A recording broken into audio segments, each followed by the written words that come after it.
We're live. Ladies and gentlemen, Welcome to chaos. Are you ready? Let the games begin. And now, Will you fasten your seatbelt for takeoff, please? Broadcasting live from the City of Champions. and now we're world champions. In crystal clear FM stereo. New stereophonic sound spectacular. All right, none of the important stuff. The next 4 hours are powered by the Tulalip Resort Casino DraftKings Sportsbook, Keep your head up now. We got a long day. where the action never stops. Are you writing this down? And now something completely different. This is Chuck and Buck in the morning. What's up, folks? Why, you people are beyond human. Let's go. Let's get the game on.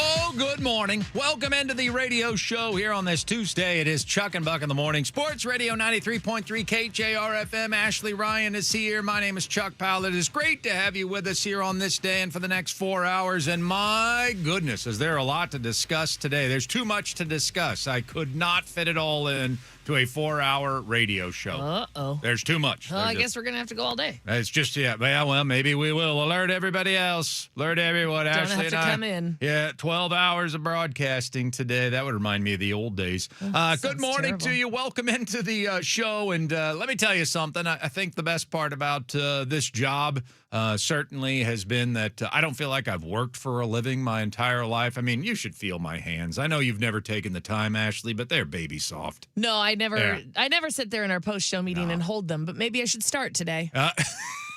Yeah, let's just hold hands sit during there. our post-show meeting. You can just today. clasp yours and mine. Oh, no, I think we got to interlock the Okay, fingers. that's fine. When Just Rich like comes over- seventh graders. He'll be like, Yeah. see, the show's getting closer, and that's what I want.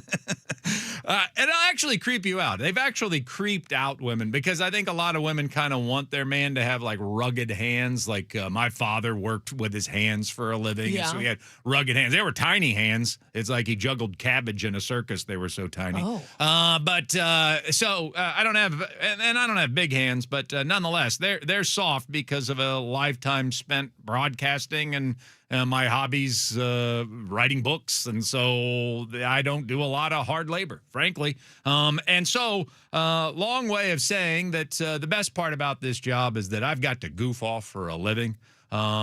Second best part about this job is that we have great listeners that tune in to hear our opinions, and that's awesome. But let me tell you about the perks. One of the perks about working at iHeartRadio. Oh, I can't wait for this. Yeah, and that is every day, all the free warm water we can drink. You got more of it today? Now that we got YouTube, I want everybody to see me. Show them how delicious it is. Yeah, delicious and satisfying and refreshing. I think refreshing is the word. Let's take a sip. Let's see.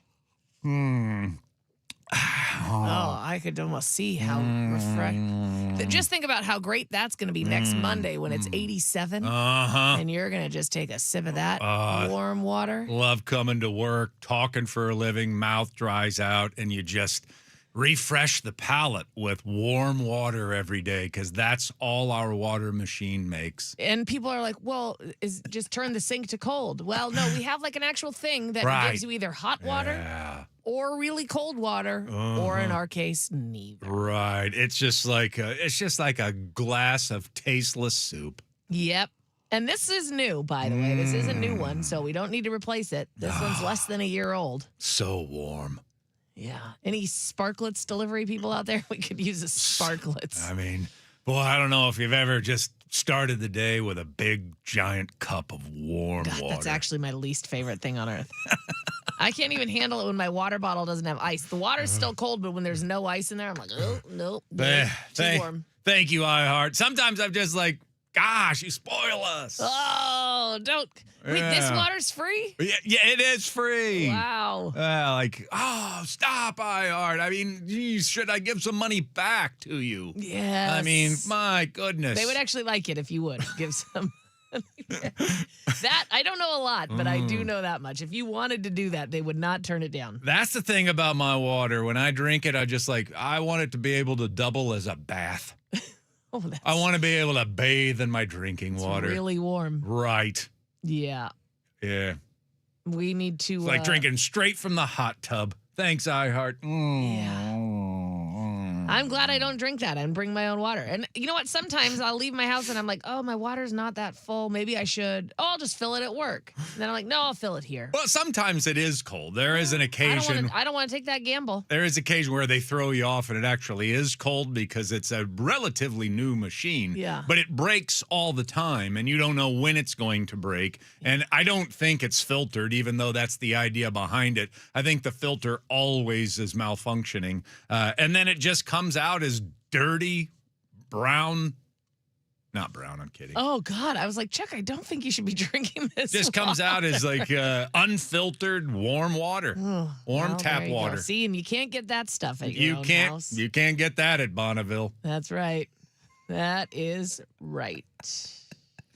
Just one more sip and then I'll be ready to go. No, you need to hydrate and refresh. Got a long day of 12 hours of programming. I love a big gulp of water that almost singes your tongue. Oh, yeah. There you go. See, you are selling this. All right. Well, let's get going. We've got a lot to discuss today, including the challenge heard round the world. Oh, my gosh. Yeah. We're so good at challenges. Yes, there was the catch. You know, there are certain things that have been described with just, 2 words in the history of sport. The drive by John Elway, the catch by Dwight Clark in the back of the end zone. Well, later on, we introduce you to the challenge because we have finally reached the pinnacle of what the ABS challenge system was meant to provide. And it won us a baseball game last night. Yeah, it did. Yeah, so can't wait, actually, to dive into that a little bit. But I'm not going to start there. I mean, like I said, there's so much to get in. This might be the only opportunity we have to talk about last night's NBA Finals, where the San Antonio Spurs made it a series last night by taking out the New York Knicks, much to the chagrin of all of those people that spent their thousands of dollars to watch New York at Madison Square Garden make history. Tim Chalamet in his gross colored clothing that he always wears, all showing up just convinced that they were going to win game number 3 and be able to sweep away the young San Antonio Spurs. And the Spurs ruined everyone's plans in New York City with a 115-111 win. And I just have something simple to say about that.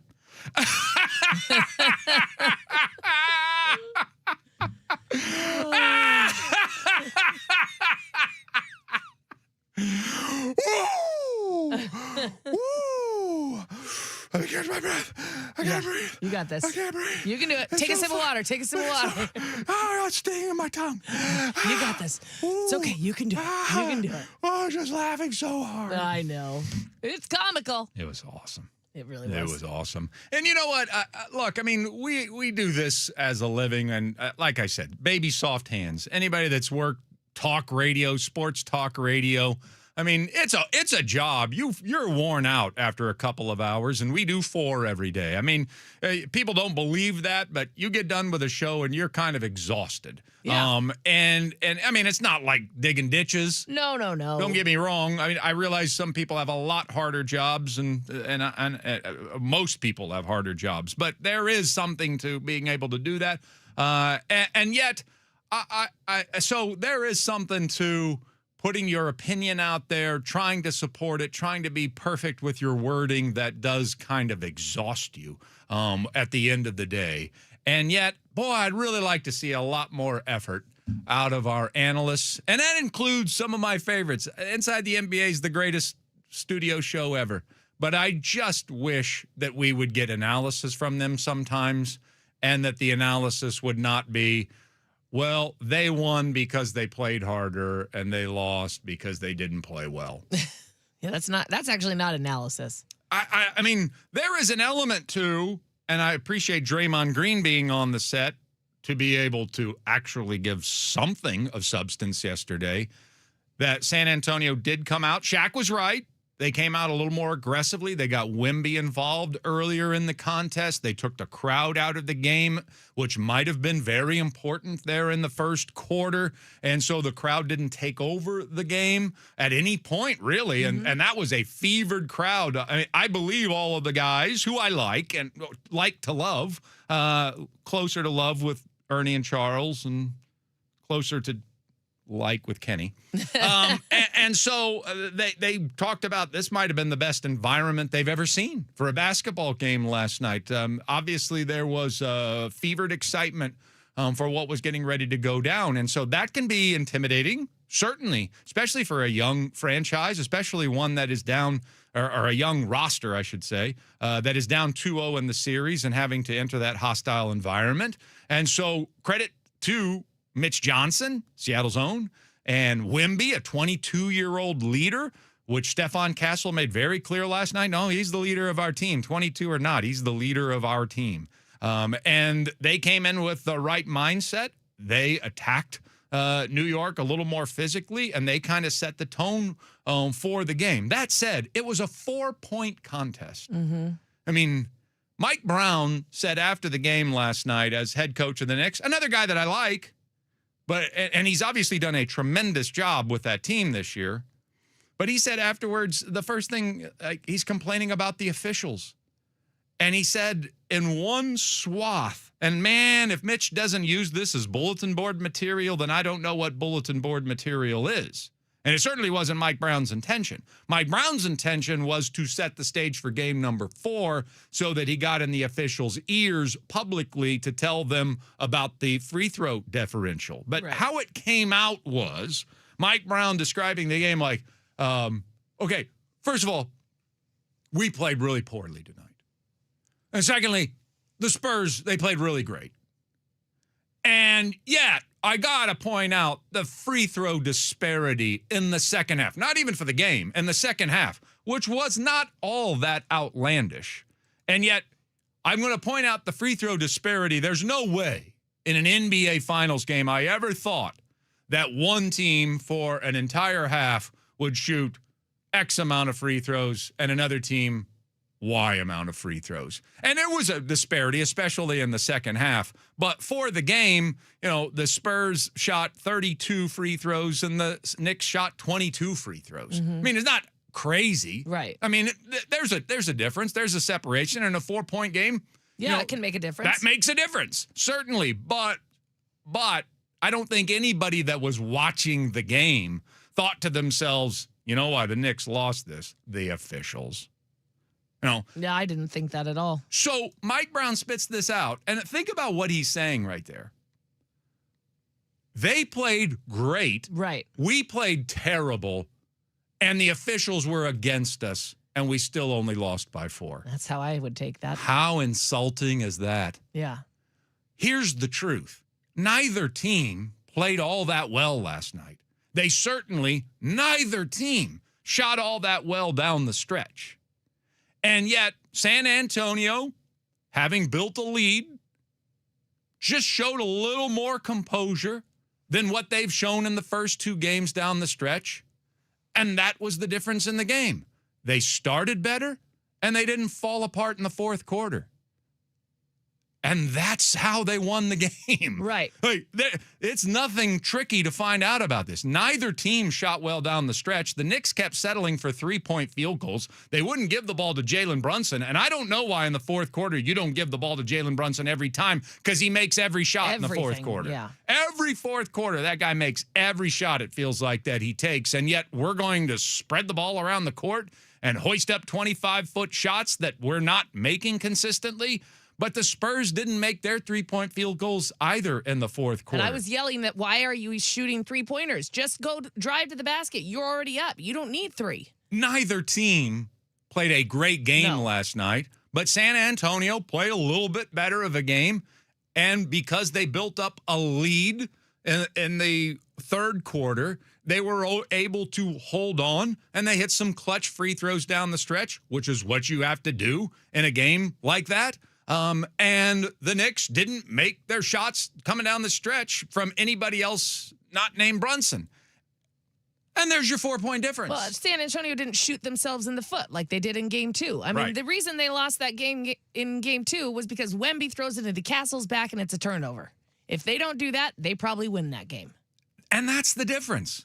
I mean, it was 4 points. It was very they narrow. took better care of the ball yesterday. Who is under the impression that the Spurs aren't any good all of a sudden? I don't know.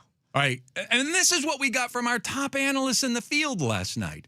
One team played really well and the other team played poorly. No, that's not true at all. That's bad analysis. Neither team played their A game, and the Spurs played a little bit better. And because they took the crowd out of the game early, credit to them, they played more aggressive. They learned their lessons from games 1 and 2, so they weren't the pushover that they've been in the fourth quarter the last couple of games. And they won the game. And they could very easily win game number 4, too. You want to know why? Because they're more talented. The Knicks are playing better basketball right now, better team basketball. And I think that they've earned the right to be called the favorites going the rest of the way. But we spent 6 months saying how much more talented the Spurs are than the Knicks during the regular season. And now all of a sudden there's a mismatch. The only way the Spurs can win is if the Knicks play terrible and they play great. That is nonsense. That is foolish. And now I'm more fired up for Mitch Johnson and the gang than ever before. Man, do I want them to win both these games in New York and then finish this thing off in 6. Which is funny because I went into the series saying like, okay, all that the job was done. Oklahoma City's out. I don't care who wins. I just want a great series. And I was the same way last night, like cheering so hard for the Spurs. And I was so disappointed when they lost in Game 2. And I just was like, how is it that all of a sudden I'm so, adamantly, and vehemently cheering for San Antonio, a team that I don't care about normally. Well, New York pumpacity is what maybe. that is. And for them to think it was over and everybody to show up like it was time to celebrate the championship in game number 3, for everyone to have written off the San Antonio Spurs, I find silly. I had to hear a conversation about that yesterday on the drive-in. No chance. Yeah, they that have the no Spurs can chance win. to come back. Like, what are you talking about? Number one, don't ever speak in absolutes about sports or pretty much anything else. That's a fool who speaks in absolutes. And secondly, have you forgotten the analysis of the last 4 or 5 months of the basketball season? I mean, the Spurs have the best player. Jalen Brunson's an assassin. Yes. I love that guy. But he can't do what Wemby does on both ends of the floor. And usually the team with the best player wins the series. Now, if he plays poorly and Jalen Brunson plays phenomenally, tide turns. And the Knicks can certainly win this. And the Knicks probably are going to win this with their 2-1 edge over a young franchise that doesn't yet know how to finish. But anybody that is surprised that the San Antonio Spurs pulled out a win last night, I find that comical because we just spent 4 months talking about how much that this is whoever comes out of the West is going to win the NBA Finals. The Knicks got hot at the right time. I give them all the credit in the world. And like I said, I think they probably are still going to hold on and win this championship. And I got no problem with that. But I do have problem with analysis at the end of a 4-point game in Game 3 of the NBA Finals when one team that wins is more talented than the other, and the analysis is the only way that happened is that the Knicks played crappy and the Spurs played great.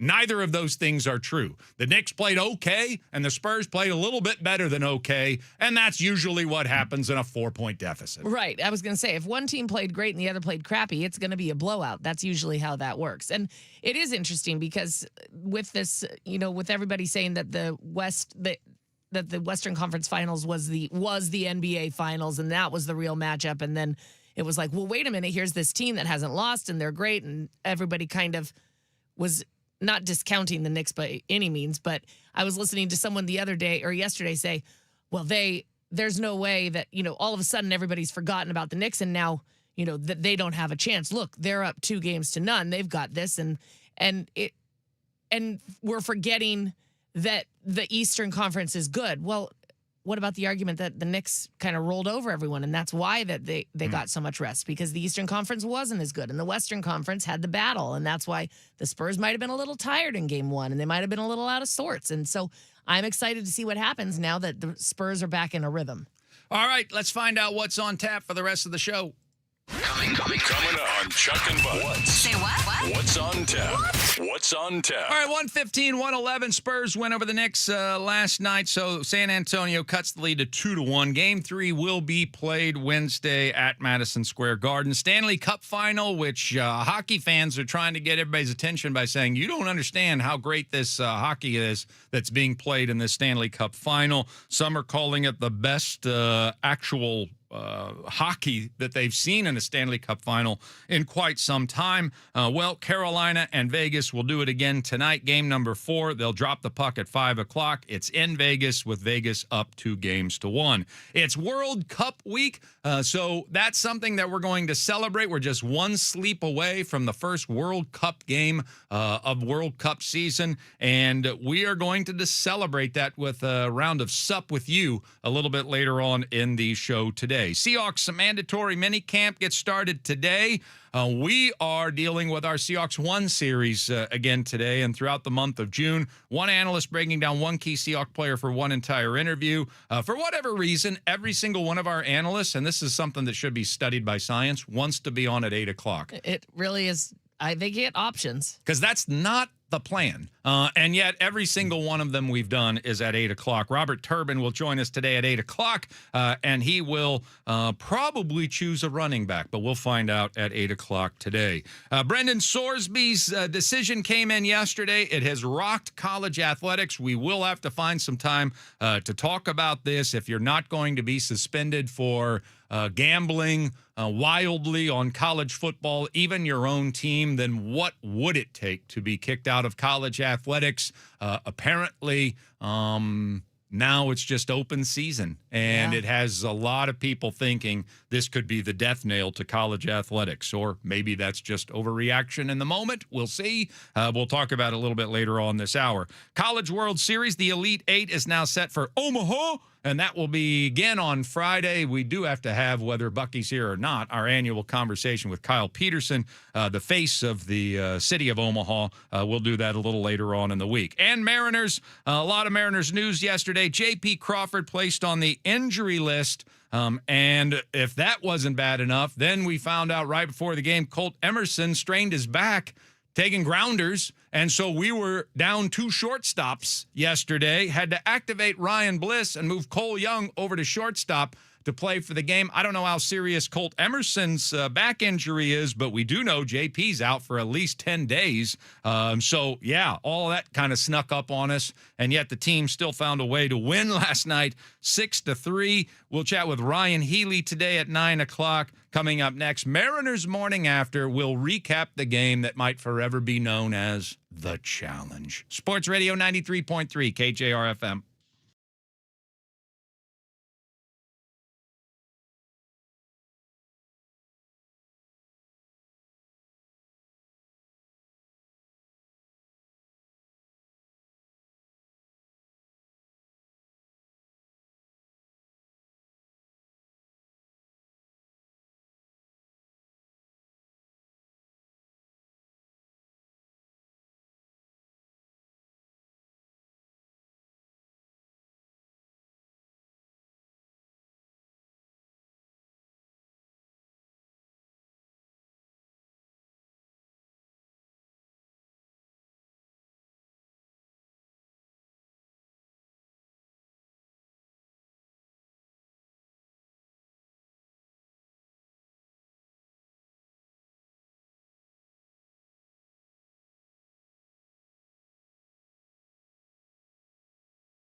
Mariners win over the Baltimore Orioles last night in Baltimore, Maryland. Take that, you crab cake eating losers.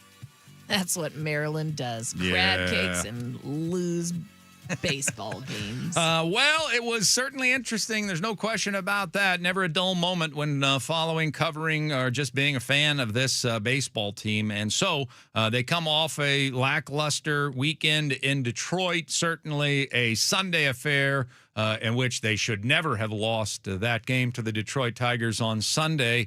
And despite building a pretty significant lead yesterday, boy, they did make a run at blowing it. Inexplicably for a second game in a row. Mariners did go up. They built that lead on the strength of Josh Naylor's grand slam. And so a huge moment in the contest to make it at that point 5-1 at that point. And then so 5-1, you go into the bottom of the seventh inning, Emerson Hancock having come out of this contest. And so you go to Cooper Criswell, who pitches a terrific sixth, very clean sixth inning. Then you send him back out for the seventh. I guess because our bullpen, which has thrown fewer innings than any bullpen in the American League, is that thin, starting a 4-game series, which is a little concerning. And so Cooper Criswell goes back out for the seventh, gets into a little trouble. Matt Brash comes into the game, and Matt Brash was not loose. He was not ready to pitch last night because a guy with a .54 ERA wasn't anywhere close to the strike zone. He hits Ward with a pitch. He walks Gunnar Henderson. So he's not putting out the fire, that's for sure. And then Pete Alonso comes to the plate. And again, it was just an erratic at bat for Matt Brash. He was all over the place, but he did start to mix in a few strikes. He got the count full. The score at that point was 5-2. Pete Alonso is at the plate with the bases loaded. He is their most dangerous home run hitter, if nothing else. And Matt Brash is struggling to find his control, and then this happens. Yeah, he's trying to throw anything he can land for a strike. Bases loaded, 1 out. 3-2. It is ball 4. Very close. Paredes challenging. You can understand why it's worth a flyer here. Does it scrape the top of the zone?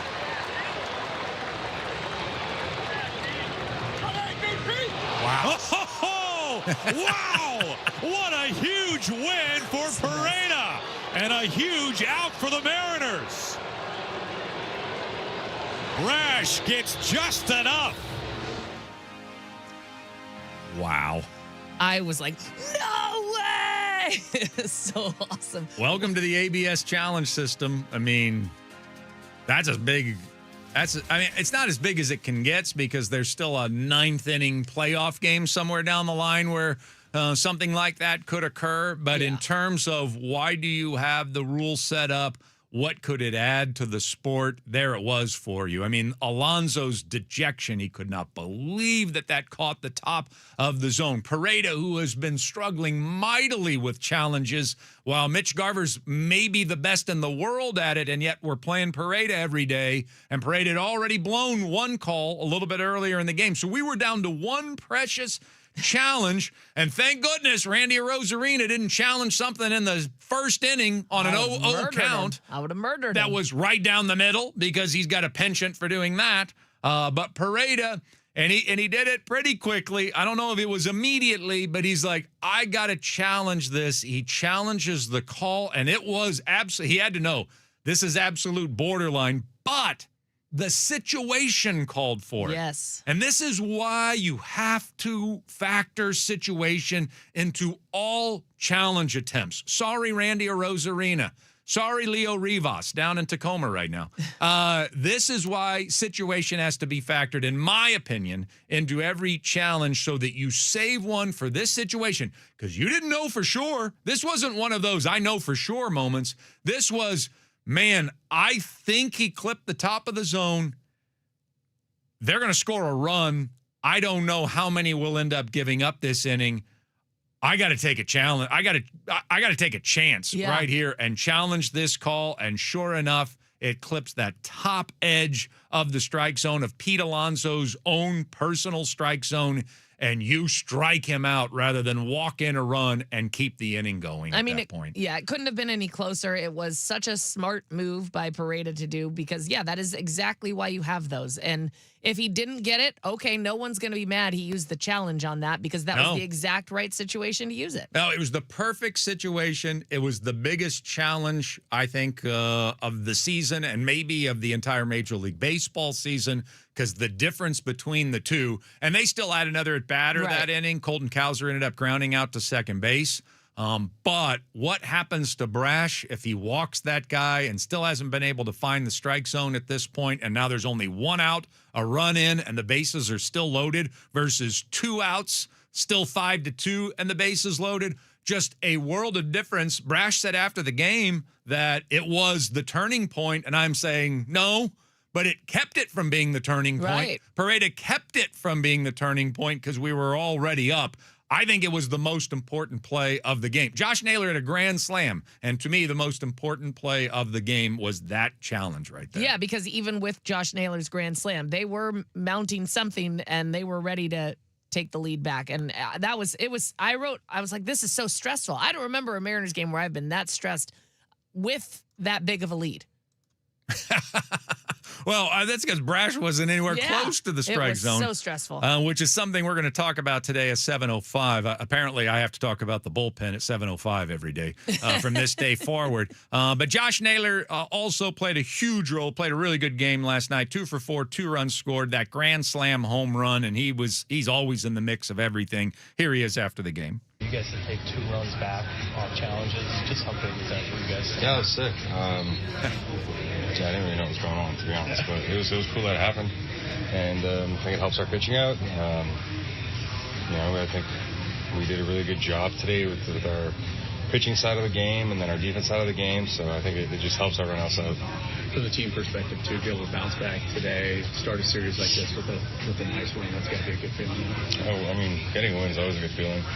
It's hard to win games at this level. Every team's good, and you can't really doubt any team, so it's always nice to start off the series with a win. It seemed like you guys were not going to let them get back into this one, even though they were mounting momentum at multiple times. Just how important was it to keep your foot on the gas and see it all the way to the finish? Yeah, big time. They put together some really good at-bats. Blaze had a really good day at the plate with runners on and no runners on. So, I mean, for us to get that run back in that inning and kind of answer to them, it was really big for us. Just helps with the bullpen, takes a little less pressure off people. So it's been pretty beat up as a team, especially on the position player side. JP goes in the IL again today. Colt, late scratch. Just what does it say about, I guess, his depth and fight and sort of next lineup? I think everyone's ready to play, regardless of if you're starting or not. I think the expectation is you get ready to play, and shout out to Bliss. He found out maybe like an hour before the game, and he was ready to play. Josh Naylor, after a 6-3 wild win against the Baltimore Orioles. That was one of those.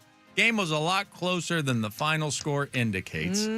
Andres Munoz did come back into the game in the 9th inning for the save, even after Sunday and even after a lot of Mariner fans won him out of the closer role. And he locked it down, and he looked nasty in doing so. He certainly threw the best slider of his season to Pete Alonso in that 9th inning. So he gets the save. Emerson Hancock gets the win. Mariners improved to 35-32 on the year. Same 2 teams will do it at the exact same time tonight. 3:35 first pitch. We'll throw Logan Gilbert at the Birds, and the Orioles will throw troubled left-hander, because he's having a bad year, Trevor Rogers, at us. But he is left-handed, and so you know what that does to the Mariners. So first pitch at 3:35. We'll talk more about our bullpen, also about Trevor Rogers later on in the show. But coming up next, the latest story to rock college athletics. Sports Radio 93.3 KJR FM.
All right, we got headlines coming up here in a moment. Also, don't forget Seahawks 1 series today with Robert Turbin. He's going to join us today to provide analysis of one key Seahawks player for one entire interview. We'll do that again today at 8 o'clock. Great to have you with us. I had to go get another refreshing cup of warm I Heart water. Did it get warmer? I think it is. I think it's actually a little bit warmer, but good. So refreshing. I kind of want to just like pour it all over me, but I don't want to end up with like 2nd-degree burns. That's smart. I'm going to have a sip of my very cold water and be jealous of your warm water. Oh, yeah, you should be. Oh, it's yeah. just. Oh, that's so cold. Oh, that would be terrible. Oh, yeah. I love room temperature tap water. Anyway, it's more than room temperature. It is. It like was bath water? It was heated up a little bit. Okay. It feels like it was heated up a little bit. Didn't quite make it to a boil, but was heated up a little bit, and now I'm drinking it. All right, let's talk about yesterday's big story. And we don't have a lot of time to discuss this here today, and believe me, you could do 4 hours on this topic alone. Brendan Sorsby looks like he's going to get a slap on the wrist for doing the thing that throughout sports history has been described as the thing you cannot do. Mm-hmm. Now, they enforce it better in other sports, but now that we're in this new world of college athletics where we talked about for a while that we're going to go through this period of martial law before we start getting our arms around it and before it can get governed. And yet, I don't think that people foresaw this. Right. Where a judge in Texas would make a ruling that would set precedent for all other athletes going forward. That is, in essence, saying, hey, you shouldn't gamble on your own football team, but the only punishment for that is a slap on the wrist because we need to think about your mental state of well-being. And if you're an addict, we got to make room for that in college athletics. So anyway, you can play. And it has caused a lot of athletic directors, head coaches across the country to become very vocal. And by the way, where have you been about this very subject? And they have gone, I mean, they're going to great lengths here, Ashley. They're saying this is the beginning of the end. Yeah. Or this is the end of the end. They're saying that this will be the downfall. Sonny Dykes said yesterday, is the head coach of a major program within the same conference as Texas Tech, said that basically sports fans, college football fans can no longer trust a result going forward. Wow. I mean, and I can understand it because it's one thing if you're betting on sports you are not playing, right? But not only are you not supposed to bet on the sport you're playing, you are not, if you are a college football player, you cannot bet on college football. You absolutely cannot bet on your own team, whether you're betting on them to win or to lose, whether you're playing in the game or not. You have more information than everybody else. Well, it's definitely an indication to me that you got to speed forth. I mean, why are we sitting here waiting around on the NCAA again? And for the first time in I don't know how long, we were rooting for the NCAA to win a ruling. But why are we waiting around? They obviously are very impotent in their ruling. This thing has to be recognized as professional football at this stage. We have to have a collective bargaining agreement. And we have to, even if the court system is going to allow for someone to bet on football games that they're involved in, a league can write up stuff. You know, like baseball, they have their own rules. Like the court system can say what they want. Our rules are you can't do it in our sport. And if you do it, you're gone. Right. And there's no argument over it. And every baseball player today knows it. It's in every clubhouse, minor leagues, major leagues, spring training clubhouses. They know that's the golden rule, and nobody can break that. Otherwise, you are gone.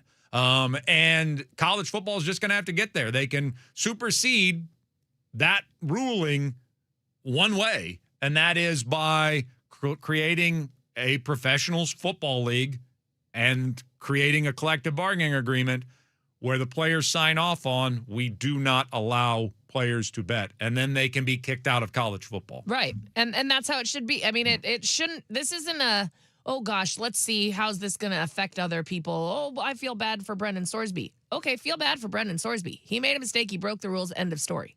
That's it. I don't, and He has other options for playing football. He can Yes. still go into the National Football League. He can still go to the UFL. I mean, there are options for Brendan Sorsby to keep his life and career aren't over. Yeah, his dream alive, but in keeping his college football NIL deal alive, and that's the only reason he's staying there. Right. You have pretty much put in jeopardy the integrity of college football and probably all college athletics from this day forward, and it was already taking some blows in that area. So I think a really, really bad, scary day in college athletics yesterday, I agree. and we'll see how much that's going to prevent people from getting their arms around all of the issues currently confronting this sport in its transitional stage to the future. Headlines next, plus the pen is mightier with the sword. Sports Radio 93.3 KJR FM.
Tying run at the plate with 1 out of the 8th.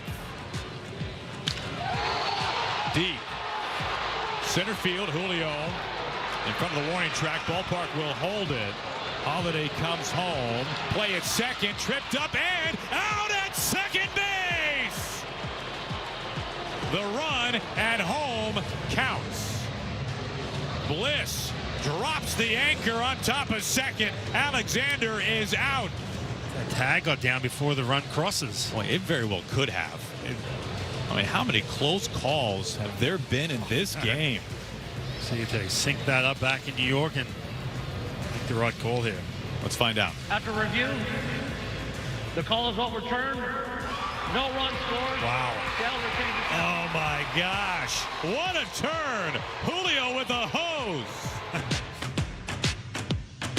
Too much to explain on that play. Let's just put it this way. Mariners win 6-3 last night. The challenge, their friend last night, even though they are terrible at it. We're the best in the world now. Yeah, historically and traditionally awful in the long history of the challenges. They're bad. But last night kind of saved their bacon a couple of times, and they win a wild game in Baltimore. Final score was 6-3. They moved to 35-32 on the season, thanks to Mariners TV. Aaron and Ryan Roland Smith there on the call. M's and Orioles back at it today. First pitch at 3:35. They're throwing a left-hander. I'm warning you now. Trevor Rogers gets the start for Baltimore, and the Mariners will counter with Logan Gilbert. Other headlines here brought to you by Frost Brewed Coors Light. Choose chill. The Spurs shocked New York 115-111. I know how stunning it is for a better team to beat the other one.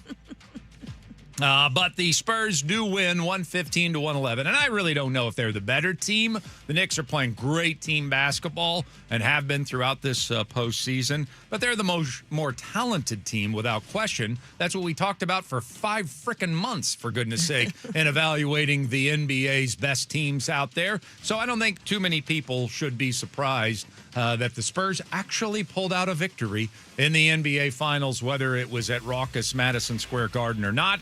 So the Spurs are back in the series. They're down 2-1. Game 3 will be played tomorrow night. Tonight, Game 4 of the Stanley Cup Final in Las Vegas, where the Golden Knights are up on Carolina by a 2-1 lead, and they are describing this, and when I say they, a lot of hockey fans, a lot of hockey people are describing this as one of the best, most competitive Stanley Cup Finals we've ever seen. That's how good the game action has been to this point. I mean, especially after the game on Saturday. My goodness. Speaking of Las Vegas, the Aces beat the Storm last night, 101-91. And also in Las Vegas tonight, don't know if you saw this, but it finished late.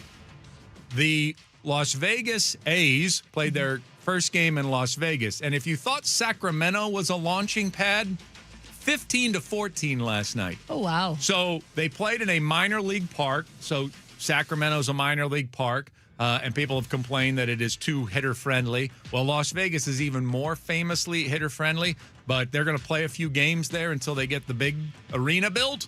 So they played there last night against the Milwaukee Brewers. Final score 15. Oh my goodness. 14 in the game. Mariners also, speaking of baseball, JP to the IL. Colt Emerson did not play last night because of a back injury he suffered in pregame warmups.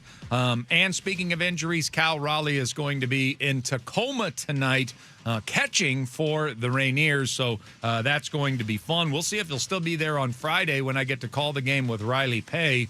Who knows? I don't think he's going to need as long a ramp-up as what some are reporting, but if he is playing there Friday, that's fun. Yeah, fun for you to get to see him. Obviously, yeah, hope he's back with the big club, but, I mean, why not give the Tacoma fans a little bit more? Yeah, why not? Why not? Also, College World Series, the Elite Eight is now set for Omaha. That will begin on Friday. Seahawks mandatory minicamp starts today. And, of course, World Cup week is here in Seattle. 2 days from now, 2 sleeps from now, the first game of the World Cup season. And we will talk about that a little bit later on in the show, even though I have no idea how. We're going to find a way, yeah. Chuck. We're going to find a way. Yeah, and it's by confessing ignorance. It's by asking for help. They say that all the time. Yeah. If you need help, ask for help. Yeah, don't be afraid to ask for help. We're There going to are ask for no help. stupid questions. Right. And then you ask a question and they tell you it's stupid. So we're going to ask for help a little bit later on in the show on how we should cover the World Cup for you. So it's Chuck Powell. It's Ashley Ryan with you here on this Tuesday. Still no Bucky Jacobson on the radio program. And, man, he would have been having a ball the last couple of months with all of these juicy Mariner topics that we've had. One thing he would not have enjoyed was me continuously questioning Dan Wilson's pitching changes. But here we are. Yeah. Yeah. Look at this. It's a great day to be alive. And we're going to do it again today. I know I just talked about bullpen yesterday, but we're going to go back at it today. And from this standpoint, and I'm going to start off by kind of complimenting Dan to a degree, defending Dan to a degree. You know, I know that's going to feel like it's out of left field based off of what I think you're braced for coming up and what you've been listening from me the last few weeks of the season. But I will at least say this. I mean, at the end of the day, we're looking for positive results, right? Yeah. And we have a bullpen that is third in the American League and fourth in Major League Baseball in team ERA. Okay? We are third in the American League, so third in the American League, but we're only 0.03 back of first place. The Boston, I think we got past last night. I think we were first place till we gave up a couple runs last night. So at the 3.18 ERA out of our bullpen, that's good. We are also best in the American League and fewest innings pitched by our bullpen. Number one. So, even though I had a lot of problems, a lot of you listening have had a lot of problems with the way that Dan uses his bullpen. Got a lot of problems with you people. I mean, we have to acknowledge before we start criticizing that whatever he's doing, no matter how strange at times it seems to some of us, and I'm absolutely bewildered at this point by what he's doing, that they are getting results. And maybe those good, positive results are because of how careful they're being with usage and because how they're trying to steal outs here and steal outs there. And because Matt Brash is not used on back-to-back days and sometimes not back-to-back weeks. So that whatever their method is, and I might call it madness, they are getting results out of their bullpen use. I don't quite see it that way. I think you've got a really good bullpen assembled here, maybe a great one.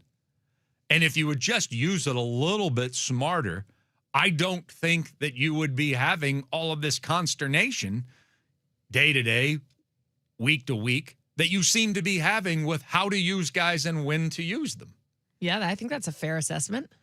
And I think the biggest problem, Ashley, is all the walls that they put up. I had a little back and forth with Brady Farkas. He does that Refuse to Lose podcast, and he does a good job. And he's a huge baseball fan, and I respect him for all of that. And I'm not using him to point this out. I'm just, in case he's listening, I wanted to at least use his argument because he was defending on social media last night Dan's usage of Cooper Criswell for 2 innings when I spent a little bit of time bashing that. And so I just want to use what he said in his tweet. He was talking about what restrictions that they are under. And does Dan really have any more other option than to go with Cooper Criswell for a second straight inning? Well, let's talk about those restrictions. Because number one is we've decided to go to a 6-man rotation. We've, put the piggyback on the piggyback burner. And that immediately forces us to be down a relief pitcher. I don't think we should be in a 6-man rotation right now. But this is the decision that the organization has made. So we're already down a relief pitcher.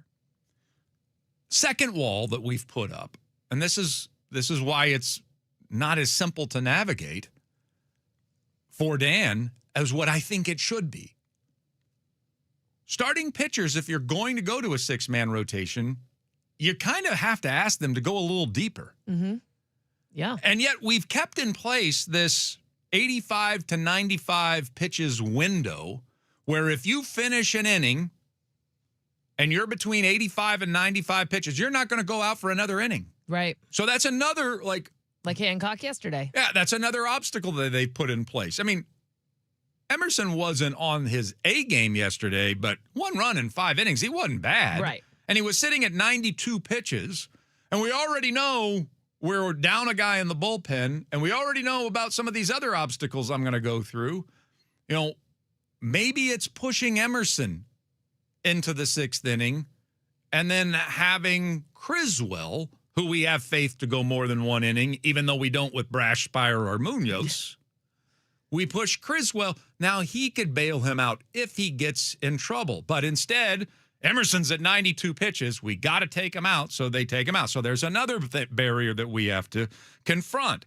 Then we have already decided, apparently before the game, that Spire can't pitch because he's gone back-to-back outings. And I understand that. I respect that.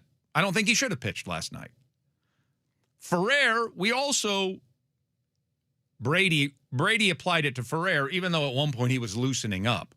I don't know if we have to apply it to Ferrer. I think the dude's a horse. Yeah, I was going to say, I don't think he cares how many times in a row he pitches. Yeah, I mean, maybe that's playing with fire on my part, but okay. We're down Ferrer, too, because he went back-to-back days. So now we're down to 5 guys. Now we have 5 relief pitchers that we got to use, and we just took out our starting pitcher in the 5th. And then, according to the defense of Dan Wilson, you can't trust Munoz after Sunday. Okay, so we're down to 4 guys. And then you can't trust Alex Hoppe with only a 4-run lead. Okay, well, now we're down to 3 guys. We got 3 innings. We got 3 relief pitchers apparently we can use, and we have 12 outs to get. And that's if we stay in regulation. Right. And so Criswell trots out in the 6th, and he just pitched the day before, too.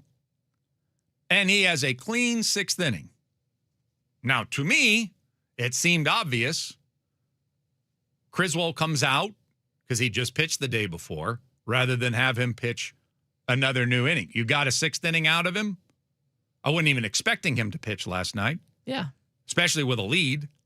And Matt Brash has not pitched in a week. He's pitched 1 time in a week. 1 time in 7 days. This is another restriction that we've placed on ourselves here.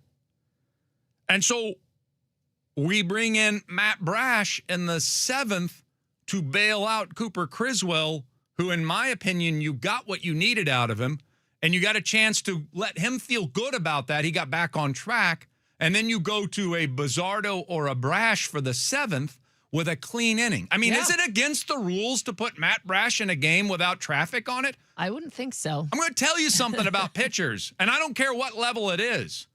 They don't like cleaning up other people's messes. And this is the funny part about it. They also don't like other people cleaning up their own messes. I mean, how many times have you watched George Kirby stand on the top of the dugout until somebody cleans up his 2nd and 3rd with 2 outs because he knew, I can get out of this. What are you taking me out of the game for? Yeah. So you leave practically every time Brash comes in the game, it's to clean up somebody's mess. And then he had to rush his bullpen session to get into the game rather than having him ready to go to start the 7th, if that's who you wanted to go to next in the sequence. And then he comes in and he's obviously not warm because Matt Brash has not had control problems this year. And he was all over the place. He was everywhere with his pitches. It was so clear he wasn't ready to start pitching live bullets in a Major League Baseball game. And so now all of a sudden you're like, oh, gosh. And because of all of our other restrictions, we now only have one other guy we can go to who's properly rested and ready for this game.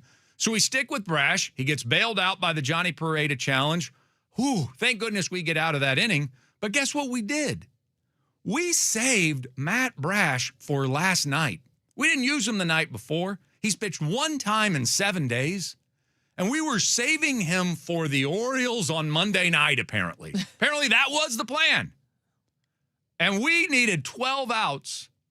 And because Brash had to come in and bail out Criswell, we only got 2 outs out of him last night. Mm-hmm. Those are precious outs when you are putting up all these walls, all these obstacles of guys that can't come in for all these various reasons and guys that can't go deeper and guys that can't pitch on back-to-back days. We're putting up all these walls, and now all of a sudden, our best reliever available tonight, we rush him into the game to bail out somebody who shouldn't have pitched a second inning.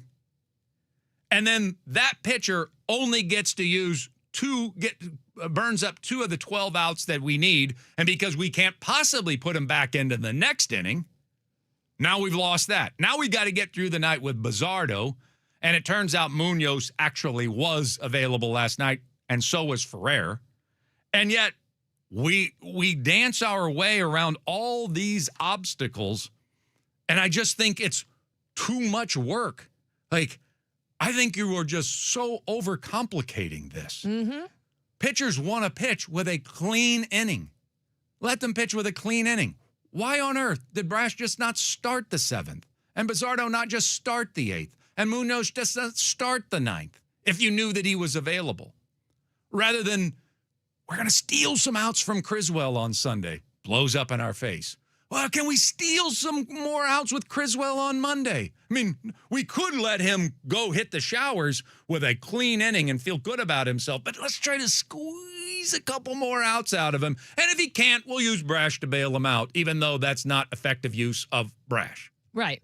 And so, to me, it's just, I mean, if you're going to put up all of these rules and all of these walls, you're not maximizing the outs that you need from your best relievers. We do the same thing with Spire. I got news for you. Spire is our best dude right now. Yeah, he's real good. And the idea of using him in case somebody else gets in trouble and having him to come in the middle of the inning and he might only need 1 out to get out of that inning. And then you're not going to put him in the back? That is next inning? Yeah, that's just a horrible waste of your best guys. Yeah. In my opinion. And so, yeah, I think there are too many rules. We have a 6-man rotation. We have starting pitchers can only go to 95 pitches. And we have relief pitchers that are being babied to the degree that they've thrown fewer innings than any other relief corps in all of Major League Baseball. Pick one of those 3, Dan, that you got to loosen up on. Because if you keep them all, then it's almost impossible to navigate your way through 27 outs. Yeah. And especially if you're going a 6-man rotation, the whole point was that these starters are supposed to go longer, and because you got to find a way to help the bullpen. And you can't keep their pitch count and then also keep all those rules and expect that you're going to get through it successfully. I shudder to think what's going to happen to this team if a starting pitcher really has a bad outing, like an inning and 2/3, and we've got to chew up 7 1/3. Is that going to throw us off for a month? I don't know. Yeah, exactly. Yeah. I don't know. I don't know what's going to happen. And I mean, your starting pitchers have been very good to great. Your relief has been very good to great at times. And yet we are having the damnedest time. I mean, we're in June, and we can't figure out where to find 27 outs from our pitching staff. All of them are pitching pretty well this year, and we're having this much trouble from night to night. Why on earth are we putting Brash and Spire in the middle of innings to bail other people out and then not maximizing the few precious outs you're allowing them to give us every night? It's a very good question. I don't get it. I don't get it. And it was explained to me like it's very easy to understand. Well, then I'm stupid because I don't understand why they're doing it this way, because my way makes a whole hell of a lot more sense. I would agree.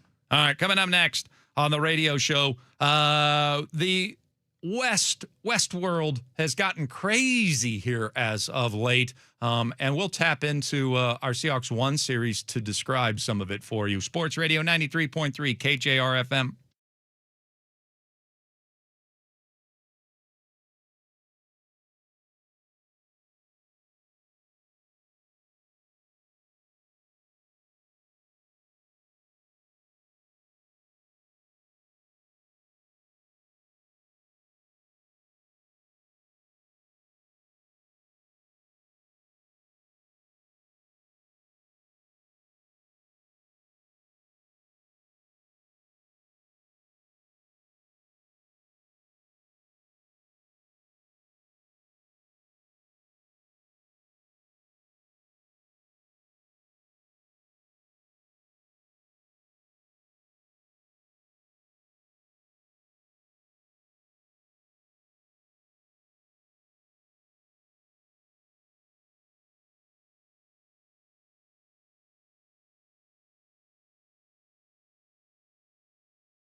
to Chuck and Buck on your home for the Huskies, Kraken, and the 12th man.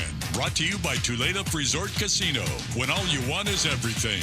Everything Tulalip.com on Sports Radio 93.3 KJR FM.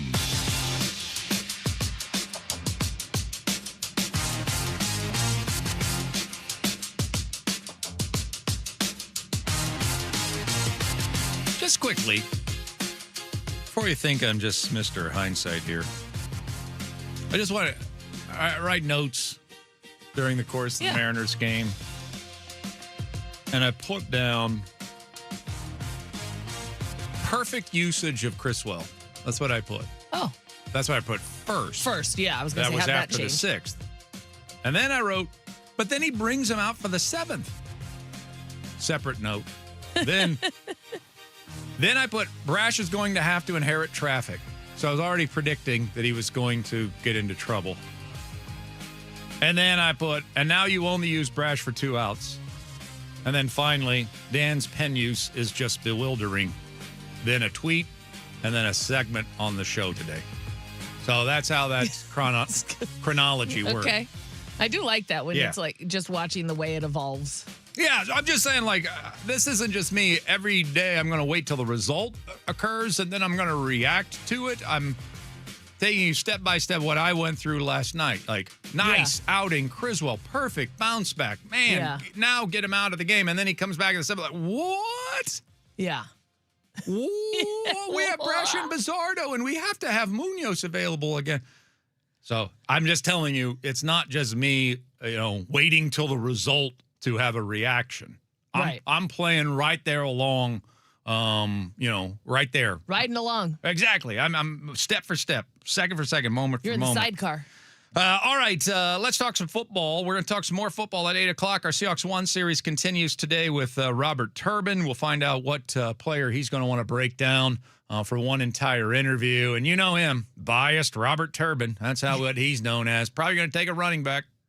I'd be shocked if he was like, you know what, I'm going to break down Leonard Williams. Oh, well, we'll never know. I do love Big Cat. Sometimes sometimes Hugh's like, don't typecast me. I don't want to do a quarterback every time. I want to do Eamon Wari or whatever the case may be. But we'll find out from Robert Turbin today at 8 o'clock. Yesterday on our Seahawks 1 series, we had Jackson Bevins on from Cigar Thoughts. A lot of you follow Jackson. And we talked about Gray Zabel. That was his choice of Seahawks players to break down in our Seahawks 1 series. And I asked him at one point, all right, since we're not complaining as much about the offensive line these days as Seahawks fans have and Seahawks talk show hosts have for the last decade, this offseason they've been given a reprieve, and in large part thanks to Gray Zabel and his immediate impact on the football team this past year and them winning a Super Bowl. But the Rams' defensive line got a whole lot better when they added Myles Garrett, and there's still talk out there about them adding Aaron Donald. So I asked Jackson Bevins how he feels Zabel and company are going to hold up against the Rams' potentially devastating defensive line. I mean, I guess as well as you can about any other line holding up against that group. Like, the Rams are putting together the Avengers on the other side, but they're doing it because they couldn't get past Seattle last year. And, it is a compliment to Seattle, the way that they're loading up.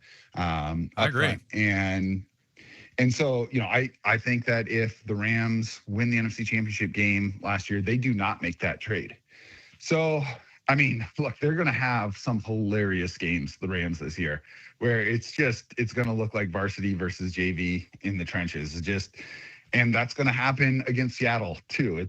It would be silly to think otherwise, that if Myles Garrett is healthy, if Braden Fisk is healthy, if Aaron Donald is out there, and we all know how still been training, they're going to have some absolutely comical, dominant performances. I wish I could say, oh, well, Brian Fleury has this drawn up scheme for handling. Look, there's no freaking scheme for Myles Garrett. There just isn't. Yeah. And he's the most dominant player I've seen on that side of the football since Aaron Donald. And if we're going to throw even 80% of what Aaron Donald was back onto that roster, nobody's got the guys for that. You're going to have to out scheme it, and you're going to have to find a way on defense to put the clamps on the Rams in ways that they really couldn't do even in those 2 games that they won last year. Yeah, I agree with that. And I would also say, man, I am one that thinks Aaron Donald could come back and be maybe not the same player, but I don't think there are just special guys in the world. I wouldn't imagine a huge drop off, or he wouldn't come back. Exactly. Yeah. I don't think he comes back and the game has passed him by. I think power ages better than speed. I mean, we've watched head coaches go away for 2 years and the game passed him by, but I don't think somebody that was that great and kept himself in that great a shape, even if it wasn't football shape. So I would be, yeah, I mean, it's one thing to take on Myles Garrett and feel like, oh, we're fine. Whew. That's adding an awful lot if he decides to come back. So I would use your offseason wish, Seahawks wish, on Aaron Donald not returning to the Los Angeles Rams. A couple of other notes out of Westworld.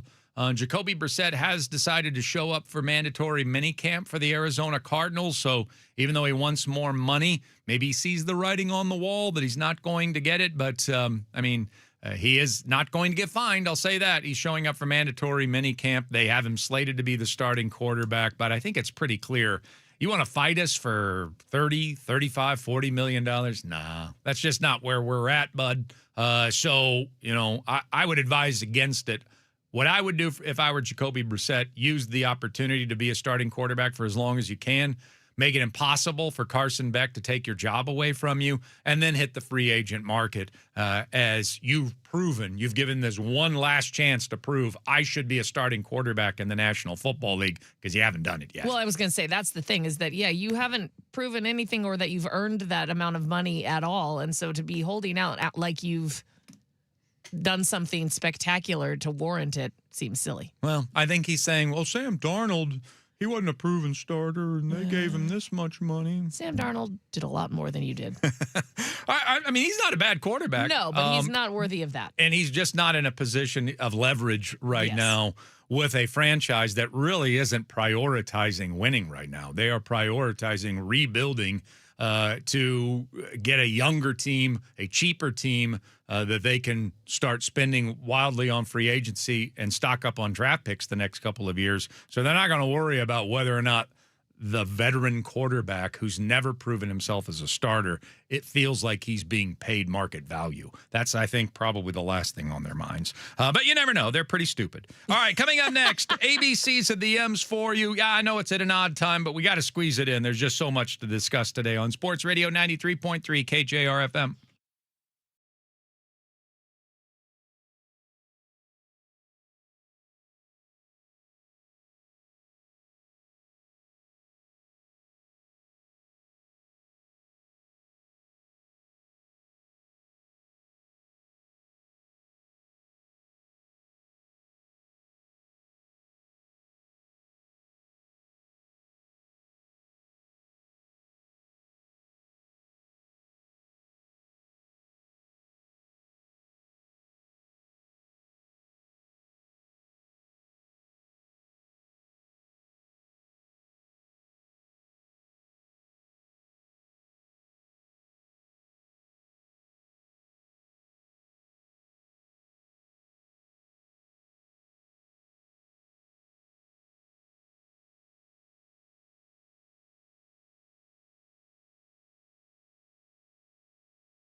Times brought to you by the Sunset Auto Family in Sumner and Auburn. You just get more at Sunset, and people do like that. All right, we got Seahawks 1 series coming your way at 8 o'clock, but right now your ABCs of the M's. Our Daily Mariner segment, the alphabet, takes us through a few different Mariner topics, and we never know where it's going to lead us. We left off with the letter M, and I think the alphabet has no choice. M is for Munoz, has to be discussed. It was our big topic on yesterday's radio program.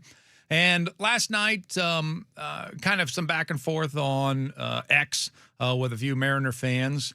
And one of the suggestions was that maybe he doesn't have to exclusively be in the closer role. And I had said this yesterday, that I'm open to that right now. And I'm starting to feel like I'm coming across as a Munoz apologist. That's not what I think so. That's not my ambition here. But I do believe that the problem with Munoz is that Dan is using him as only a save guy, not even a closer. We only put him in the game if it's a save or if we're tied in the ninth. That's the only time that we use Andres Munoz. And I went through some numbers yesterday suggesting, not just suggesting, but pretty much mapping out as clear as a bell that when Munoz is used in shorter rest, he's more effective. I mean, the difference is like 9 runs per 9 innings effective. Yeah, if he pitches every other day was his best. That's what you showed. Right. Yeah. That was his best. That's when he doesn't give up a run. Yeah. And he's better on no days rest than he is 3 days or more. And even he's better on no days rest than 2 days rest. Now, I'm not saying to use him every day or even every other day because those appearances start to rack up. But there's no reason he couldn't get 65 to 70 appearances this year.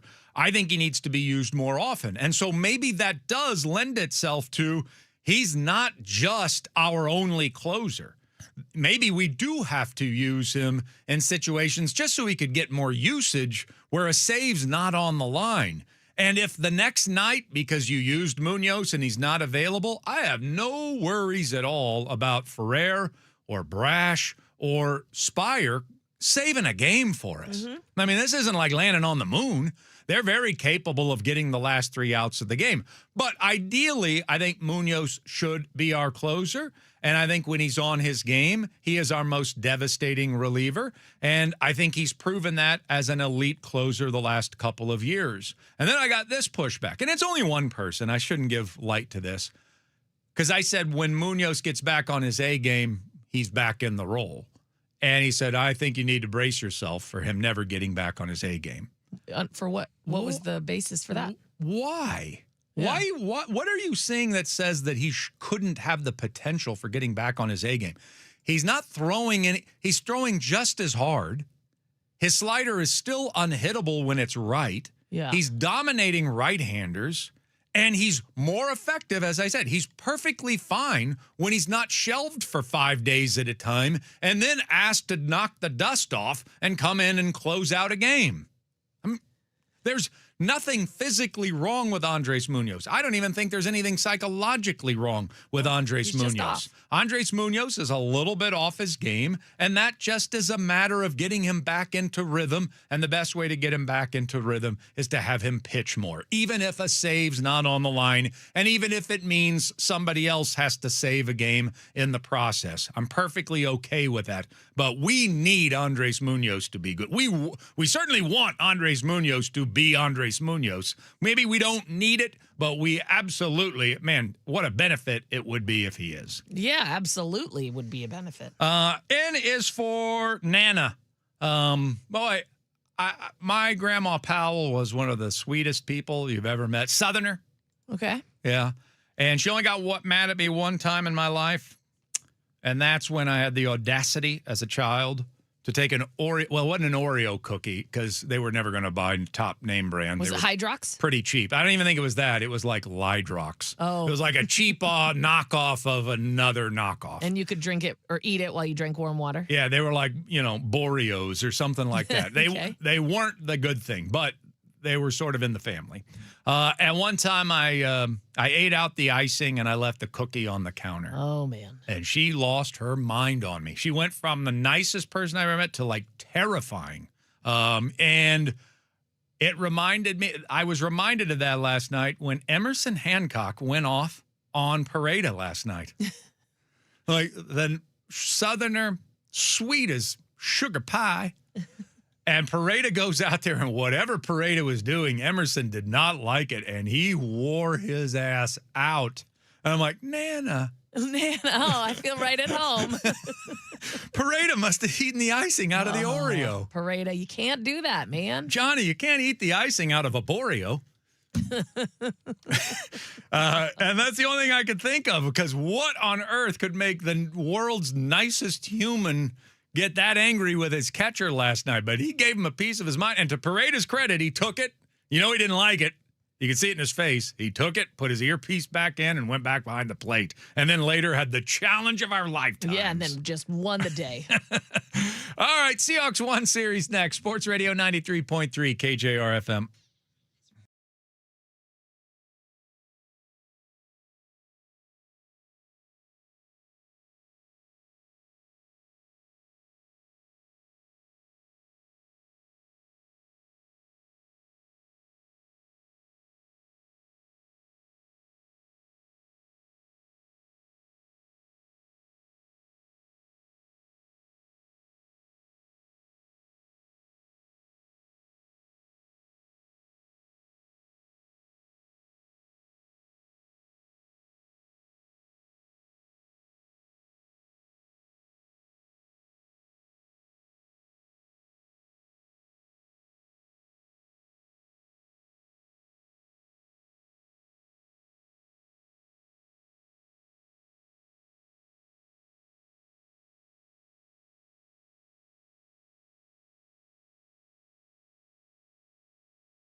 morning. It is a Tuesday. Chuck Powell, Ashley Ryan with you as we roll into our 8 o'clock hour, and we have the Seahawks One Series for you. That's right. Every day of June for the past few years, we always do the Seahawks One Series. That's one analyst/insider in town breaking down one key Seahawks player for one entire interview.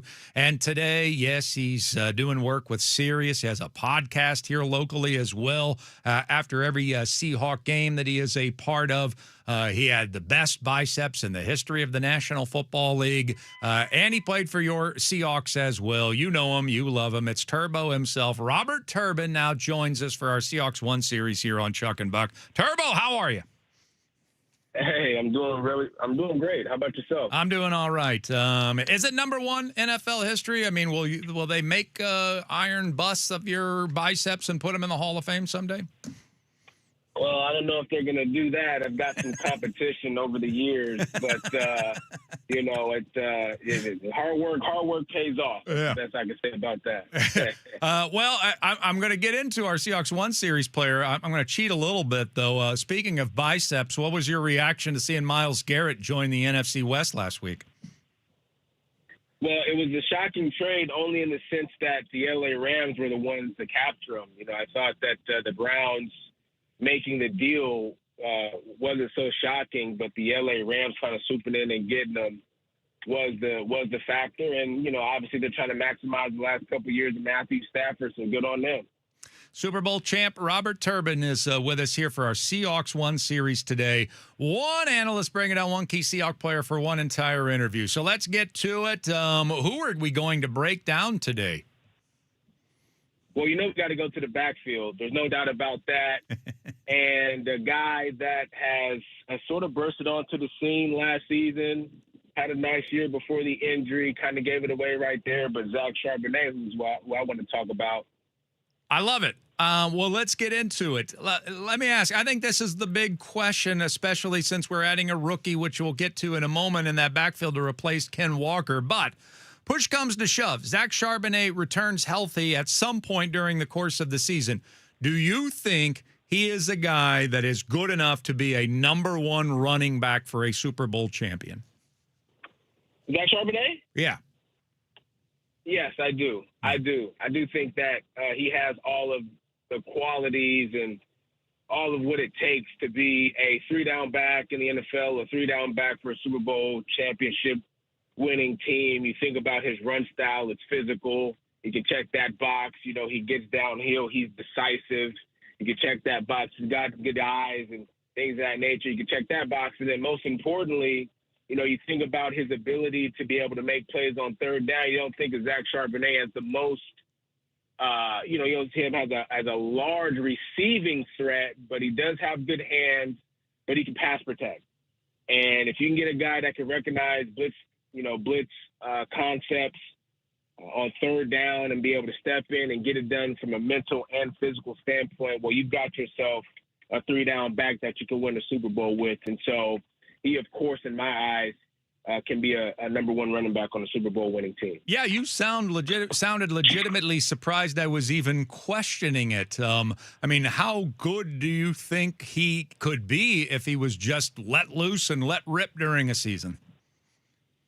Well, I think he could be a really great player. I really do. The Seahawks, over the course of the franchise's history, has always found ways to, bring in, some all-time great running backs. Think about the Kurt Warners of the world and obviously the Sean Alexanders. And, I think if Kenneth Walker III would have stuck around, he would have been an all-time great Seahawk. He was obviously a Super Bowl MVP, not to mention, Marshawn Lynch and other guys. And so, with more repetition and more opportunity, you get a guy that's working hard and does all the right things on and off the field, you can become a great player. And I think that Zach Charbonnet is on track to be able to accomplish that. Robert Turbin is with us for our One Series. We're talking about Zach Charbonnet right now, who is injured. ACL injury is going to be targeted for a mid-season return for the Seahawks. I think that might be a little bit optimistic. How worried are you about that recovery time?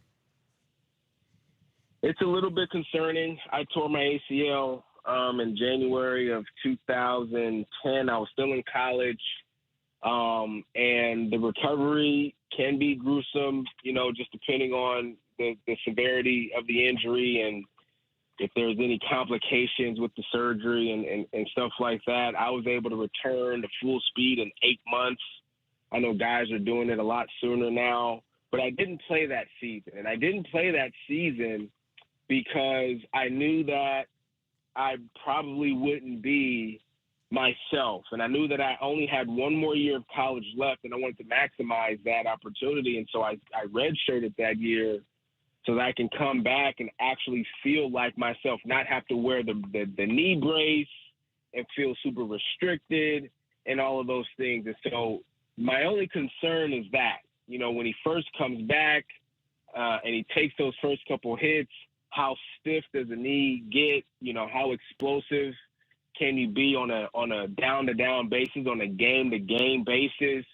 I don't know. What kind of shape are you going to be in? There's nothing like football shape until you're actually playing football and you're in the game. And so, I don't know how quickly Zach is going to be able to get acquainted when he comes back mid-season. But if he's able to finish the season strong, I think the year after is when we'll see the real Zach Charbonnet back. After having been through it yourself, how important is it not to rush it, not to try to feel like I've got to get back for my teammates? How important is it to make sure that you're 100% recovered from this major injury? It's actually the most important part of it. And it's so hard when you're an athlete. You feel pressure. You don't want your job to get taken. I mean, it's just a different atmosphere, especially at the pro level. And so guys make tough decisions when it comes to injuries all the time. Yeah. But the Seahawks, I played for 4 teams in the NFL. The Seahawks, by far, were the best in terms of, ensuring that players were taken care of from a medical standpoint. I'm sure they're willing and open to practicing as much patience as it takes in order for Zach Charbonnet to be the best that he can be when he comes back. Robert Turbin is with us, part of our Seahawks One series, former Seahawk running back. And, of course, he's got his feet both planted in the broadcasting world now, Sirius Sports, CBS Sports Network. He's podcasting here on a local basis, and we've discovered a really great talent here for breaking down some Seahawks football, so we're tapping into it here on Seahawks One series. And he's chosen Zach Charbonnet. Of course, he chose a running back, biased, to break down for us here today. And we got a lot more to discuss about Zach Charbonnet because ideal world, Charbonnet returns, waits the full distance, gets back, say, late October.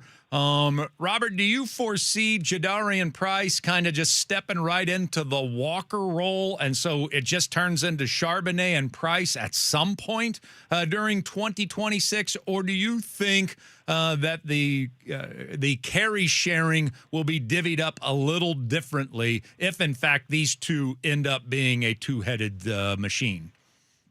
Well, Jadarian Price has no choice to accept the quote-unquote Kenneth Walker III role as the first-round pick, and so he's got some big shoes to fill as the primary back going into the season. He's going to be the primary back going into the season, despite whatever mistakes he might make in the preseason and all those things. He's going to be dependent on, to be the guy. And then when Zach comes back, I think Zach will probably get, minimal stuff. I don't see Zach getting double-digit carries right away when he returns. He might get 5 or 6 carries in the game. He might work some third down pass protection stuff. But, I don't see his load, being very heavy, especially to start. Now, as the season progresses, maybe Jadarian Price starts to hit that rookie wall a little bit. That's where that veteran presence with Zach Charbonnet really starts to show up week 12, 13, 14. And then you start to see still some imbalance. I think Jadarian Price for the majority of the season will get most of the work, but you'll start to see a little bit more balance in terms of play time between the two. Yeah, it's funny you bring up the rookie wall because as you were saying that, I've long expressed that I think it's great to add fresh legs at the running back position at the end of the season when everyone else is tired, and all of a sudden you get some guy back from an injury, or you traded for somebody that has all the tread left on his tires. It's amazing. I mean, I could point out a list to you, but there have been a list of guys that at the end of the year kind of took over football seasons just because as running backs, they were fresher than the defense. Defense is trying to bring them down. So could it be a strange benefit for Zach Charbonnet to miss some time? And even though he's coming off an injury, by the time you hit playoff time, that he might be the freshest cat out there? I think that's a legitimate point. I think Kenneth Walker III is a good example of that. I mean, you think about it, there was a heavy share of time on the field and carries between Zach Charbonnet and Kenneth Walker III. And at times even, Zach Charbonnet got the bulk, of the work in games. And even though Kenneth Walker III may have been disappointed in some of those opportunities, when Zach Charbonnet went down, you can see the freshness that Kenneth Walker III had in that second half run, all the way through winning a title that he probably wouldn't have had he been, the number one guy most of the season. He probably would have, broken down at some point, not gotten injured, but just not as fresh. And so it could absolutely work to your benefit when you're taking some time off. The biggest thing is just being in shape, man, being in football shape, and that's hard to do when you ain't playing football. Mm-hmm. Robert Turbin is with us, part of our Seahawks One series, breaking down Zach Charbonnet. So, theoretically, Charbonnet and Price are the new Charbonnet and Walker, but Charbonnet's not going to be available for a while, as we've already discussed. So, what do you know about Emmanuel Wilson, and can he fill the Charbonnet role until Charbonnet himself can fill it? Well, he certainly has the skill set to do it, and he wouldn't be on the team if there wasn't an opportunity to kind of take that role. He does have similar capabilities in terms of his physicality and being able to get downhill. I think Zach Charbonnet is a little bit more elusive in terms of being able to make guys miss in space, but Emmanuel Wilson does have that ability to catch the ball out of the back. He's got good hands. I wouldn't call him a passing threat per se, but he's available there with the check down. He's a disciplined player. And so the only thing you worry about with Emmanuel is just the consistency of production. There were times in Green Bay where it was like, oh, man, this guy's got a lot of potential. And then when they gave him a larger, load of work, it didn't quite go so well for him, all the time. And so you just hope for some consistency there. Mm-hmm. Sometimes a change of scenery could be beneficial for you, but he certainly has similar qualities to be able to step into that role of Zach Charbonnet in the meantime. You know this group. Is there another running back that you think is a sleeper in all of this for carries this upcoming season? Somebody, you pick one from the litter here that you think we might see more from than what we are carrying on about right now. Well, it's going to be a lot of heavy competition. There always is. Yeah. If you go around the league, running back, yeah, I don't know what it is about that position, maybe because there's only really one spot out there, that you could trust, but there's always so much competition. I know a lot of fans, a lot of folks really love George Holani. He's one of those guys that it just feels like every time he gets an opportunity to play, whether it's on offense or special teams, whatever it is, he shows up. Yeah. This is a guy that consistently shows up. Obviously he doesn't have the intangibles from a size standpoint, but that doesn't matter. Darren Sproles is one of the best running backs of all time, in my opinion. And he was like 5'6" or 5'7". And so, George Holani to me is another guy that I would look at in that room and say, man, he could be a big time player because of what he's displayed on film in his history. Robert Turbin is with us talking Zach Charbonnet here in our Seahawks One series. So in the meantime, I mean, we know we're going to miss some time with Zach Charbonnet on the sidelines recovering from that ACL. What is it about his game that you think that they'll miss the most? His running ability, blocking ability, leadership, experience. What is the thing that we're going to miss until Zach Charbonnet gets out on the football field? Well, I think he's an underrated playmaker. And that's the thing that you miss with Kenneth Walker III. It was just like you almost didn't know what was going to happen every time he got the ball. And all of a sudden, boom, he's down the sideline, for a 70-yard touchdown or something. Zach Charbonnet has that same sort of playmaking factor to his game. You give him the rock, all of a sudden he's broken a couple tackles, and he's at the third level in space, with a chance to take it to the house.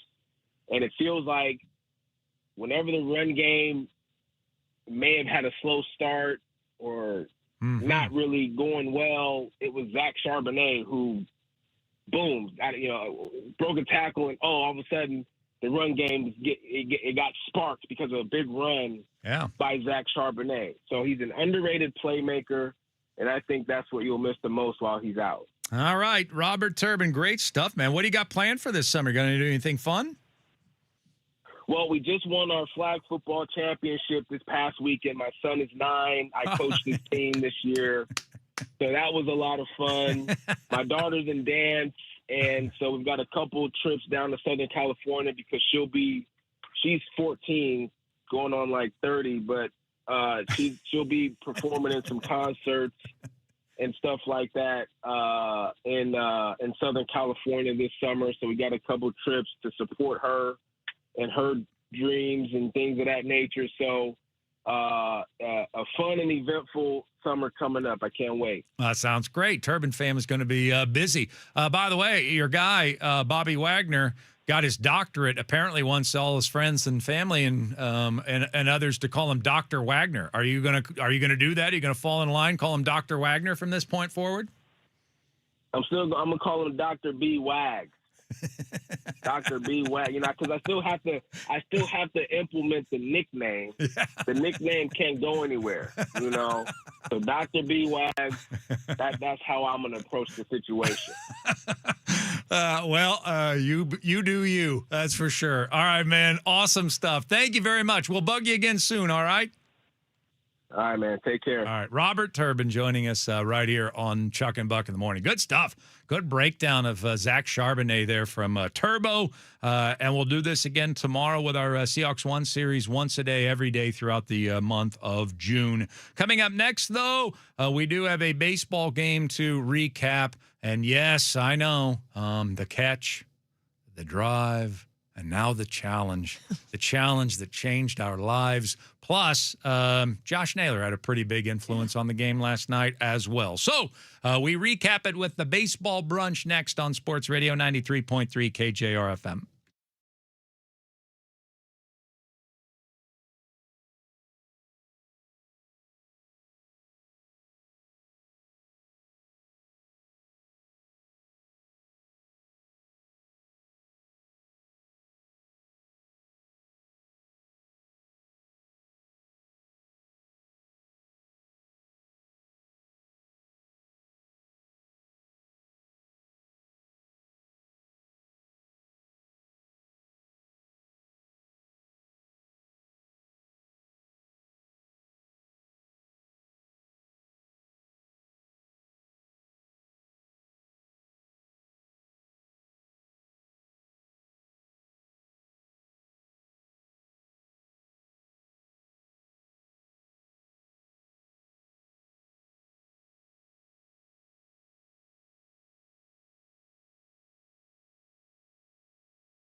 you. We got a hunch you'll love the baseball brunch.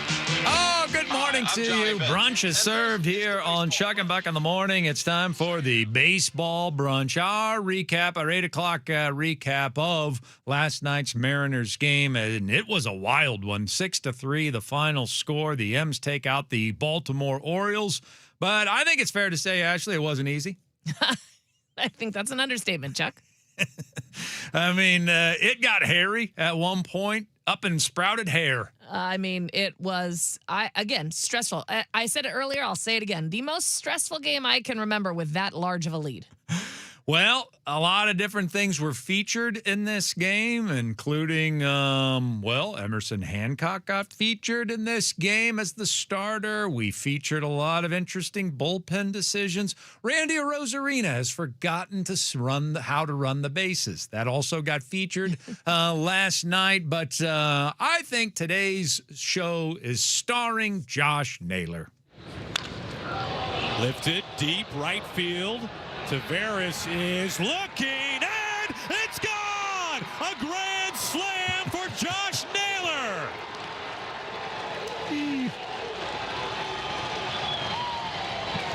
A 5-1 Mariners lead. Mariners TV, Aaron waited that hold us like, I don't want to say it's gone until I know for sure. He really wanted to make sure. He stretched it out. He waited till it was in that goofy-looking Orioles fan's glove. Yeah. Before he declared it a home and then run. even then he probably was like, yes. Yeah, we're good. Is the railing a home run or is it a fence? Is it the rail? Because you reached over the rail. I don't want to get this wrong. Yeah. Grand slam for Josh Naylor in the fifth inning. Kind of blew it open a little bit at the time. Team built a 5-1 lead there in the fifth. Emerson Hancock only went 5 innings. He allowed just 1 run, but he was up to 92 pitches. And I don't know. It just does not seem that this is what you do when you have a 6-man rotation. You've taken away a relief pitcher from your bullpen, and you're giving all of your pitchers an extra day off this week. And as a matter of fact, they have had 2 extra days off because they had the off day on Thursday. And so if you're not going to push Emerson past 92 pitches in a 6-man rotation, when are you going to try and test our starters' endurance? But Dan Wilson opted to take Emerson Hancock out of the game. He went to Cooper Criswell for an inning and too much. Just a hair. Matt Brash came in and was wild. I mean, he did not know where he was throwing the baseball. He did not look like Matt Brash. Yeah, but he got help. He got help from Johnny Pareda and the new ABS challenge system. The challenge of our lifetimes last night. Brash did not look like he was going to keep the Orioles from overtaking the Mariners in the 7th inning, and instead on a 3-2 count, Johnny Pareda challenges a pitch up in the zone and barely in the zone, gets it overturned to Pete Alonso's chagrin, and that pretty much won the game, did it not? Oh, yeah, because that would have been such a difference maker to have the bases loaded. Huge. And you bring in a run. And that strike call, it was like by the seam of the baseball was the only thing that went over that line. And the look on Paredes' face when he got it, because he has to challenge it, whether it is or not. In that moment, it was close enough. You have to. Whether he was right or not, that is a great challenge. That's how it's got to be used. And, man, think about this. Had Randy Arozarena pulled a Randy Arozarena and challenged a 2nd inning ball call or strike call, and it was right down the middle of the plate, we would not have had that challenge because Pareda had already missed one. And Pareda's not very good at this. Garver's great at it. Cal's great at it. Pareda's not been very good at challenging. And so for him to at that moment recognize, I mean, that's the situation that you challenge in. And situation to me is more important than anything. Absolutely. And so you had one in your pocket. That was a huge moment in the game. Everybody recognized it. And to get that clipped. And he didn't know. He didn't know for sure if that was a strike. He just had to take the risk. He took the risk because the situation dictated that it was worth the risk at that point, and they got it narrowly, and Alonso ends up striking out rather than walking. So that's 6-2 still at that point, and not 6-3 with the bases loaded and still 1 out. You now have 2 outs at that point. You get out of the inning. Brash, not good at all last night, got saved by the challenge. It was the best challenge of our lifetime. Ever. And I hope that they made a big damn deal about it in the clubhouse after and said, now this is why we have to be careful about when we challenge. That was the perfect usage of a challenge at the perfect time. Even if he wouldn't have gotten it right. Exactly. That's when you have to use it. Yeah. And man, think about how much this challenge system has changed the game. To have that moment last night, I mean, what did we do without this? I don't remember those days. Did we not? Has this not always been around? So Brash, this and the pitch clock, they've always been there. With help, Brash gets out of it. Bizardo was not good last night either, but kept the damage limited. And then Andres Munoz comes back from Sunday's failure and looked dominant last night for the save, his 10th of the season. And the Mariners do win a game much closer than the final score indicated. 6-3 is your final score. Emerson Hancock gets the win. He's now 5-2 on the year, if that means anything to anybody anymore. And he also lowered his ERA last night to 2.74. I mean, this dude's an all-star right now. Yeah. If they're choosing the all-star team, Emerson Hancock is on the all-star team. That's how good he's been so far this year. Here he was after the game. With the mound visit with Johnny and Pete, it looked like there was quite a bit of communication going on. Was it just a matter of getting on the same page about what you were trying to do there? Yeah, I mean, I think when you're in a big spot, in a big situation, like, you need to know, like, what you're trying to do. And I just think all three of us, we're on the same page. We had the meeting before. You have a situation that arises in the game, and you need to stick to that. And it's just about going out there and trying to execute it. I mean, I thought tonight was just about our guys and our offense and just trying to keep them in there, do everything I could to go out and put a 0 for us when we had the big inning. So hats off to those guys. Great defensive plays everywhere, too. I wanted to ask you about Mooney. He's obviously been going through a good deal to get right back out there tonight, bounce back the way he did. Just what can that do for him, his confidence? It speaks to who he is as a player. I mean, this game is about, responding. And tonight, like, huge moment for him. He put yesterday behind him and count. Aaron had a huge save for our team. And that's who Mooney is, though. Mooney's a fighter. He's a competitor. And there's nobody else out there we'd want in the ninth inning than him. You've had his back quite a bit this season, and just some of his struggles have come in games that you've started. Why is it so important for you and the rest of your guys to continue to pick him up when he scuffles? I mean, we're a team. Like, we are a team. We are together. I mean, there's going to be nights where we have to pick each other up, and it's a long season, and it's just about sticking together, continue fighting, and, when you know the guys behind you believe in you, it can help you in those moments out there.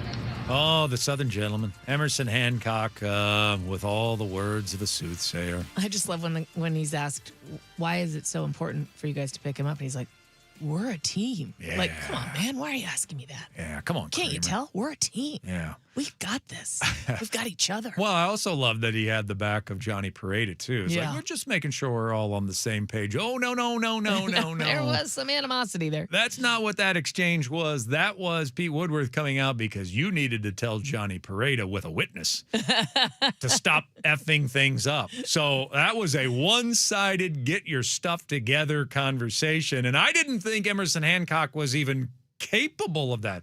I mean, if you meet this guy, I mean, he's a sugar plum. I mean, he's as sweet a young man as you're ever going to come across, not named Andres Munoz probably. And I didn't even know he had that kind of backbone in him, but he took on a veteran catcher and told him what's what on the mound. And whatever he did, he got Johnny to correctly challenge a call. Yes, so I think the challenge, actually, you know what? We gave the credit to Johnny. It goes to Emerson. Yeah, maybe it got him on his game because he scared him stiff.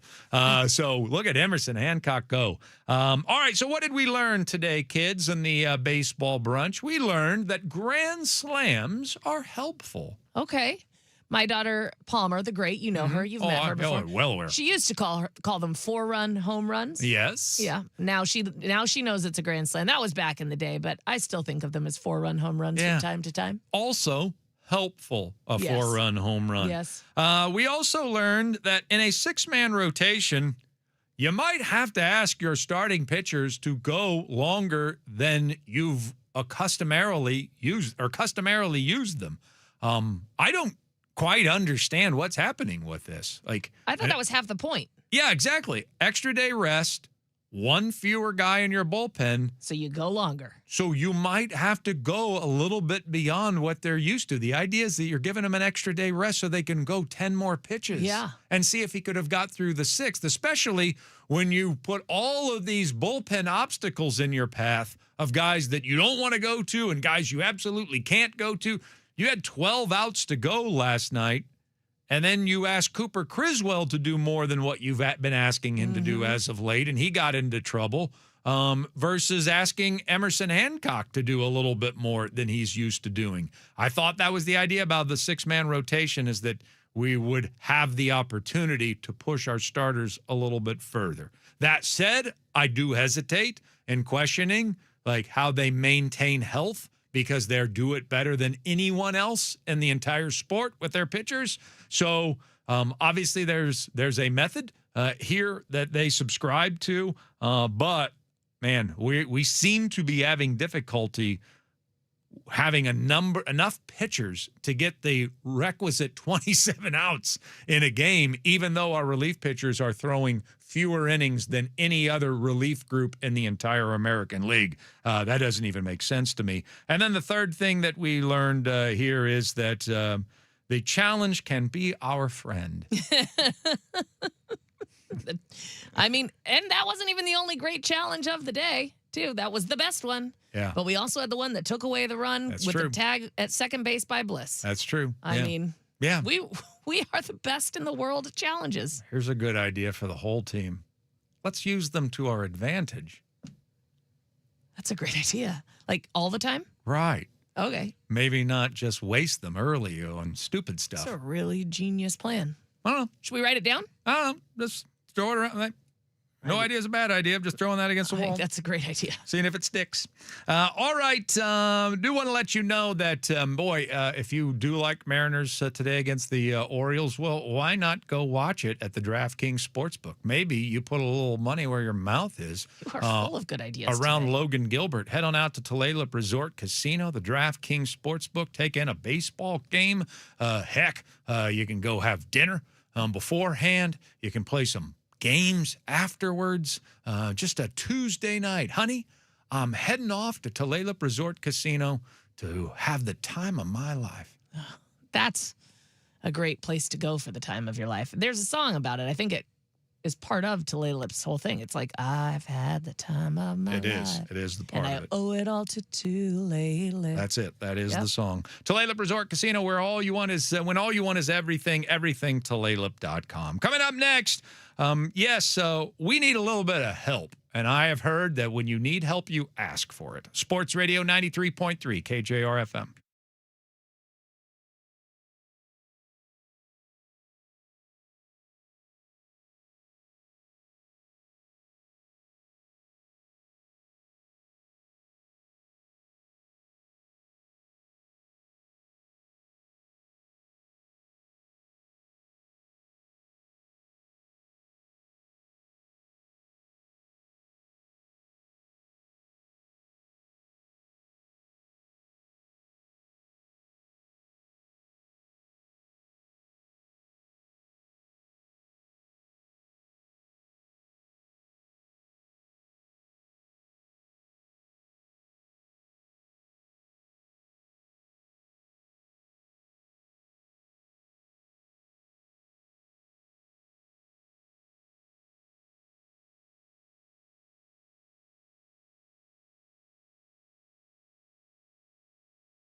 Yeah, Chuck and Ashley with you. And yes, a couple features that we've added here in the last few weeks is Sup and Sup with You. Sup is when you ask us a question. Sup with You is when we ask you a question. And I come to you with hat in hand. And when I say you, I mean every member of our listening audience right now, because I need help. And I've been told through from a lot of good people, a lot of nurturing people, that if you need help, you just ask for it.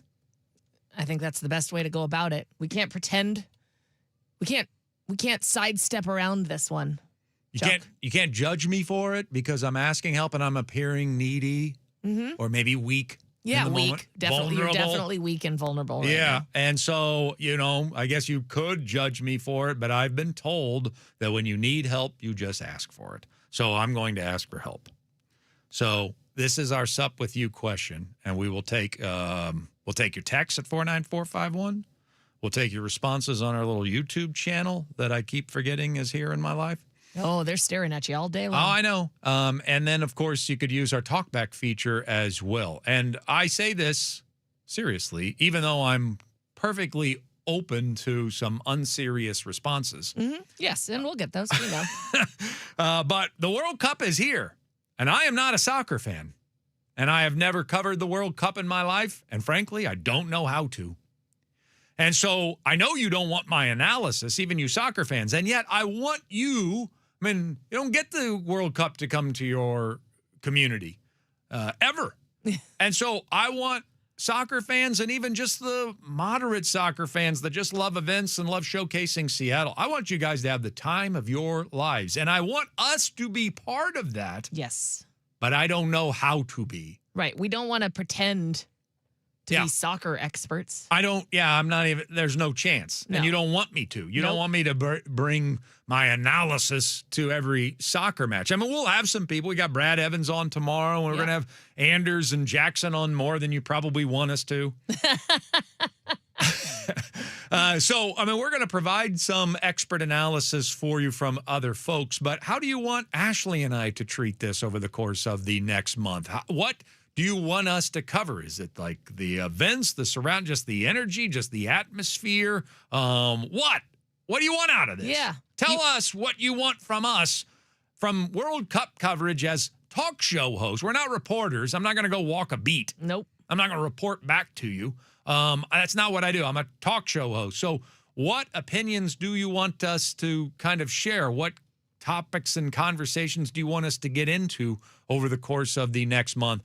How do you want us to cover the World Cup? Yeah, because I would say, like, probably let's talk about, oh, wow, that was great. That was exciting. There's the atmosphere around town, all those kind of things, and not giving too much to each individual game unless it's just something that, is unavoidable. But as far as, what happened in that game or what that loss or win means for what group or who and what, that's what other people are for. Well, I mean, I can monitor that. I can monitor the numbers and what needs to happen and things of that nature. So that's one thing I could provide, certainly, here on Chuck and Buck in the Morning, is keeping you up to speed on who's playing where and what those games mean. So there's an idea there, right there. That gets us started right there. Schedules. But I'm going to leave it for the rest of you. I mean, because some of you are soccer fans out there. And even though you listen to this radio show and you know that we're never going to talk soccer and probably don't want us to talk soccer, you want soccer talked about if you're going to tune into Sports Talk Radio, because even though you love your football and you love your baseball and you love your basketball, you also love yourself some soccer and would like some sort of coverage provided by the morning show. Yeah, we can't ignore it. It's huge. At Sports Radio 93.3 KJR FM. So let us know.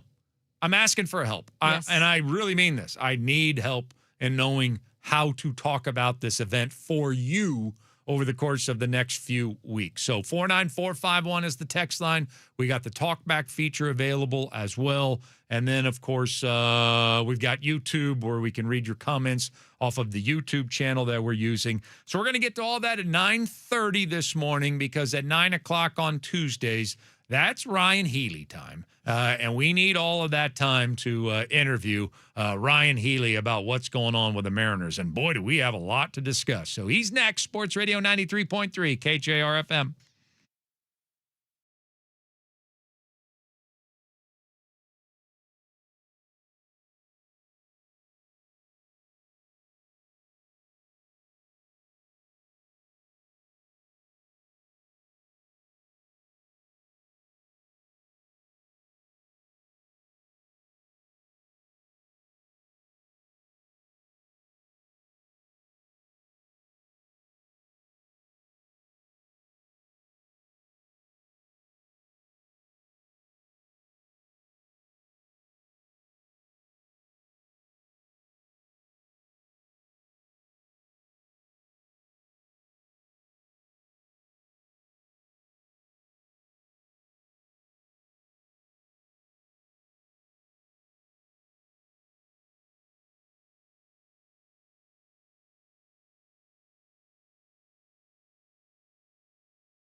o'clock hour, and on Tuesdays, that segment belongs to former Mariner Ryan Healy, who, of course, is also gracing our lives these days as part of the Mariners television team as well. And so every Tuesday, 9 o'clock, we get his thoughts on Mariners baseball, and we dive right in here with Ryan this morning. Good morning, sir. Good morning. How are we doing today? I'm doing all right. Ashley brings up a good question. Did you ever do one of those dugout standoff things?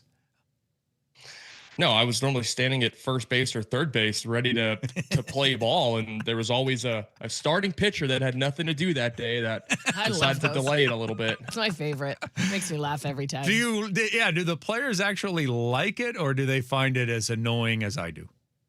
It's indifferent. Okay. I can't say that like it motivates me, but also like the pitchers live in a different world. So if that's what their goal was for the day, then go do it. But the umpires, they're done playing with it. It's like an immediate ejection for both pitchers. See you later. Oh, good. All right. Well, that's why they do it. Then they can go hang out in the clubhouse and relax. Maybe that's the strategy. That's a good point. Go golf. Yeah. With the guy you lost to the standoff to. I don't know. Ashley just brought it up during the break, and I'm like, I haven't ever asked Ryan about this. I'm going to do it to start our conversation. One other thing before we dive into a lot of really meaty conversations we need to have today. Are you doing the home run derby? They keep promoting it, and Ryan Roland Smith signed up to embarrass himself. But you probably would stand a pretty decent chance, and yet versus Ichiro, how are you going to fare in that scenario? If I beat Ichiro, then this whole event is a fail. Like this is Ichiro's game to win at this point. I've seen him hit BP. We've obviously all seen him play as well, and he was automatic in the 5-6 hole, base hits on command. But if you ever watch his batting practice, he can also go automatic home runs pole side, just swing after swing. So I'm going to have to really get into shape and like prepare for this to really have a shot. But you are going to do it. Oh yeah, I'm doing it. Okay, good. Oh, good. Finally, we might have some competition then. We needed some competition for Ichiro. Define competition. Somebody that can hit more than one. Okay, I'll take that. Yeah, all right, you can do it. All right, Ryan Healy is with us. We got a lot to discuss, including last night. And let's begin with, the 49ers have the catch, and the Broncos have the drive, and now we in Seattle have the challenge. I love the ABS challenge system. I love what it's brought to the game. But, man, Ryan, that's how it's used last night. Johnny Pareda didn't know if that was a ball or strike. That was like a maybe 50-50, and maybe even he didn't feel that confident about it. And yet the situation dictated this is worth challenging right now to try to bail Brash out of whatever he's going through this inning. I thought it was that was some great drama that we've never had in the history of our baseball lives until this season. It definitely adds a layer of excitement to, I don't want to say a mundane moment, because a bases loaded walk in a tight game is pretty exciting in itself. But the opportunity to change the result of the at-bat after the umpire already determined that it was a ball was incredible. I haven't seen Pareda have as much success as Garver. Like, Garver is unbelievable behind the plate with those decisions of when to challenge. But the fact that Pareda got that sweeper up in the zone that just clipped the top enough to make that strike three. Talk about just baseball being a game of inches. That was a great example of it. And a wild night. That's two wild games in a row. And I suppose doing baseball math, you lost one of them you shouldn't have lost. And then you pulled out last night's. And I guess you'll take that after two wild evenings in the American League to go 1-1. I suppose you feel okay about that. I'm curious the lenses that you're watching the games through now, and how Mariners are watching the games now after that 8-game winning streak, when we all felt like we saw the potential of this team, even with missing Brendan Donovan and Cal Raleigh, the opportunity for them to actually go on that type of run and take care of business.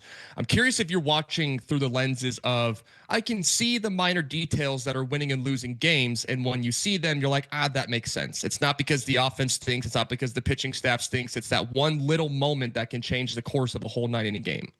Yeah, Ryan Healy is with us, and, man, just a couple bizarre games. And I got to get your thoughts on how Dan's using his bullpen, because it's been a huge topic here the last couple of days, and really for a lot of the season for me anyway. I play right there. I'm armchair manager. I'm playing along. I promise you I don't do hindsight and that, you give up 2 runs and you have a problem with the decision. If I have a problem with the decision, I had the problem with the what went into the decision, not the result of the decision. And so I would say I've been having some issues with Dan's choices with his bullpen. And I'm wondering if you're going through the same thing yourself now that you're a big-time Mariners analyst. Can you be more specific? What are your biggest gripes? I want to be specific with my answer here.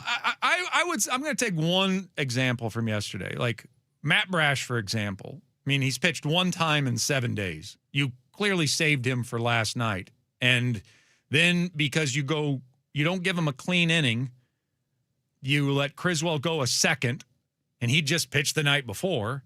Now Brash is rushing to get into the game. He didn't look to me, and he's not struggled with his command this year. He didn't look to me like he was ready to pitch last night. And then the guy that you saved for the night has to bail out somebody else, and you only get 2 outs out of him when you are trying to piece together 12 outs in a ball game with a bullpen that obviously you're using it as if it's tired because there are so many guys that you're deeming unavailable to you. So stuff like that. That's just one example of many, but I've been having an issue with it, and I'm just wondering if you've been having any issues with it. No? It's tough to not as much. And part of it, I believe, is like there's a pitcher that's really missing right now in Vargas. Like Vargas was that bridge guy that had the high leverage stuff, but could bridge some of those emergency situations. Bizarro's kind of turned into that as well. I think he's always been kind of the 7th inning guy plus a high leverage spot that shows up earlier in the game. Ferrer, I feel like plugs into so many different holes in that bullpen when there are guys that are unavailable, which has been so nice. Brash's command hasn't looked really sharp to me. Anytime that I've seen him pitch since he's come back from the IL, this command doesn't look automatic.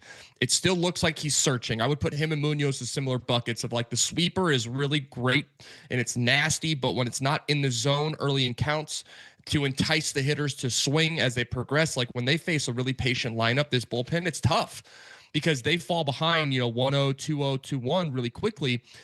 And then all of a sudden it's the automatic fastball. And I don't care if you throw 101 or if you throw 93, a big leaguer is going to get on time with it. Here's the thing, though, about great teams in the major leagues. The best teams in the league don't have the highest innings pitched of bullpens. Why? Because the starters are able to stretch the game into the 7th or 6th inning consistently. So I don't think we're sitting here saying we want the bullpen to throw more innings. Right. Because what we want actually as fans is we want that bullpen to be as healthy as humanly possible when it comes to August to September and then especially through October. And then that's when it's all hands on deck. It's a full sprint.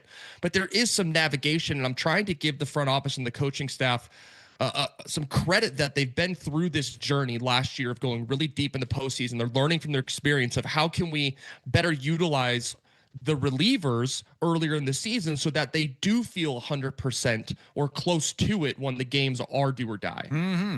Now, let's talk about the starting pitching then, because we've gone to a 6-man rotation. And Ashley and I were discussing earlier, I thought one of the benefits of that, you're down a relief pitcher, but you're also giving your starting pitchers an extra day rest, and yet they've not budged on that window. If you're between 85 and 95 pitches at the end of an inning, we don't send you back out for the next inning. Should they push the envelope a little bit there? Should Emerson Hancock have gone out for his 6th inning, considering the fact that you are acting as if your bullpen is at the end of its rope with how careful you're being with usage right now? I don't have the exact pitch count, but I thought I saw 92. Luis Castillo stretch into. Okay, so he's 92. I thought I saw him stretch a little bit further. I know that teams have a formula and they have a system of how they're going to operate within their starting pitching. And if that's what they are projecting is the best opportunity to keep these 6 guys healthy for the rest of the season, they're going to continue executing it. But I also believe that the second half of the season, they'll start to use their eyes a little bit more, use less of the numbers and the process that they're executing right now. Like, it just seems so clear to me that with every single pitcher, there is a plan, not just for the short term. This game is do or die. This is for the games that start after the 162 finish. They got so close last year that it just looks like to me that this team is making decisions based off of where they want their staff to be in September and October. I get it. What did you think of Emerson's chewing out of Johnny Pareda on the mound? I didn't know he had that in him.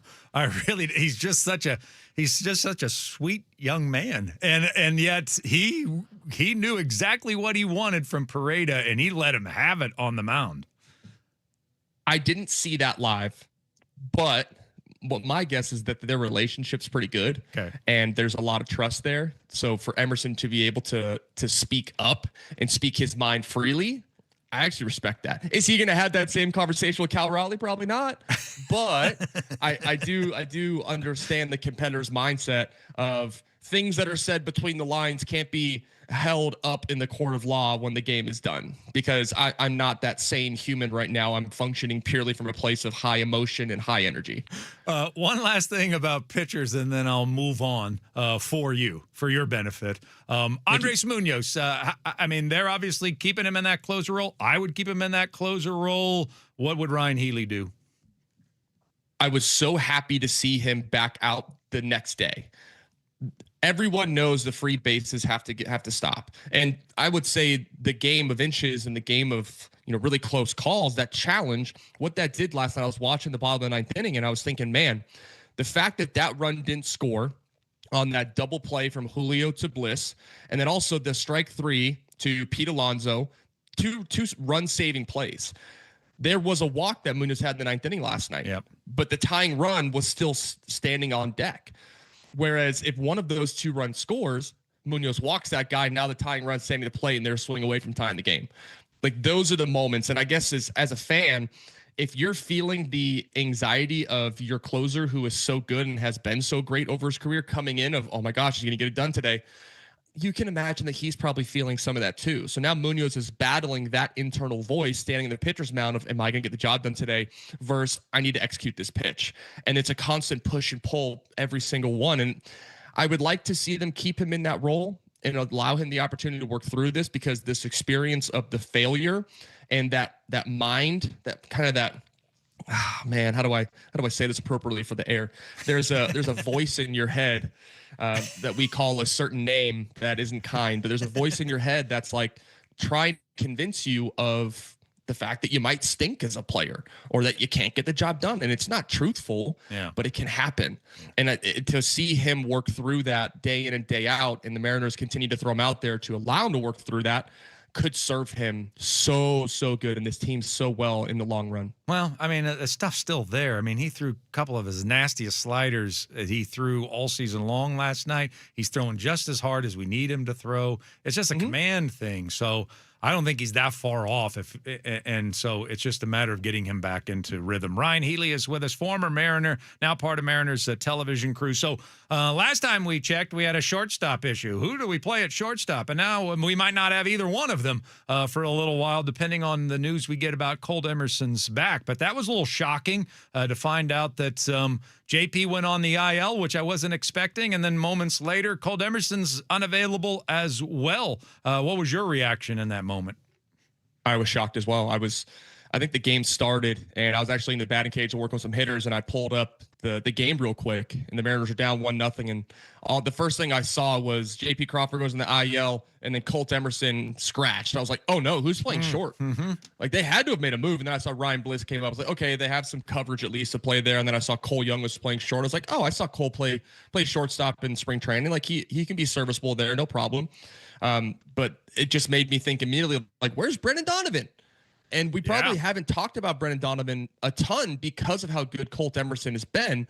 But this is the moment when you're like, man, where's the middle infield depth that this team and organization has? And they have the bodies, but unfortunately there's a ton of them on the IL right now. But let's just say this for Mariners fan. How different does this team look without JP Crawford in it? I would like to see it, honestly, because I was going to ask you about Brendan Donovan. That was going to be my next question. When he comes back, what's it look like? I honestly, Ryan, would like to see Emerson at short and Donovan at third. And I know you don't feel that way. I don't. Listen, I understand why you want Emerson to play shortstop. I completely understand. And the numbers can validate some things. But also, the numbers are so accessible to fans and media But what fans and media don't have is they don't have that eye of seeing how productive an infielder outfielder is on a day-to-day basis. And I was talking to Perry Hill about this because my question was about Julio and then some of the infielders and the numbers and the analytics. Like, how much do you look at that? He goes, it doesn't make sense to me.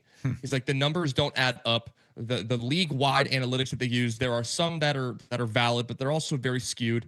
And just for fans' perspective, teams have started making their own analytical formulas to evaluate a defender because they don't trust the ones that are league-wide. So they've started to find their own ways to evaluate a player's value. It's so fascinating to me, and it's not something I ever said as a player.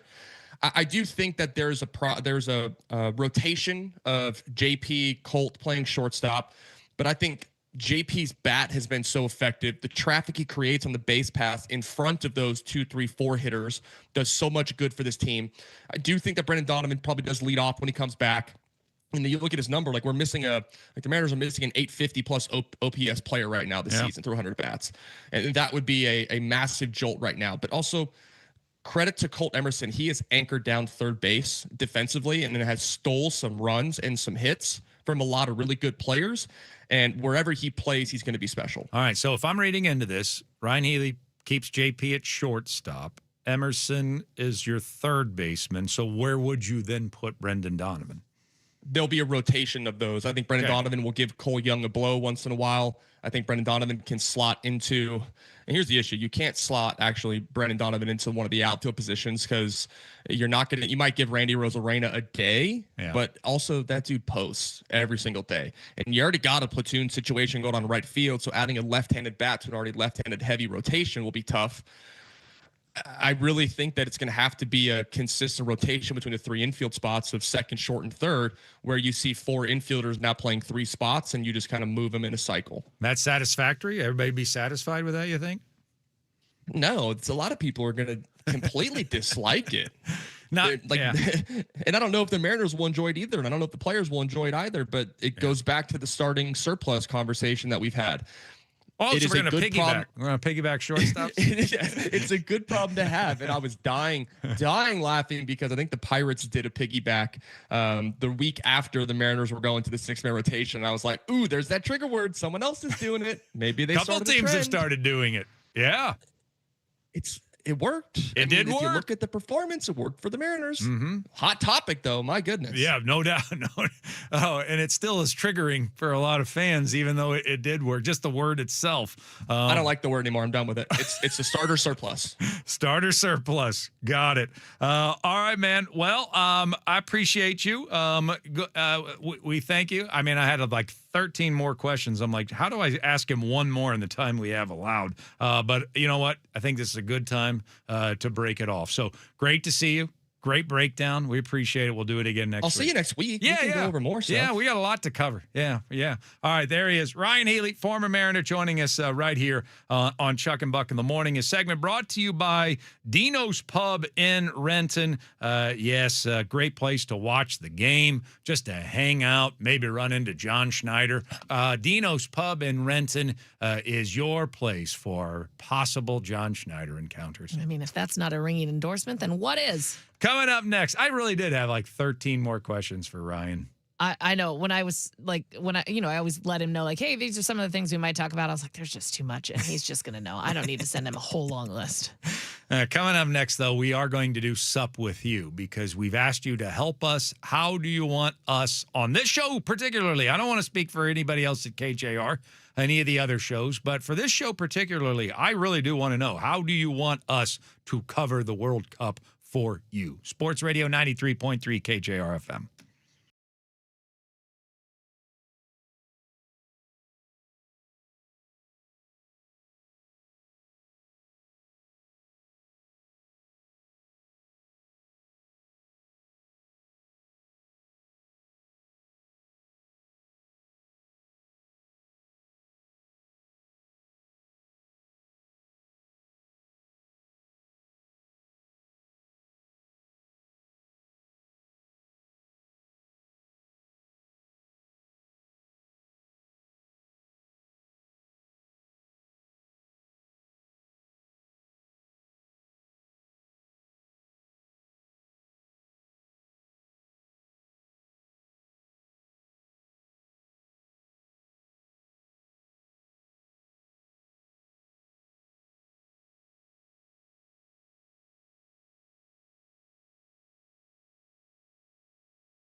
it's Chuck and it's Ashley. Time for Sup with You.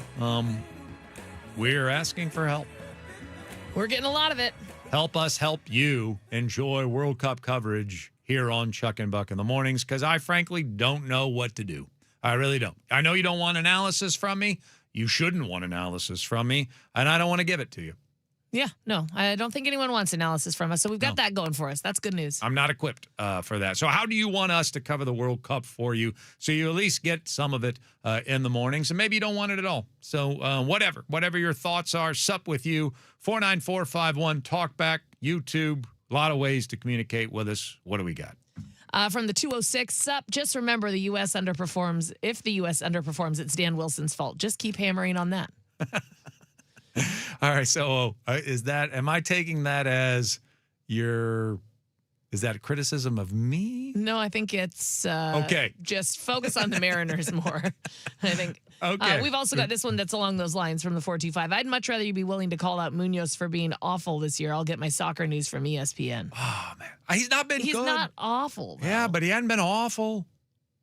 Yeah. Yeah, so I just don't agree with that. Don't agree with that. The 253, let's talk about gambling on soccer and try to win some money. Make it about who's covering spreads and player props that are on a hot streak. Let's win some money. Okay. So more of a gambling. I don't know one person who gambles on soccer. Yeah. I don't. I don't either. Until you read that, I didn't even consider that. And that's silly on my part. Because obviously, Brendan Sorsby's going to bet. Yeah, we know that. I'm sure. He's all in on Trinidad and Tobago, I'm sure. He was probably betting on the friendlies. Probably taking Texas Tech minus the half goal. That's an interesting angle. Do you know any soccer gambling experts? I don't, but I'm sure we could find one. Wonder if Jackson Feltz or Anders Hurst, because that absolutely we should be doing that. Yeah, that's fun. All right, I'm gonna actually write that down. Okay. So the gambling angle, and I've already written down schedule-wise, like updating you on pivotal games. Yep. Even if I don't provide analysis, which I won't, updating you on pivotal games and what they might mean to the big picture. Mm-hmm. Okay, so that's what we're going to do. We've got two things so far. Yeah, 425 says zero soccer coverage is great. Thanks, guys. Okay. Yep. Okay. Even though it's the World Cup. Even though it's the World Cup, that's what they're saying. Let's see. 253 says your team vibe. Tell us about the festivities and local vibe. And that kind of coincides with from the 425. All I want to hear about this World Cup is traffic updates and where I need to avoid. So people want to know locally, how it's affecting them. See, I was just having this conversation with Ashley off the air, and I'm kind of a pull back the cover kind of host. Bosses usually hate that. But I was saying, I think it's more of a topic for our friends down the hallway. Mm-hmm. It's Bender and... It's lifestyle stuff. Yeah, it's Bender and Jody and Jubal. I think that they are probably going to talk about it more than what we're going to talk about it at KJR. Not that we're not aware of it, but providing analysis. We've got two young up-and-comers in the soccer analysis world. That's pretty much it. Mm-hmm. I don't trust anybody else's. I don't trust Softy's analysis of soccer. Not on the station, but that's why we're bringing in Brad Evans. So well, Brad Evans, yeah. We're going to have guests for sure. That's a given. We're going to have guests to talk about the U.S. team and the entire tournament at large. But I think it is more of it's taking over Seattle, and that's more of a lifestyle conversation than it really is a sports talk radio subject. But I might be wrong. Please correct me. That's why we're doing this exercise. Correct me if I'm wrong. Yeah, we've got more votes for soccer gambling segments, so there you go. Okay. I'm going to put a star by it now. Yeah, the 206 says, just embrace it, especially when the U.S. plays Australia here in Seattle. Go to a local soccer watering hole and dive on in, then come back the next day and report on it. So that's still more of the lifestyle, more of how, things are around town. Yeah. Soaking it all up. I tell you what, Kangaroo and Kiwi, is that still around there in Ballard? I used to live in Ballard. Don't hang around there too much, but that was a great place to watch rugby. I'd go there for rugby games. And so I would imagine that's still hopping to this day. I know who would know. Jackson. We'll ask him about that on Thursday. Yeah, that's a good idea. Yeah. Marcus says, love the World Cup, but not a big soccer fan. Bar talk for the group we're in. No analysis, just bar talk. Just bar talk. Yep. Okay. Uh-huh. What is that, though? I think just like, just the big highlights, what people are talking about on social media. The too. buzz. Like, oh, did you miss that? Did you see that? Got it. That was awesome. Oh, Yeah. they flopped. Blah, blah, blah, blah, Yeah, blah. the buzz it creates. So if Yeah. another Frenchman headbutts somebody in the middle of the chest, We should talk about that. then that becomes a topic and We're we looking go at with you, it. Zidane. Thank you for knowing what I was referring to. You're welcome. But not if somebody fakes an injury in No. the Cameroon game. Right. Definitely not that. Because there will be 13 of those in the first half. That's right. Okay. The 206 says, please, no soccer. Okay. That's the easiest way for me. That's just cutting right to the chase. Yeah. But honestly, I do want to provide flavor for it here on the show. I mean, we're a part of this world, right? We're a part of this community, and it's the biggest sporting event. It's the biggest sporting event that there is. This is a really big damn deal, and yet I'm just ill-equipped to cover it the way that I would normally cover a major sporting event. Right. We don't want to be pretenders. Right. We don't want to just sit here faking things so that because we're supposed to. We've got from the 206, it's not too many times that a U.S. team is considered an underdog in a sport. In soccer, it is. Imagine if we go on a run. It would be like the Miracle on Ice, but on the pitch.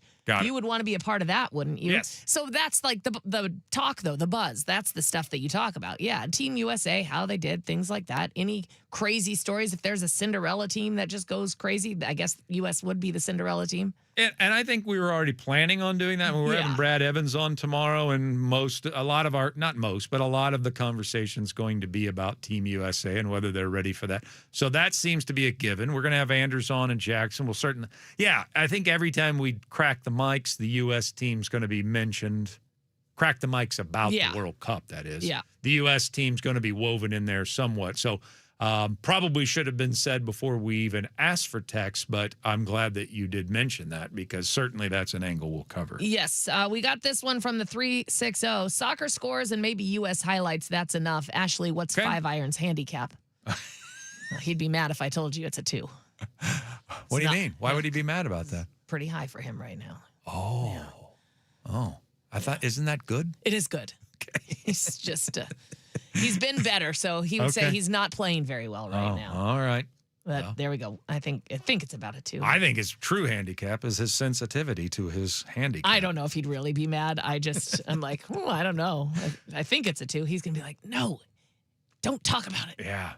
And it's real. Yeah. Scores certainly will be handled in What's on Tap and in headlines for sure. So, yes, we got that covered. And from the 425, sup, Chuck and Ash, what's up with Bucky? Is he really on medical leave or is he just getting ready for the home run derby?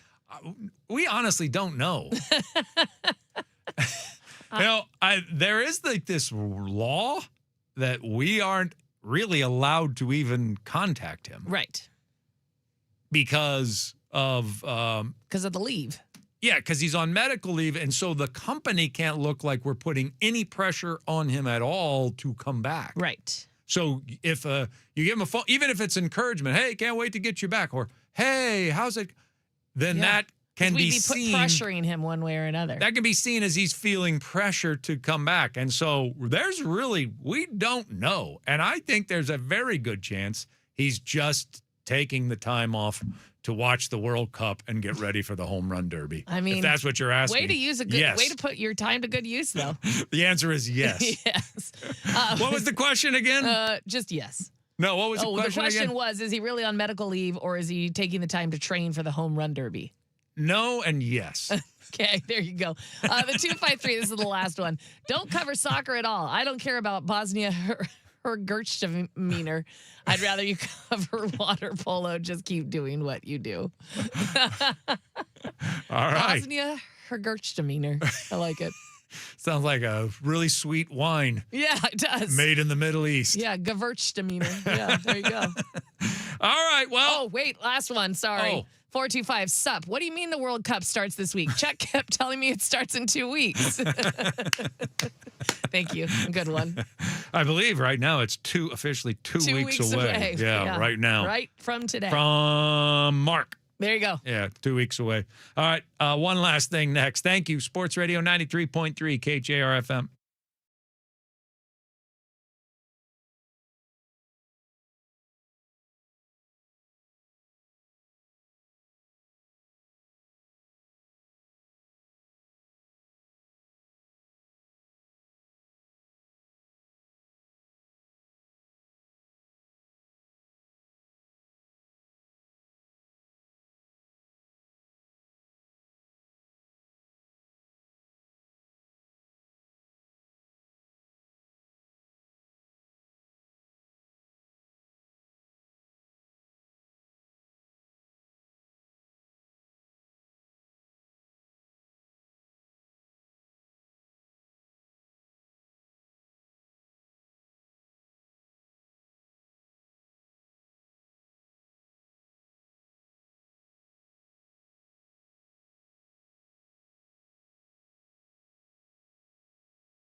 All right, final segment. One last thing from Ashley and myself. Ashley, what do you got? Okay, so we talk about how it doesn't take a lot for professional athletes to make a big impact, especially on kids and the public. I mean, we saw Cal, I guess he stayed around Everett and signed a lot of autographs during his stay up there, which was great because it was a sold-out game. A lot of people up there to watch. Paul Skeens did something similar, but actually even just a little bit cooler.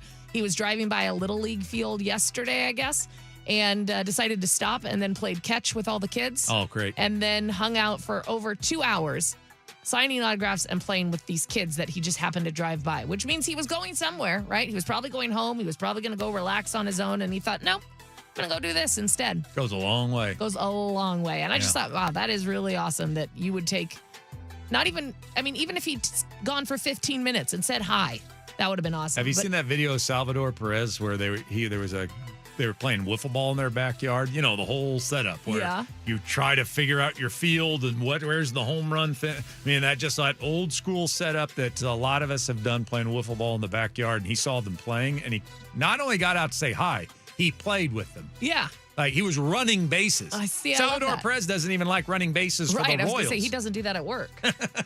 But yeah, Skeens, same thing. So he went and played catch. I mean, that guy plays catch for a living. Yeah. And was like, yeah, I could do that. That's fine. Of course, the bases were shorter for Salvador. Well, that's true. Maybe he liked it was more of like a jump. Anyway, it's nice to see these guys that take that know the platform that they have and what just a couple minutes what impact that can make. So doesn't take a lot. It does not. No, it doesn't. And nobody's telling you to run some big giant charity event. Nope. Just if you've got 2 minutes, say hi to your fans. That's it. And especially kids. Oh yeah. And let them know that those kids are never going to forget that. They're never going to forget Paul Skeens, and he's now probably going to be their favorite player for the rest of their lives. Paul's got nothing else going for him, though. That's for sure. That's true, yeah. His life is in shambles. I'm going to close with this. I know we've talked a lot of baseball today, and so I probably should go NBA Finals. We haven't talked about that since headlines at 7. Because we've been talking so much about relief pitching, I just want to point out that even though I'm having trouble with this, here I have Ryan Healy, former major leaguer. And it's not, and I liked his response to it because it's definitely not standing out to him that Dan is struggling with his bullpen decisions. So, I know it is for a lot of people that are listening right now. It certainly is for me. But here's a major leaguer saying, no, I don't see anything that I think is wrong. Certainly there's some question. Everybody's got their opinion on how it should be handled. But he says he doesn't see anything that's wrong. That said, since you can't do it the way I want you to do it, Dan, I'm going to tell you in advance. Nice. Let's see it. All right. So Logan Gilbert tonight, we're going to try to get 6 out of him. And then we should have who? Bizzardo for the 7th or Spire, depending on Henderson, Alonso, and Cowser. Those are the 3 guys I want him facing tonight. And then Ferrer is going to be our closer tonight as Munoz, Criswell, and Brash, I'm assuming, are getting days off because Brash can only pitch once a week and Munoz can't pitch 3 straight days. That's for sure. He No, can't his arm even will fall off. Yeah, usually can't even pitch 2, and I would imagine Criswell can't pitch 3 straight days either. So that's how it works. And then if Gilbert can only go 5, hopefully he doesn't, Hoppy's your 6th inning guy. Okay. So you're not putting all the pressure at the end of the game on Right. him. And then you go, if it's Henderson, Alonso, and Cowser coming up, Spire. Otherwise, we save Spire for when they come up, and then we close it out with Ferrer. So there you go. Okay. Just do that, Well, let's see if he's listening. and I won't complain tomorrow. Pretty easy. Yeah. By the way, they're throwing a left-hander tonight, and Trevor Rogers, what an odd career. He was great when he came up with the Marlins, and then he became terrible. And then they got rid of him for a song, and then all of a sudden in Baltimore, he became great. And now this year, he's terrible again. He's got like an ERA around 7. Of course, he is left-handed, so it doesn't really matter if he's terrible when he faces the Mariners. Yeah, that'll do it for him. Yes, it'll be Gilbert versus the oddball tonight at 3:35. We'll talk about it tomorrow at 6 o'clock in the morning. I was like, I'm not going to be here at 5, so good luck. Craig and Chris are next. Sports Radio 93.3 KJR FM.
from the Star Reynolds Sports Desk, your 93.3 KJR FM sports headlines.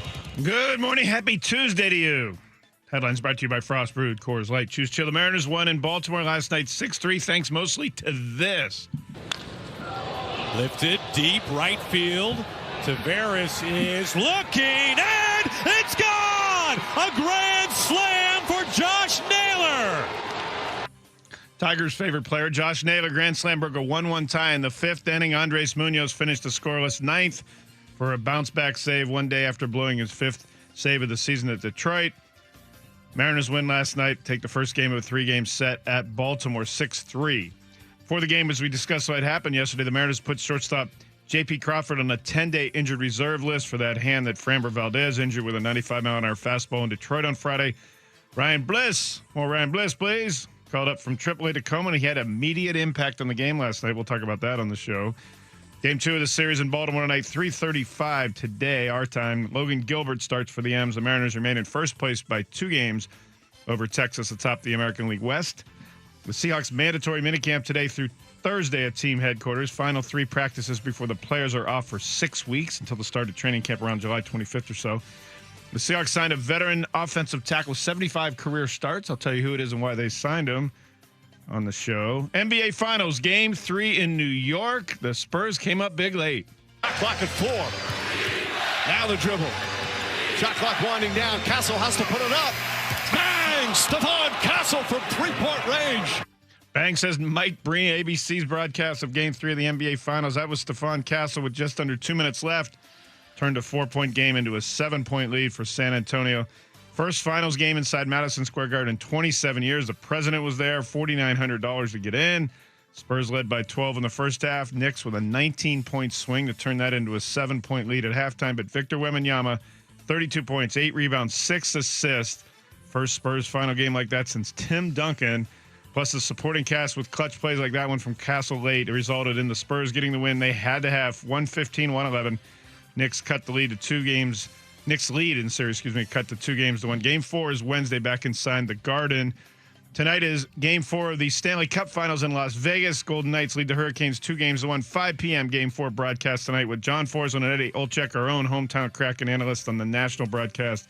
Sports USA Radio right here on 93.3 KJR FM. Also in Las Vegas, the Storm last night. They lost again. 6 straight losses for the Storm. They lost to the Aces 101-91. Storm were 3-10, last place in the WNBA's Western Conference. In Los Angeles last night, Rams tackle Alaric Johnson was arrested on felony domestic violence. First reported on ABC 7 TV in L.A. The Los Angeles Police Department said the charge was for, quote, a person who willfully inflicts corporal injury against a spouse. The Torrent is losing team captain and U.S. gold medal Olympian Hillary Knight. She's going to play for Detroit's expansion team in the Professional Women's Hockey League for the 26-27 season. The Associated Press reported Knight will first sign a foundational contract with Las Vegas expansion team. Then Las Vegas has agreed to trade Knight to Detroit for Detroit's first-round pick in the draft next week. The Torrent this morning announced that first step, Knight signing with Las Vegas this morning. And the World Cup begins Thursday, 1 p.m. our time. Mexico hosting South Africa in the famous Estadio Azteca in Mexico City. The first group stage match here in Seattle is next Monday. Belgium against Mo Salah in Egypt. I'll be at Jimmy's right across the street from the stadium, broadcasting live that morning, Monday morning, before a noon kickoff at Lumen Field, Belgium and Egypt. The Belgian national team landed in Seattle yesterday. They're training at the Sounders' new facility in the old Long Acres racecourse near Renton.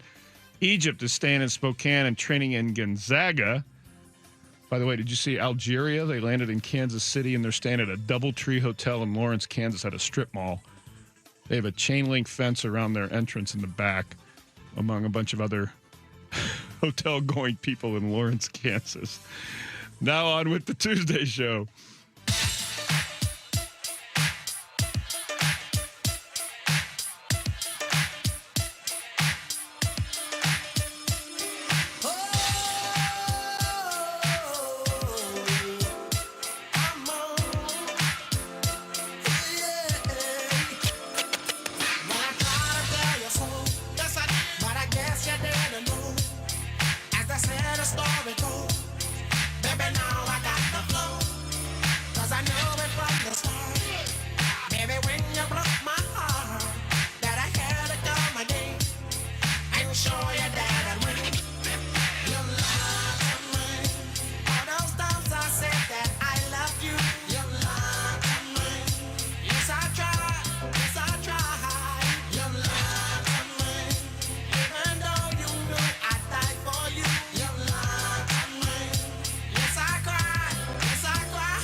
Good morning. Happy Tuesday, June the 9th. Welcome to the Greg Bell Show with Christopher Kidd on 93.3 KJR FM in Seattle, where we can see across Elliott Bay and the Whitecaps on a windy morning to the Olympic Peninsula. Good morning, Mr. Seattle. Christopher Kidd. Good morning, Greg. How are you on this happy Tuesday? Oh, good, thanks. More rested than yesterday. Didn't have a Monday wedding like I had a Sunday wedding. So. You had a busy Sunday for sure.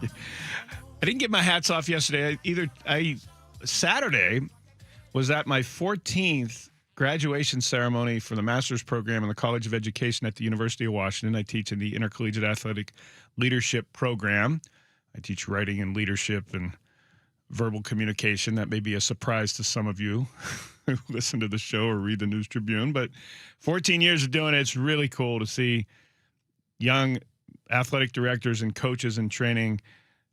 They really are embracing the empathy piece, the need for empathy in sport and with young adults, and it's really cool. This year's class was mostly straight out of undergraduate, early 20s. We've had some 40. I've had grandmothers in my curriculum before, courses I've taught there. But this year was a younger, right out of college crowd, and they really have embraced the need for empathy, the understanding of mental health issues in young adults and youth in our country. They've just played sports and seen and dealt with some of those issues. So it was a really cool experience. I forgot yesterday. Hats off to the IAL cohort for 2026. And 10 days from now, I'll be teaching the 2027 cohort over at the University of Washington. Dr. Ed Scott, athletic director at Memphis University, and I teach a course, Foundations of Leadership. And yeah, it's really cool, rewarding. So I wanted to give a public shout out. I know some of them listen and on their jobs in sports here in Seattle. What we got having a show today? Speaking of college athletics, our college athletic directors doing what their school presidents will not, and police college football themselves. There's talk of that inside and outside the Big 12 in response to the ridiculous court ruling allowing Texas Tech betting quarterback Brendan Sorsby to play this season despite a year-long NCAA suspension. I mentioned more Ryan Bliss, please. I think we're probably the show of record for Ryan Bliss, don't you think? Yeah, especially you, Greg. It's trumped by you. You take the mantle, and then I'm like, yeah, right there. Yeah, Greg, Ryan Briss, please. Let's get him some opportunities. Brad Adam had him on the postgame on the TV, the Mariners, after their win last night, and he said he still doesn't have his bags. He flew from Sacramento, where the Tacoma Rainiers and he were playing, and then he got to Detroit this weekend when he was on the taxi squad, but his bags didn't make it. He said he thinks his bags are in Denver somewhere. So Brad Adam goes, well, we're about similar size. You can borrow some of my clothes. And Bliss is what size shoes you wear. Or maybe Brad asked Bliss what size shoes you wear. And Ryan said 10s. And Brad goes, oh, I got 10s too. So they're going to swap clothes for the rest of the road trip that continues 2 more days in Baltimore and 3 in Washington. We need a YouTube feature on that entire saga, from the clothes swap to the shoes, him showing up at the hotel. Brad, you got them 10s for me? Oh yeah, man, come on in. Yeah, let's get you. That'd be really funny and cool. They could make a bit out of that. I know they have more important things to do, but I think just having a little fun, that'd be fun. I think I might text Brad, and we've mentioned we're trying to get Brad Adam on the show as a regular guest, and we're in the closing stages of doing that, a sponsored segment here on our show. But in the meantime, yeah, I need to text him and say, hey, why don't you? I'll give you Chris Kidd's idea. Yeah, make it a little bit. Exactly. Doesn't have to do it every game, but maybe once a month, have a little fun. Knock at the hotel door. Who could this be? Oh, what's up, Ryan? What's going on? What do you need, man? Come on, man. My shoes didn't make it. You got those 10s for me still? Ryan Bliss. He helped them win last night. We'll talk about that in a minute. The twist on the ABS challenge system for the Mariners turned the game in its key moment last night. The Seahawks have a new veteran offensive tackle. He started 75 games in the league the last 10 seasons, 8 last year with the Los Angeles Chargers. We'll tell you who it is, why he's here, who's out off the 90-man roster. Seahawks minicamp practice today starts around 1:30, so I'm actually here in the studio, and I'm going to zip on down to Renton and Seahawks headquarters for that. Ian Furness is going to be in Renton because the practice is going on during his show. Then I'll be broadcasting from minicamp in Renton tomorrow and Thursday. 11 o'clock, we'll have a keyword for another keyword, as we do at 8 a.m., 11 a.m., 2 p.m., and 5 p.m. every weekday. Your chance to win $2,500 in our $250,000 USA giveaway contest. I'll have another word for you at 11 o'clock. And also 11, we'll go to the Bay Area, talk to my friend Cam Inman of the San Jose Mercury News. Why are we talking to him about the 49ers offseason? Why are we talking about them? Because the Seahawks fans hate him. And because Brandon Ayuk is saying that they're scared to cut me. Did you see that? I did not. He's daring. I mean, he's just going public, almost daring the 49ers to release him. He's wearing Washington Commanders hats and Instagram. I did see that post. He's being a troll. He really is. Grow up. Either you want to play for the Niners or just chill and just wait until they cut you or whatever the case may be. We'll talk to Cam Inman about the Brandon Ayuk situation, about what the 49ers have done this offseason, including re-signing a seemingly ageless left tackle, all-pro left tackle Trent Williams, how they're rebuilding their defense. They've lost Robert Saleh to be the head coach of the Tennessee Titans. We'll talk about that with Cam Inman at 11 o'clock, 11:30, as we do every day at that time. Your chance to be a part of the show on the Tacoma Dodge text line 49451. Well, the Spurs won the one they had to, right, last night, or else this season was over for them. Interesting to me, Chris, that, Wembanyama, 32, 8-5, 8-6, and we'll talk in a minute about that. But when the season was on the line for them, it was De'Aaron Fox and Stephon Castle taking the big shots and having the ball in their hands. We played the clip of Castle at the start. About Wembanyama real quick before I ask Chris about what he thought of the game.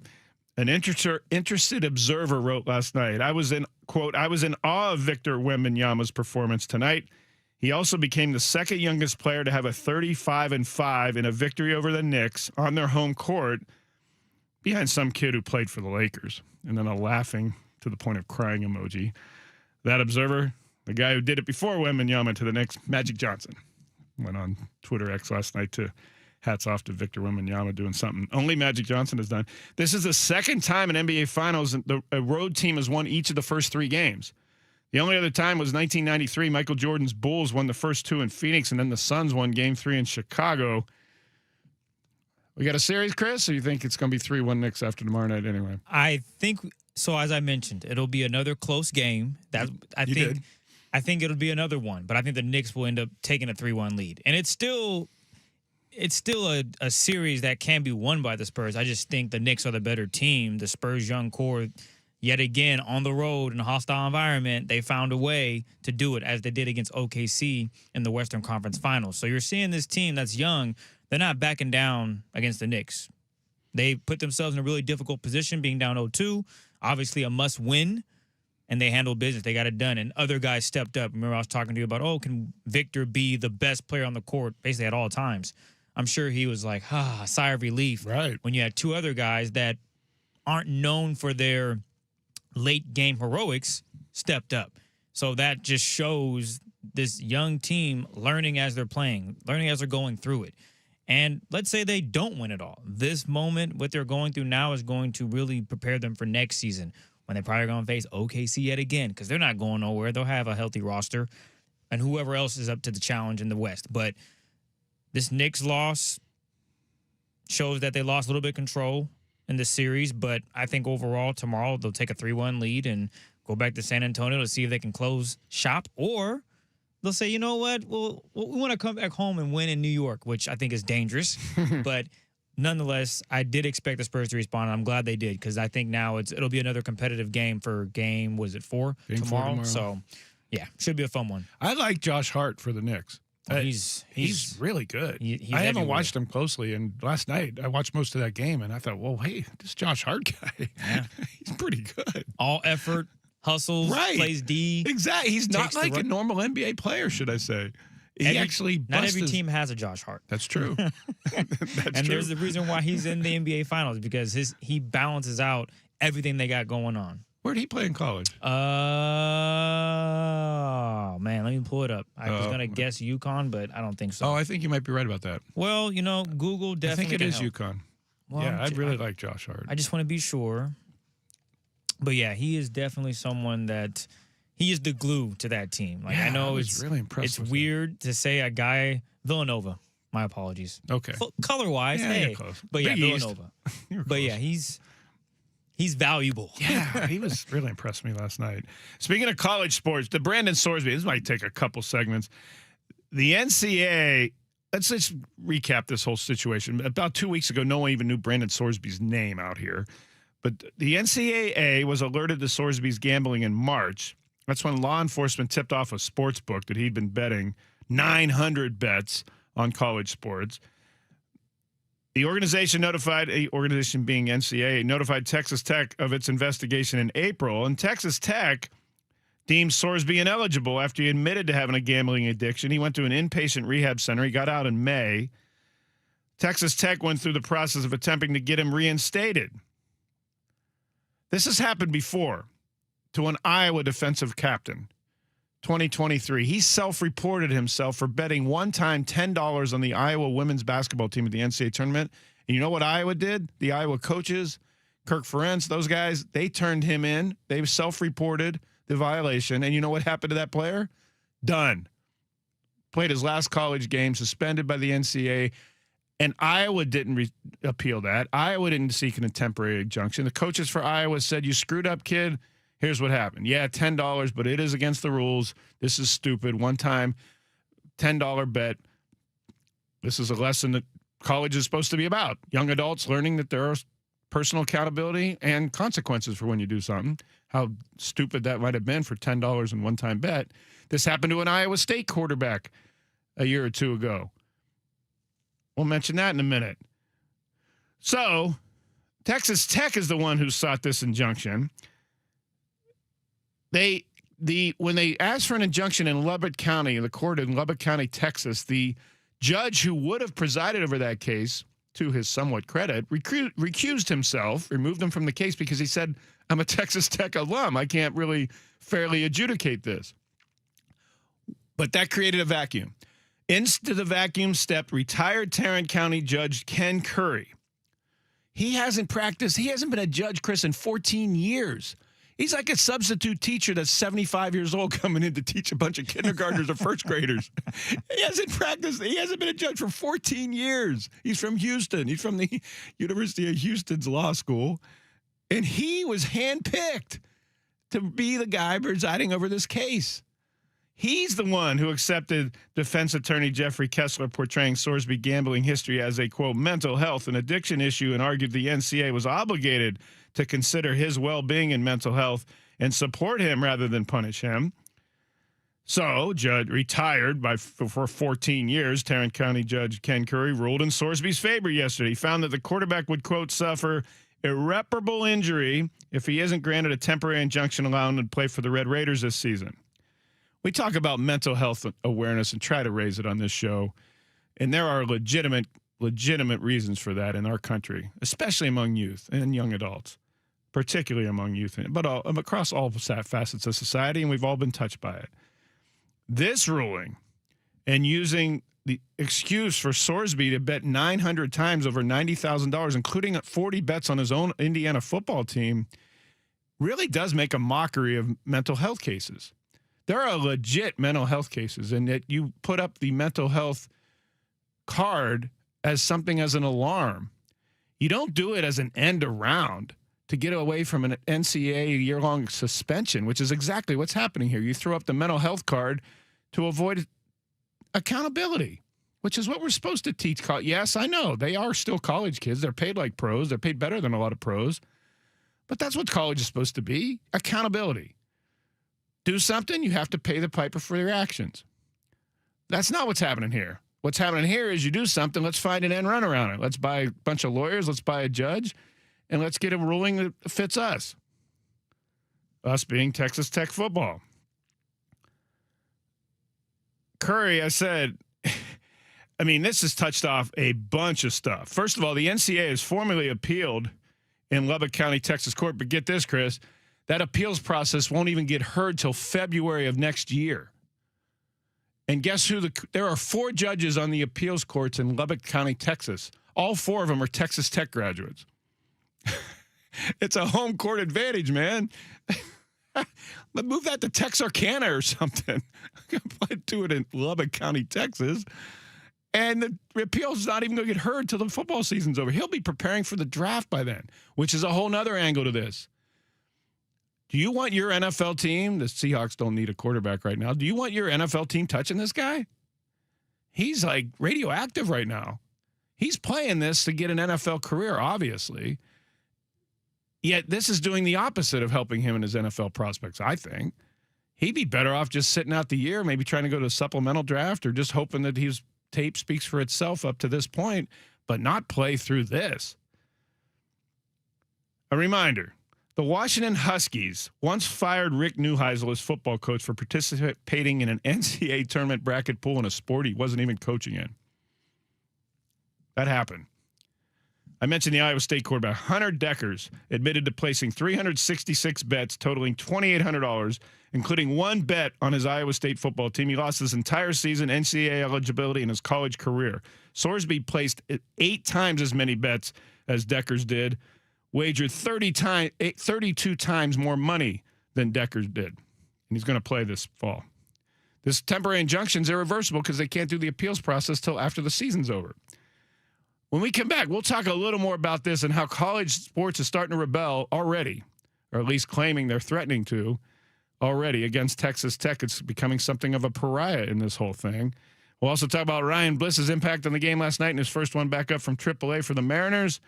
An ABS twist that got the Mariners through that win in Baltimore. 11 o'clock, Cam Inman will talk about the 49ers from the Bay Area with us. Lots to do on 93.3 KJR FM.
Welcome back to the show. The Greg Bell Show with Christopher Kidd rolls on here on 93.3 KJR FM. Cam Inman at 11 o'clock to talk about what the 49ers have done the offseason. He's the San Jose Mercury News Niners beat writer. We talked about the Brendan Sorsby case last segment. Really what this is about is Texas Tech and its boosters, Colin Campbell, the most prominent one, trying to protect their investment. They signed an NIL deal with Sorsby to transfer to Texas Tech for this coming season at $5 to $6 million. Some of that money is Texas Tech's direct payments revenue sharing, and the rest of it is by private donors, NIL. And they're trying to protect the return on their investment is what they're doing by getting this injunction. I mentioned the Iowa State defensive captain. His name's Noah Shannon, 2023. He bet $10 on Iowa women's basketball in the NCAA tournament. He knew it was against the NCAA rules. He self-reported it to his Iowa football coaches. It's the only bet he's ever known to have made. Iowa coaches reported it to the NCAA. The NCAA ruled Noah Shannon, the Iowa defensive football captain, ineligible for his entire 2023 season. Iowa's coaches and Shannon didn't appear, didn't ask for an appeal, didn't seek a judge who would get around the NCAA suspension. His college career was over. That was accountability. That's what you're supposed to learn in college. That ultimately really is what college is supposed to be about, preparing young adults for life, responsibility for one's actions, even when they aren't really tasteful, when you don't like them. Sorsby and Texas Tech boosters are seeking an end around here for Sorsby's screw-up of thousands of bets for almost an inordinate amount of money. I mean, it's just ridiculous how a college player can expect to scot-free play without punishment. And that's exactly what's happening in this Texas Tech case. Let's find lawyers and a judge who can buy our way around this. How much is the judge carrying Texas Tech's water here? Well, Judge Curry, the retired guy who hadn't been a judge for 14 years, came in and ruled on this.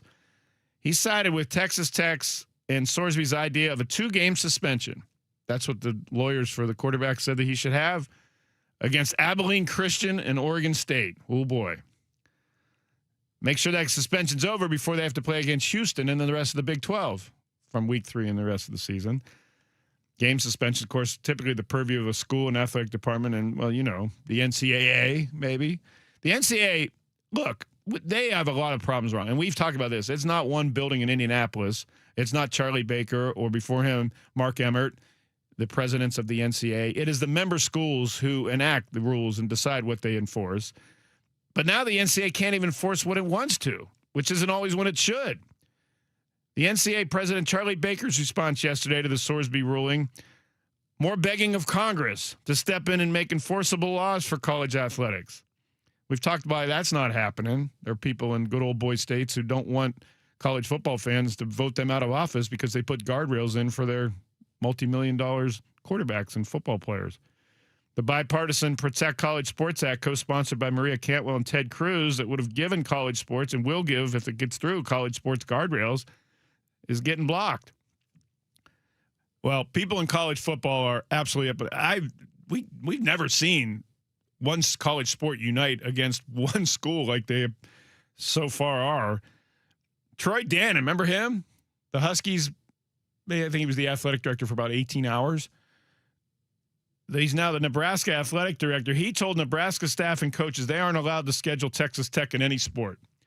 Big 12 officials or Big 10 officials are considering a league-wide mandate to mimic Nebraska's. The Kansas State athletic director, Gene Taylor, told Yahoo Sports' Ross Dellinger, someone we've had on the show a few times to talk about the mess of college sports. Gene Taylor told Ross Dellinger that his and other Big 12 schools are talking about not playing Texas Tech inside league games. It's effing bull crap, Taylor said, but he didn't say crap. He said that on the record to Dellinger. Quote, I know the kid has a problem. Well, get well and focus on your problem. It is absolutely devastating for him to be able to play when every other sport, no matter the level, deems an athlete ineligible or they will be punished severely for betting on their team. This was a quote from a Big 12 football coach who asked to remain anonymous to ESPN's Pete Thamel. I pronounce it Thamel, doesn't he? Pete Thamel. Yeah, I'm going with Thamel there. I think he does. He used sarcasm, we hope, when he said this coach from the Big 12. Quote, if this is the precedent, then I owe it to my players to bring in people from Las Vegas to teach us how to gamble. Then, collectively, We need to decide which games we will play hard and which games we won't. I'm supposed to do what's best for my players, and in that case, they would be able to make a lot of money to bet on our games. That's the precedent this is setting to me. 49451 on the Tacoma Dodge text line. I'm interested particularly for those of you who may be giving money to college sports, whether it's the Washington Huskies or the Washington State Cougars, or when is the end of this? When are you saying enough? Do you want Congress to step in with all the things in our country that we need to fix? Congress step in, give antitrust exemptions, and say college sports, here are your guardrails. Congress is making it a federal law because the NCAA laws, sir, aren't working, and that's the pennies from heaven that they are praying for in the NCAA and college presidents. College presidents, absolutely feckless here. They're supposed to be the people who lead young adults into accountability and to prepare themselves to be adults in society, and they are doing nothing. Absolutely nothing for fear of being sued or injunctions like this. So their answer is to do nothing and pray for Congress to step in. The college presidents are the ones who have caused this. The college presidents are the ones who allowed the Edo ban in case the House ruling to just say, well, we're not having any rules. We'll let the Pac-12 disintegrate. We'll let the Big Ten and the SEC make its own rules, and anyone who doesn't want to follow gets a second tier of Division I and big-time football and basketball. They allowed this to happen on their watch without doing anything. It's ridiculous. 49451, it's absolutely ridiculous that this – but is this Brendan Sorsby case the one that coalesces people into action? Or are they just going to wait and pray that Congress, who has malfunctioned at all levels, are going to fix this? Ryan Bliss last night. He's back. He's part of the reason the Mariners won in Baltimore last night. Sacrifice fly in the fifth inning tied the game at 1. That was right before Josh Naylor's grand slam. We'll talk more about Ryan Bliss's contribution first day back because this is the Ryan Bliss fan club show. And then we'll also talk about the ABS system change that helped the Mariners win last night, surprisingly enough. We'll tell you who the Seahawks signed, a veteran offensive tackle, and why they did it. And then at 11 o'clock, we'll talk what the 49ers have been doing. What's Brandon Ayuk doing? Is he ever going to leave? He's going to play for the 49ers? What's happening? Cam Inman, beat writer for the San Jose Mercury News at 11 o'clock, all coming up on 93.3 KJR FM.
Welcome back to the Greg Bell Show with Christopher Kidd live on 93.3 KJR FM. The Seahawks mini camp, first of 3 practices today. I'll be running out from the show and heading down to Renton for an afternoon practice today. Then I'll be doing shows with Ian Furness back-to-back from Seahawks headquarters tomorrow and Thursday, and then they're off until July 25th, the start of training camp. The Seahawks yesterday signed a veteran offensive tackle, Bobby Hart, 75 starts since entering the NFL in 2015. He had 8 starts for the Chargers last year.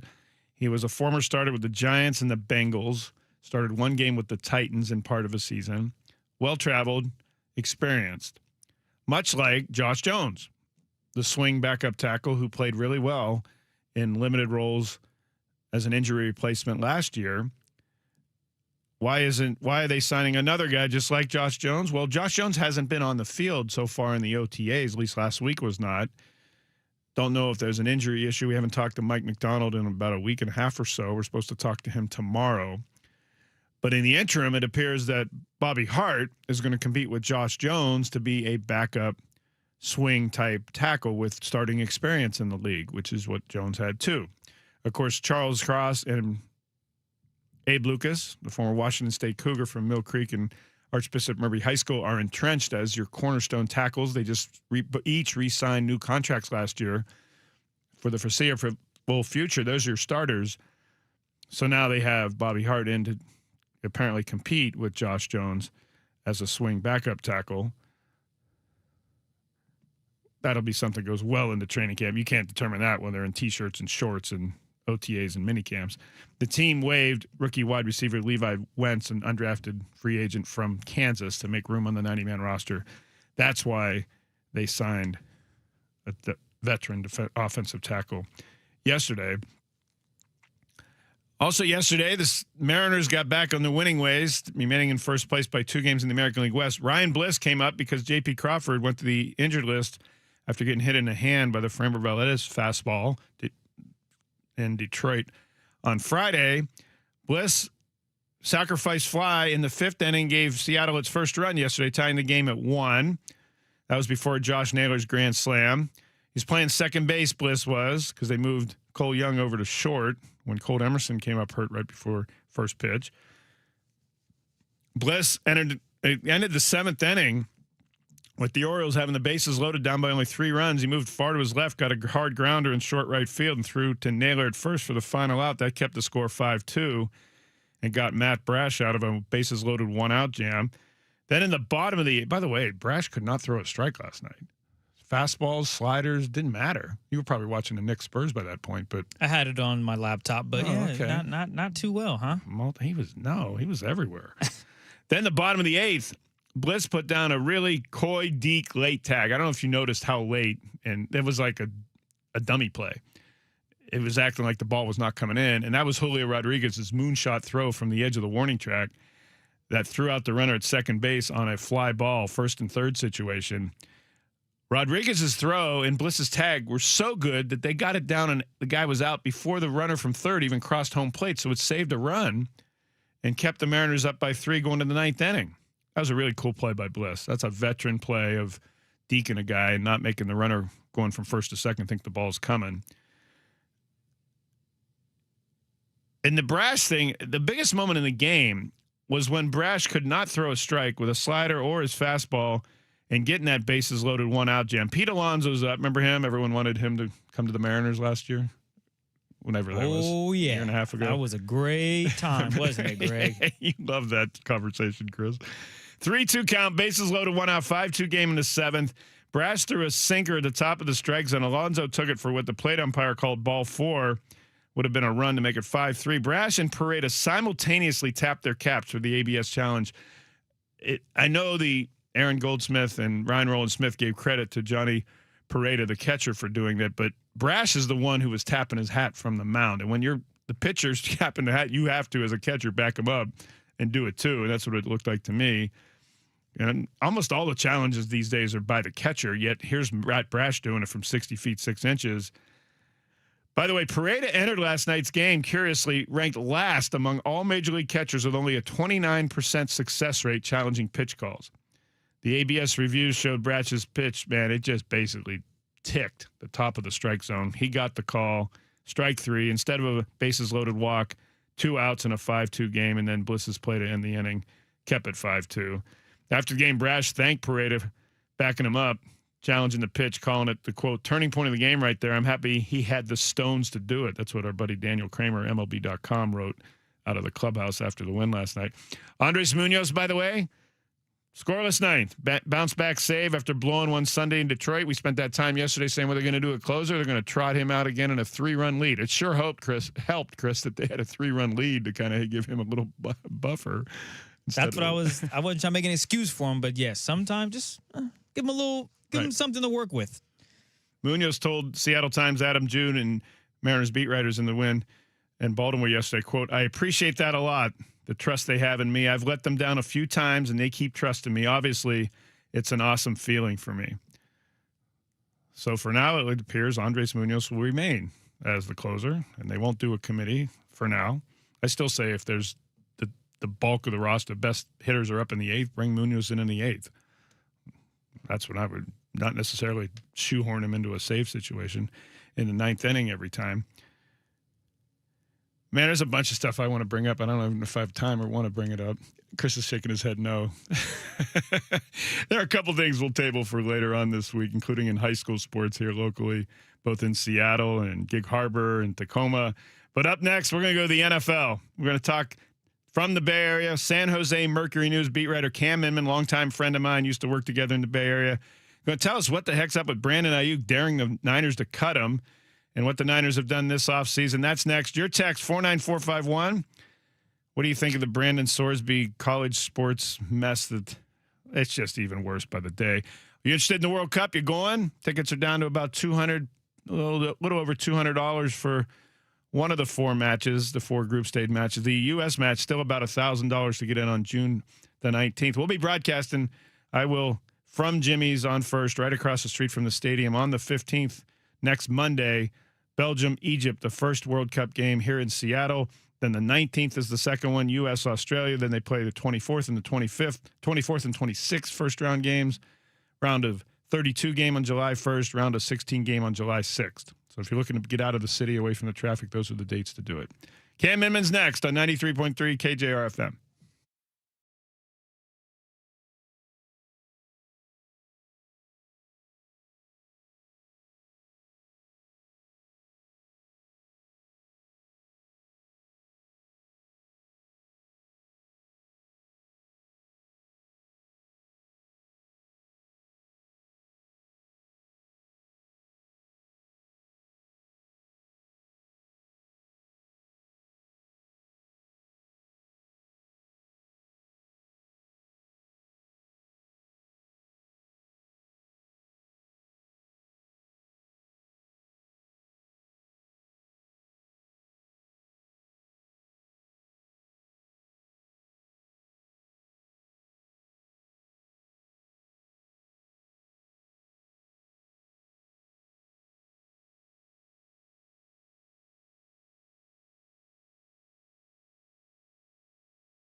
From the Star Reynolds Sports Desk, your 93.3 KJR FM sports headlines.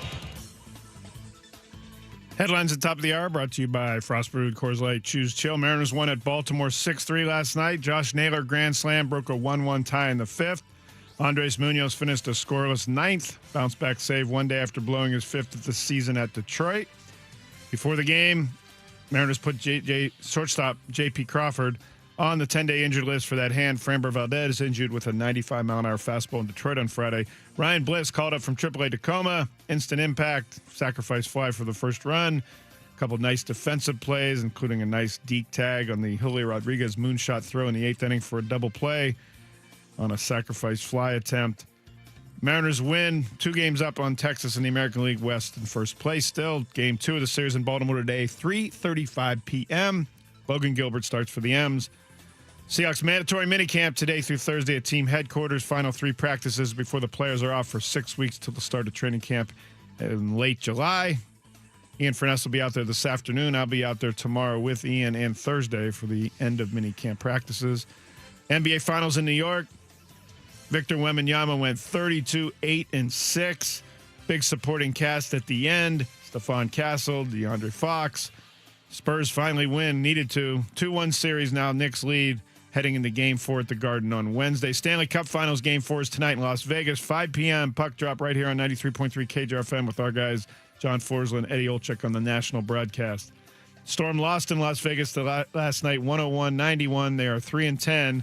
Last place in the NBA's Western Conference. In Los Angeles, Rams left tackle Alaric Jackson was arrested on felony domestic violence. First reported by ABC TV in Los Angeles. The LA Police Department said the charge was for a, quote, person who willfully inflicts corporal injury against a spouse. The Torrent is losing team captain USA gold medal Olympian Hillary Knight. She's going to play for the Detroit's expansion team in the Professional Women's Hockey League for the 2026-27 season. And the World Cup begins Thursday, 1 p.m. in Mexico City. Mexico hosting South Africa in the famed Estadio Azteca. First group stage game in Seattle will be on Monday. Belgium against Egypt. The U.S. plays Australia on the 19th. Also group stage match games in Seattle on the 24th of June, the 26th of June. Round of 32 elimination game July 1st. Round of 16 elimination game at Lumen Field on July the 6th. Now we go to the Bay Area. San Jose Mercury News. San Jose State faculty professor Cam Inman will join us to talk about what the 49ers are doing right after I give you your keyword on our $2,500 giveaway of cash, your chance in a national contest. Go to 933kjr.com right now and enter the word liberty, as in injustice for all. Liberty. Enter that at 933kjr.com for your chance to win $2,500. Ian will have a word for you at 2 o'clock. Dave Softimore and Dick Fain at 5 o'clock. Okay, now Cam Inman from San Jose. I guess you're not teaching class. Hello, sir. How you been? I'm not only not teaching class, I'm not at there's no mandatory mini camp for me to attend today because the Niners called it quits last week. Oh. So the Niners are done for the summer, and I got to go cover the Giants game in a little bit. They're opening the clubhouse 4 hours before first pitch. I So, don't miss isn't that. lovely? Yeah, I don't miss that. That is ridiculous. That is one thing comparing the NFL to baseball. I do not miss that. Right. So, exactly. Yeah. I'm sorry about that. So, in fact, one of the Giants media, hold on, let's detour for a Yeah, second. One of the sure. Giants media relations guys, he's like, wait a minute, you guys don't talk to the head coach before the game? Like, no chance in heck Shanahan would want any of us near him before a game. No way. We're 48 hours away from a game. That's enough for him. So it is. Baseball access is much different than football. Sure But they is. also have a game every day, and we don't. So that's true. So he just bagged minicamp as a cookie for the players, or what Yeah. was that about? So the official reason, unofficial official reason, was that they had such great participation, 100%. You never really know if it's 100%, right? Right. I know some vets came in just for a couple of days. And that's why. But then if you look at Levi's Stadium right now, it is a fortress thanks to the World Cup coming to town this weekend. Right. So my feeling is, because the Niners practice there, there's just so much going around that stadium where it's like, all right, they've got their work in. 2 days of mini camp is not absolutely vital for this team. It's everybody that's on offense essentially is returning, right? It's a very veteran offense. Mike Evans is aboard. I don't think Mike Evans needs 2 days of mini camp to get ready for his 13th season. Exactly. Defensively, they always have issues on defense, as the Seahawks know. And they basically are without their starting front 5 or 6 guys because they're all rehabbing or being held out. And that includes Bosa, Mykel Williams, Alfred Collins, and then behind them is Fred Warner and Dre Greenlaw's back. And none of those guys were practicing. So, cutting it early, obviously practice is good, but the Niners are also petrified of getting injured after all their history of it. And it's not from the electrical lines next door, as they say. So have a good summer, everybody. They extended OTAs like an extra day last week. And that essentially meant that there would be no mandatory minicamp this week. Okay, 49ers go soft in the spring. That's the headline there. Are you now? Well, they kind of did that. They kind of did that in the divisional playoffs too, Greg. If we need to. I wasn't going to say that. You did. So, are you now Brandon Ayuk's Instagram follower? Are you like primary Instagram follower? Is he daring the 49ers to just cut him? Is that what they're trying to do? He's trying to do here? What's going on there? I think he's tried to be doing that for the last year. This is nothing new. I do not make a living understanding Brandon Ayuk's hieroglyphics that he posts on his Instagram captions. It is a very dangerous. I mean, it's kind of gone like this for a few years. Back 2 years ago when he was trying to get a new contract, there was a big stare down and a lot of this similar stuff online. And it just wasn't healthy. And then both sides eventually caved where the Niners were ready to trade him to Pittsburgh. And then Ayuk says, okay, I'll take the deal. And Shanahan had to go run upstairs to Lynch's office and say, don't make the trade. We're going to sign him. They sign him. A month and a half later, he gets a knee injury that, a very serious knee injury, the ACL and some other stuff in there. But he was looking pretty good, just kind of jogging on the side at the start of last training camp. And he seemed upbeat. And then about a month later, we find out that all of his contract stuff is voided. So he has no guaranteed money. And then he disappeared in October. No teammates, coaches could get in touch with him. And Greg, I haven't seen him or spoken to him in about 8 months. So I can't really tell you exactly what's going on. I know there's a lot of concern from teammates about him because they just didn't know where he's at, whether he wants to continue playing football, whether it's obviously he doesn't want to be with the Niners and they don't want him. It's just a weird situation. At the same time, the Niners don't feel compelled they have to do anything. Like it'd be almost like, look, we paid him a lot of money and then we reward him by giving him his release and let him go pick where he wants to play. He just wasn't that great of a soldier or teammate for them where they feel compelled to do it. And they don't have any financial ramifications to get rid of him until the start of the season. So this can continue or it could end any day they want to. Is it true there's an arrest warrant out for him for going 100 miles an hour down 101? Yes. Yeah. So that was a story that came out last week. I think it was last December. He posted a video on his YouTube channel driving 104 on Tasman, which is the road that's the side street, the service street. I thought it was on 101. Yes. Oh. Yeah, and if I can pilot between stoplights, there's probably. I mean, you can get going. He hasn't. I found that exact same car actually last weekend. It wasn't his, but anyhow, he posts the video. He gets in trouble. Takes the video down, and then so the arrest warrant didn't just happen last week. We had our news crime side reporters dig into it, and the arrest warrant went down in February. It's been out for him since February. Jeez. And like the county or Santa Clara County or San Jose Police, whichever one it was, they referred the case to the DA, and then the DA put the arrest warrant out. Which to me, it's just kind of silly. Like there's so much stuff. Bigger issues in the world than a guy that has other issues going 100 miles an hour down the street. And I don't know where I think he's in Atlanta because like after that news broke last week, he posted a video of him racing a car legally around a racetrack in Atlanta, I think it was. It's just there's so much like juvenile stuff that's going on. It's like, are you a professional football player now? Like, get your stuff in line. The Niners basically, let me just put it this way. The Niners have kind of washed their hands of this back in October, September. We can keep talking about it, but they're done. And he's done with them. It was a very weird the past 2.5 years with him. And, by bringing in Mike Evans, they brought in Christian Kirk. They used their top pick on Deshaun Stribling. They revamped their wide receiver core. So you don't have the diva drama guys like Debo, Brandon Ayuk, and Juwan Jennings. They're all gone now.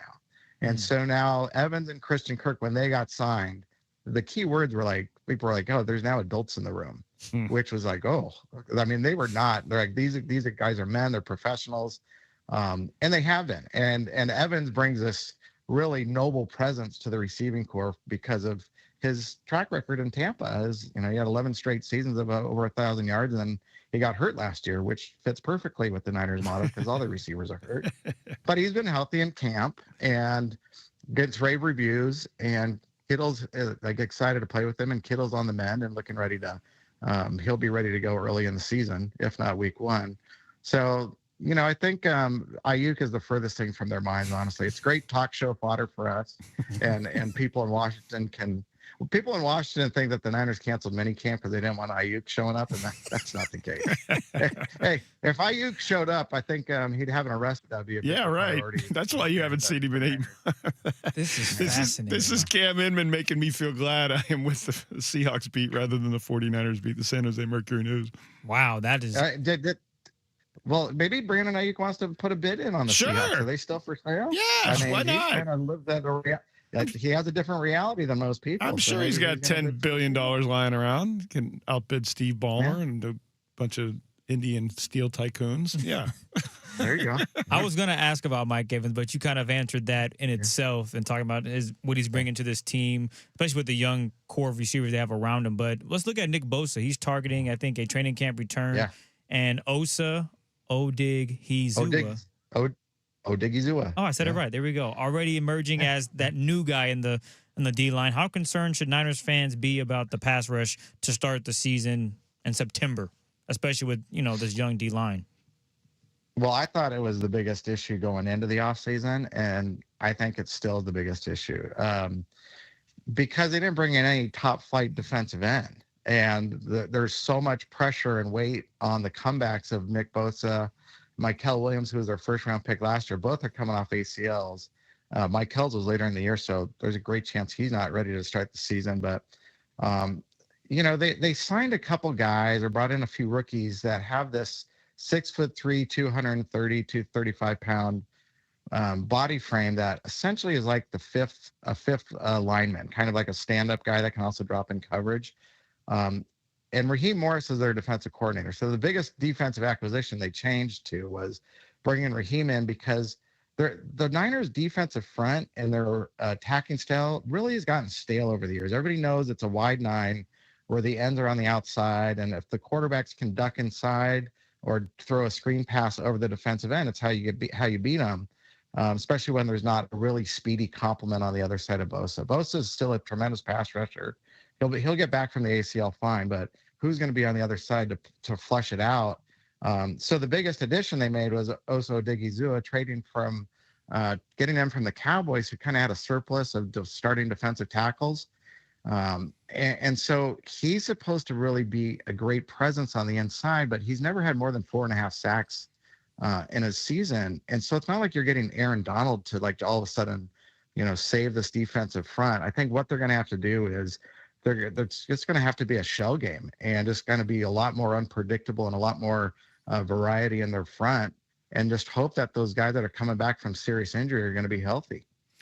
Cam, how's the defense going to be different with Raheem Morris, and how much is Matt Eberflus going to be involved?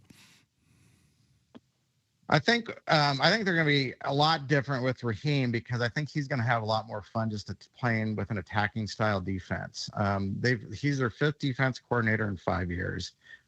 He coached the Falcons last 2 years, was with the Rams as the DC for the 3 years before that. Could it be more of a 3-4 front with maybe sometimes 5 guys on the defensive line? That's very possible. Will there be more blitzing? That's possible. They still don't have an accomplished secondary. The secondary is really suspect. And when you have a lack of pass rush, the Niners only had 20 sacks last season, right? As a team, Myles Garrett had 23, and now Myles Garrett's in your same division. Good luck. But I think just by bringing in Raheem, there is going to be this added energy and optimism. He's a very positive, fun guy, and I think they need that because they're also getting Dre Greenlaw back. There's a lot of just hype about that of reuniting with Fred Warner, but I try to caution everybody. It's like, yeah, Dre's awesome when he's healthy. He just really had struggles with health the last 5 seasons of his career, and he had the Achilles, he's had quad, he's had groin issues. There's been a lot with Dre. If he's healthy and Fred Warner's next to him, it's really fun to watch. And Seahawks fans will remember watching Willis and Bowman as the Niners stud linebackers 10 years ago, maybe 15. We're getting old, but it's just hard for me to envision that Dre Greenlaw is going to be fully healthy. Now, Fred Warner missed the second half of last season with a fractured ankle, and Fred's all the way back, and Fred's the leader of that whole defense. So to me, that's the most important part of that defense being back together is Fred Warner's healthy. From what you've seen at OTAs, no mini camp, is there a legitimate buzz around Jacob Cowing, and do you think he has a chance to make an impact on this offense this season?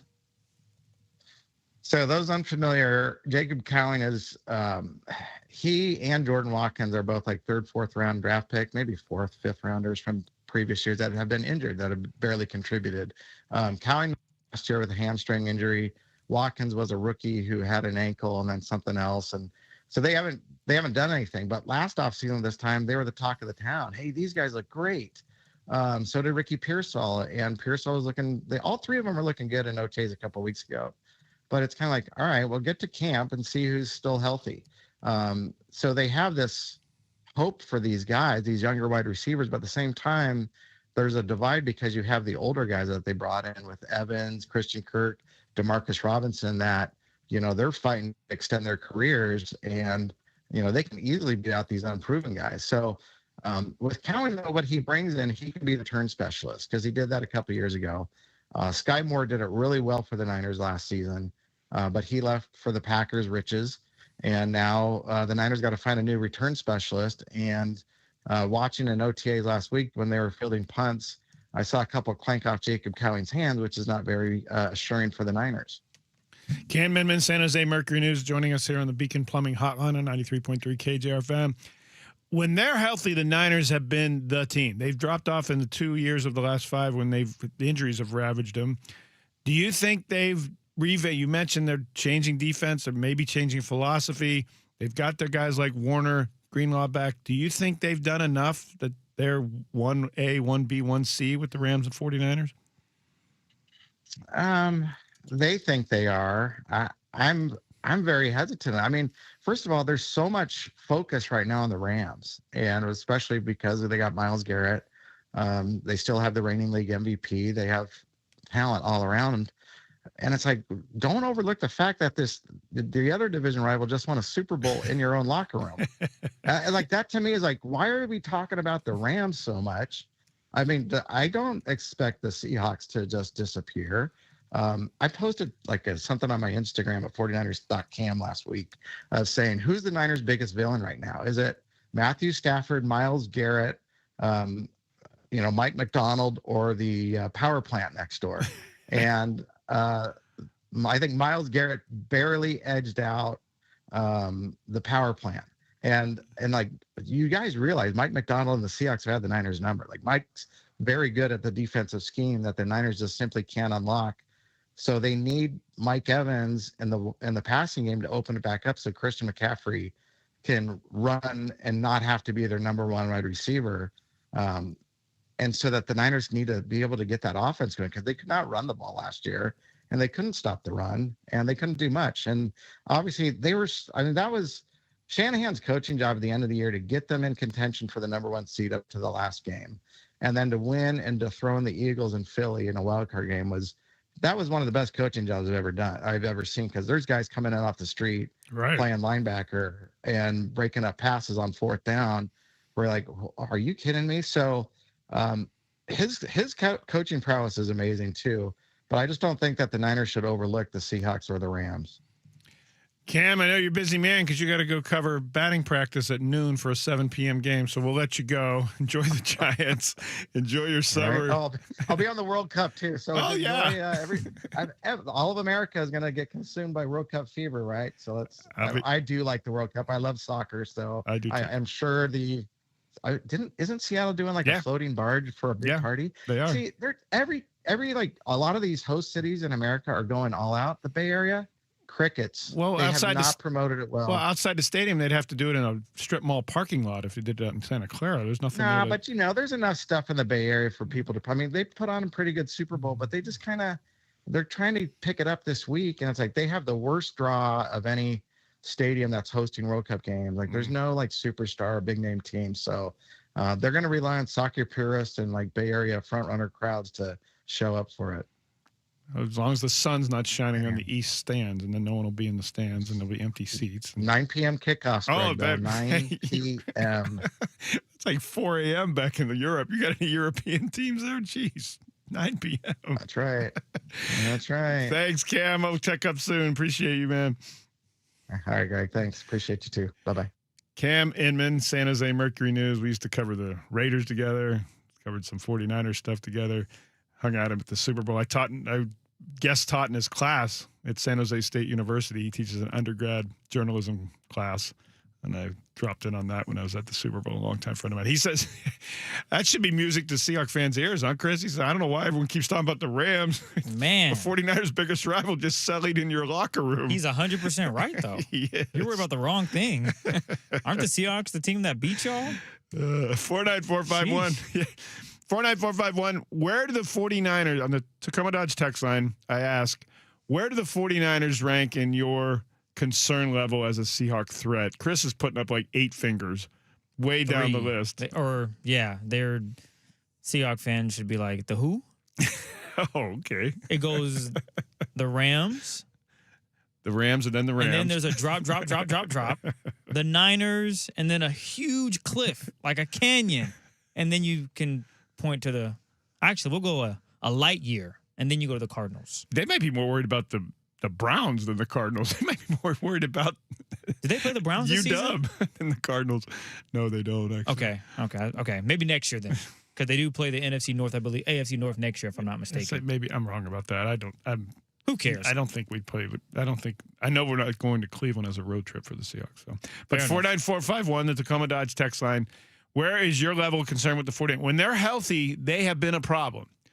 They haven't been healthy, so they haven't been a problem. And as Cam Inman pointed out just now, Mike McDonald seems to have throttled Kyle Shanahan's offense. Absolutely throttled in really all 3 games, but especially the final 2 games of last season. Where do the 49ers rank on your concern of Seahawk fans? We'll read back your text next on 93.3 KJR FM.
Welcome back to the Greg Bell Show with Christopher Kidd live on 93.3 KJR FM. If you missed our talk with 49ers beat writer Cam Inman, the same as A Mercury News, you can go to 933kjr.com, download it, or go to the iHeartRadio app, 933KJR. Marcus Tuiasosopo, you remember him, former Huskies quarterback. I covered him as a Raiders quarterback. I covered him as the interim coach after Steve Sarkisian left at the University of Washington. Marcus Tuiasosopo's son, Bryce, is a freshman, 6'4", 230-pound freshman in high school in Manville High School in Texas. He's a high school freshman who got his 8th college football scholarship offer this weekend from the University of Washington. Marcus Tuiasosopo said, "This one hits home. Congrats, son." Put that on Twitter X. You know what time it is. The music means it's time to be a part of the show on the Tacoma Dodge text line, 49451. Greg was sharing information about Ryan Bliss and Brad Adam wearing the same shoe size. I came up with a quirky idea of, I don't know, maybe making a film of it. Go to the 253, the scene. Bliss knocks on Brad's hotel room door. Brad greets him and asks what he can do for him. Bliss says nothing, just slowly looks down to Brad's feet. Camera pans to Brad's sneakers. Scene cuts to Brad doing post-game interview on field, and camera slowly pans down to Brad's feet, where he's wearing bunny slippers with dress socks on. Naylor, the shoe guy, asks, "What size are those, bud?" Final scene, barefoot Brad walks up to the steps of the bus, turns the corner, and Naylor is kicked back in the first seat with feet propped up, bunny slippers on. You guys are so creative. Thank you. Have to call Brad, get him on and talk about. Yeah, like I said, he's got 5 more days on the road trip, Baltimore and Washington, to go shopping. Just saying, you can get it done. From the 360. I was impressed by Kyle Shanahan giving the Seahawks props during the Super Bowl interviews. He really showed a lot of respect. It was pretty cool. 585. Where the heck is that? I don't even know. Okay. Well, I'm going to guess. Can I guess? Alabama. Yes. Alabama. Well, I don't know what to say other than good guess, Greg. Hey, Greg, as you know, about a fifth of all active duty military transition and move to new duty stations every summer. At least a fifth of those. How do professional athletes do it? Do they get compensation for moving, support finding a home, spouse job replacement, child care, school placement for their kids? The military generally does a great job of supporting families when they move. Good question. I know in the NFL, and I'm pretty sure still in Major League Baseball, every team has a community outreach person that is in charge of family placement. The Mo Kelly is the Seahawks guy who's all things off-field and player wellness. And Mo Kelly's a confidant for guys, and Mo Kelly will steer guys towards certain neighborhoods, certain condominiums, complexes that Seahawks players have stayed in the past, advice on school systems alike. There are resources there, yes. They have moving, yes. The teams usually cover the moving expenses, not that an NFL player can't afford to do that, but you load it up and send it off, and a moving company delivers it to where you're going. They find their own homes, and that's sometimes a lengthy process, especially when you have kids and you're looking at school systems and all that. And oftentimes, interestingly, when players get traded during a season, spouses and their kids, if they're of school age, stay back in the schools there rather than pull them out of school in the middle of the school year. So often players, Leonard Williams, players like that get signed in the middle or traded to a team in the middle of the season are by themselves without their family for most of, if not all, the rest of that season. Players talk about how it's a little different when their wife and kids aren't around, especially around the holidays, because they're back home still going to school in their former cities. Good question. That's a real-life good question. Last one for me, 425. Greg, what's your prediction for tonight's finals game? My prediction, Vegas goes up 5-0 in the first, Carolina counters with 5 in the second, and the drama builds with no goal in the third. Finally, in the fifth, OT, Carolina scores and wins 6-5 because these games have to keep one up being the previous one, right? What say you?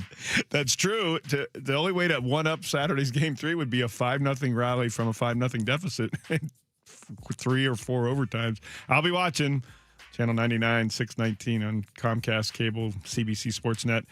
And in listening tonight, John Forsland, Eddie Olczyk, 5 o'clock, game 4 of the Stanley Cup Finals with Vegas leading 2-1 in Las Vegas, Carolina, and Vegas. But yes, it's been an unbelievable series, and point taken. It's going to be a 5-0 comeback to top Saturdays. 425 says, I would rather have Congress fix our issues with lowering gas prices and make sure all of that is in order. If they can do the NCAA issue, if they do fix the NCAA issue, I'm okay with it. That's our U.S. Coast Guard NO Day listener buddy from the 425. Michael from the 253 says the Mafia just got really happy. This ruling just opened the door for them on top of the rest of the student athletes, or there still are those who are still there. This kid should be done. Goodbye. Good luck. But nope. Shall be fun to watch as it unfolds. Depends what your definition of fun is, I think.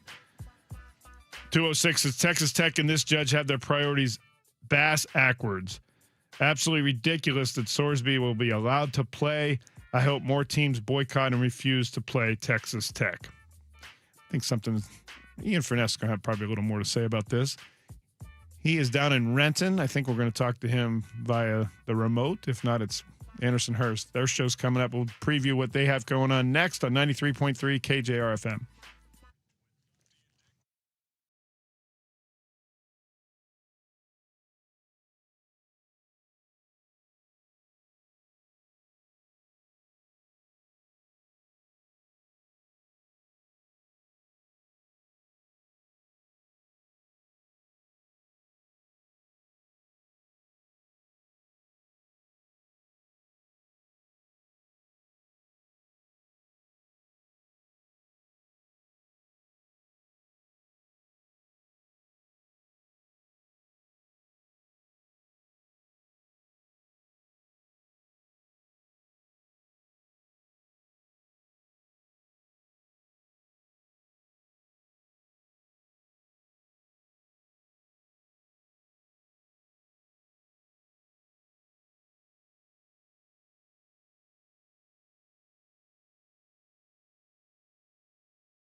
Live on 93.3 KJR FM. I'm with Chris here at the Elliott Bay Studios in downtown Seattle, where the sun's coming back out after the rains. Got to see across Elliott Bay. I'll be on 405 in a minute to get down to Renton and join Ian Furness, who's already there for Seahawks minicamp practice this afternoon. His show's from 12 until 3 with Anderson Hurst here on KJR. Hello, sir.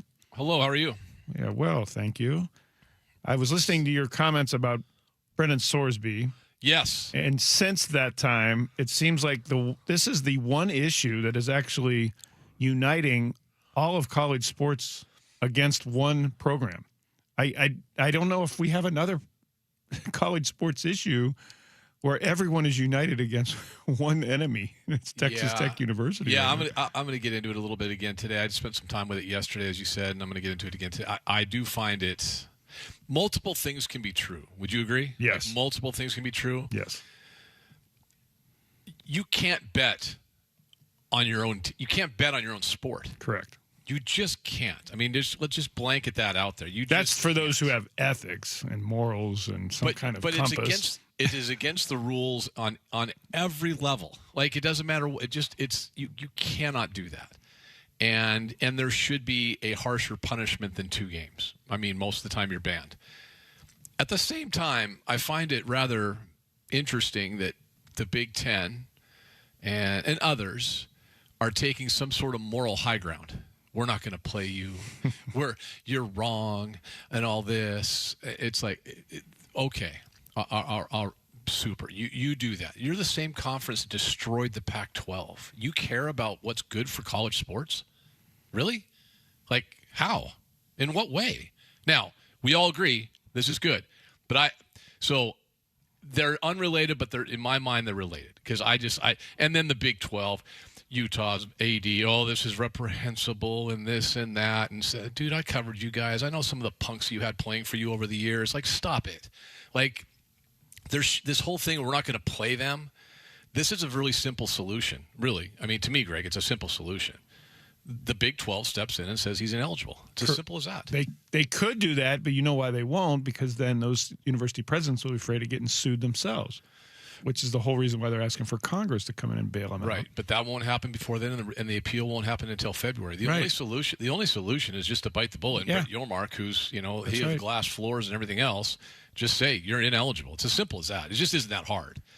And let's just go back to the Big Ten for a second. The Big Ten enforced a rule. They helped Washington enforce a rule, and they forced DeMond Williams to stay here. That's why he's still here. That's he in no way, shape, or form wants to be here. Right. but he's here because the conference, not the NCAA, not a court, the conference stepped in and stopped him. You worked at the UW forever.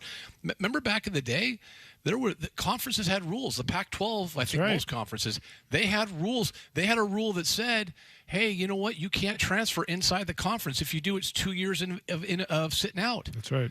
Right? And everyone adhered to it. Yep. And no one sued anybody. Nobody said, hey, so-and-so is going to go from Oregon to USC and we're going to sue you for not letting us play. No, they just enforced it. Hell, do we not have the biggest precedent of a conference setting a standard than anybody? Don James, 1993 or 2, whenever it was. Yes, we do. Yes, that wasn't because that wasn't NCAA. No, that was a Pac-12, Pac-10 punishment. Pac-10. That was a Pac-10 sanction. That's right. It's just simple, guys. At the same time, Texas Tech has been in the crosshairs of everybody for a while. And because Campbell's out there spending money like nobody's business, and all the good old boys down south, man, it's pissing them off. So they were waiting for Texas Tech to slip up, and boy, did they didn't slip up. They went down the slip and slide, buddy. Yeah, right. That's what they did. They're the modern day SMU.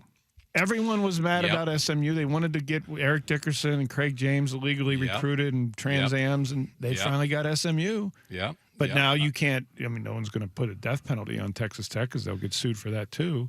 The college presidents have to step up. And if that's the Big 12, so be it. But Texas Tech could suspend them for a season too, but they're not going to because a large portion of their revenue sharing plus the donors' billions are going to his $6 million NIL deal. They're trying to get a return on their investment. Well, and it's too late to get another quarterback. Right. That's the other thing. Let's just cut to the chase. It's too late to get another quarterback. They already signed him to a $5-6 million NIL deal, and you're right. It's too early to get another one.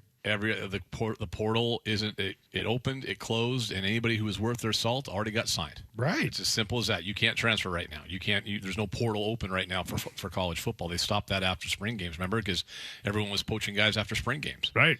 And so then they're in a tough situation. I just can't believe Texas Tech didn't do any kind of due diligence. Like, I'm sure they did. And they just thought, we'll just buy lawyers and buy a judge that'll, if it goes awry, we'll fix it. But don't you think, Greg? I mean, we've all applied for jobs. They do background checks, and they're pretty. I mean, depending on the job, they can be fairly. I mean, I've been stressed out over those things before. Not here. I mean, KJR, iHeart, man. We open the door, but it's. But you can't think that for a $5 or $6 million NIL contract that they did not know that he was doing this at Cincinnati or Indiana. If they did or didn't, I don't even know. It seems odd, right? That would be negligent. But here's the thing: all these quarterbacks available, and you pick this guy, right? Right. Because if you did know, there's red flags, and you just got. Even if you think, hey, we can buy our way out of it, not necessarily. I think the whole thing. I'm highly entertained by it. I am highly entertained by it because there's just so many. There's some levels of hypocrisy here with other conferences and schools. I got to think even in like how about Iowa State?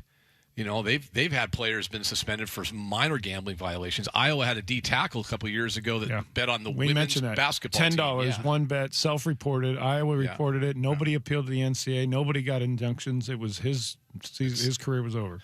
It's that's accountability, which is kind of what we're supposed to be teaching college kids. College sports are broken, and it's just what it is. College presidents got to fix it, man. They aren't doing it. They're feckless. They're taking the revenue. They're afraid of getting sued.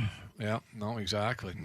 So that gives you good content for radio shows. So. What do you got today beside that from Seahawks? By the way, get here early at Parking's Premium. It's Thank you. A gong show. There's something going on out here. I'll talk to you when you get here. Okay. Good or bad? Just neutral. Okay. There's a lot of I'll text you. Okay. There's something for you to sniff around at when you get here. Thank you. And it's not just the NFL Films guys here. Oh boy, by the way, this reminds me a lot of 2014. You win a Super Bowl and there's a lot more attention. Yes. I noticed that last week. Yes. Crazy.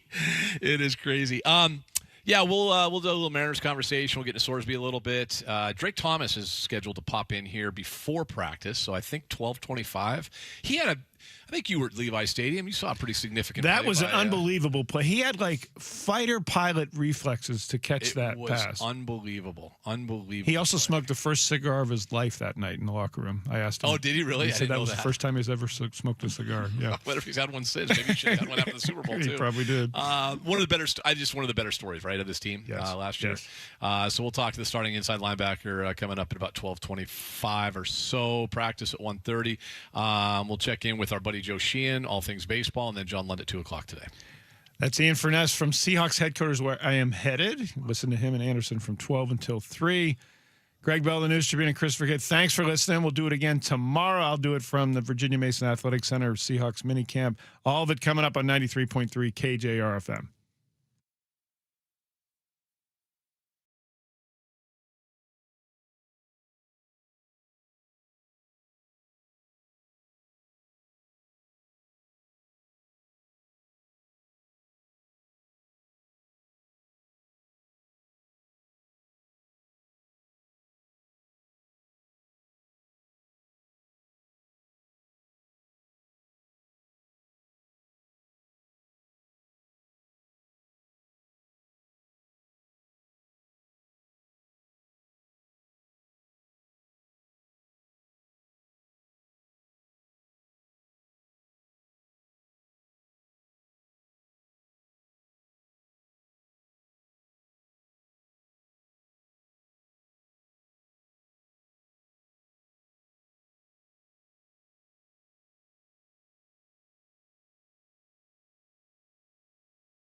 from the Star Reynolds Sports Desk, your 93.3 KJR FM sports headlines. The headlines are brought to you by Frostbrewed Coors Light. Choose Chill. M's win the first game of their series in Baltimore 6-3 yesterday. Game 2 tonight, Logan Gilbert, Trevor Rogers, your pitching matchup. Storm lose again.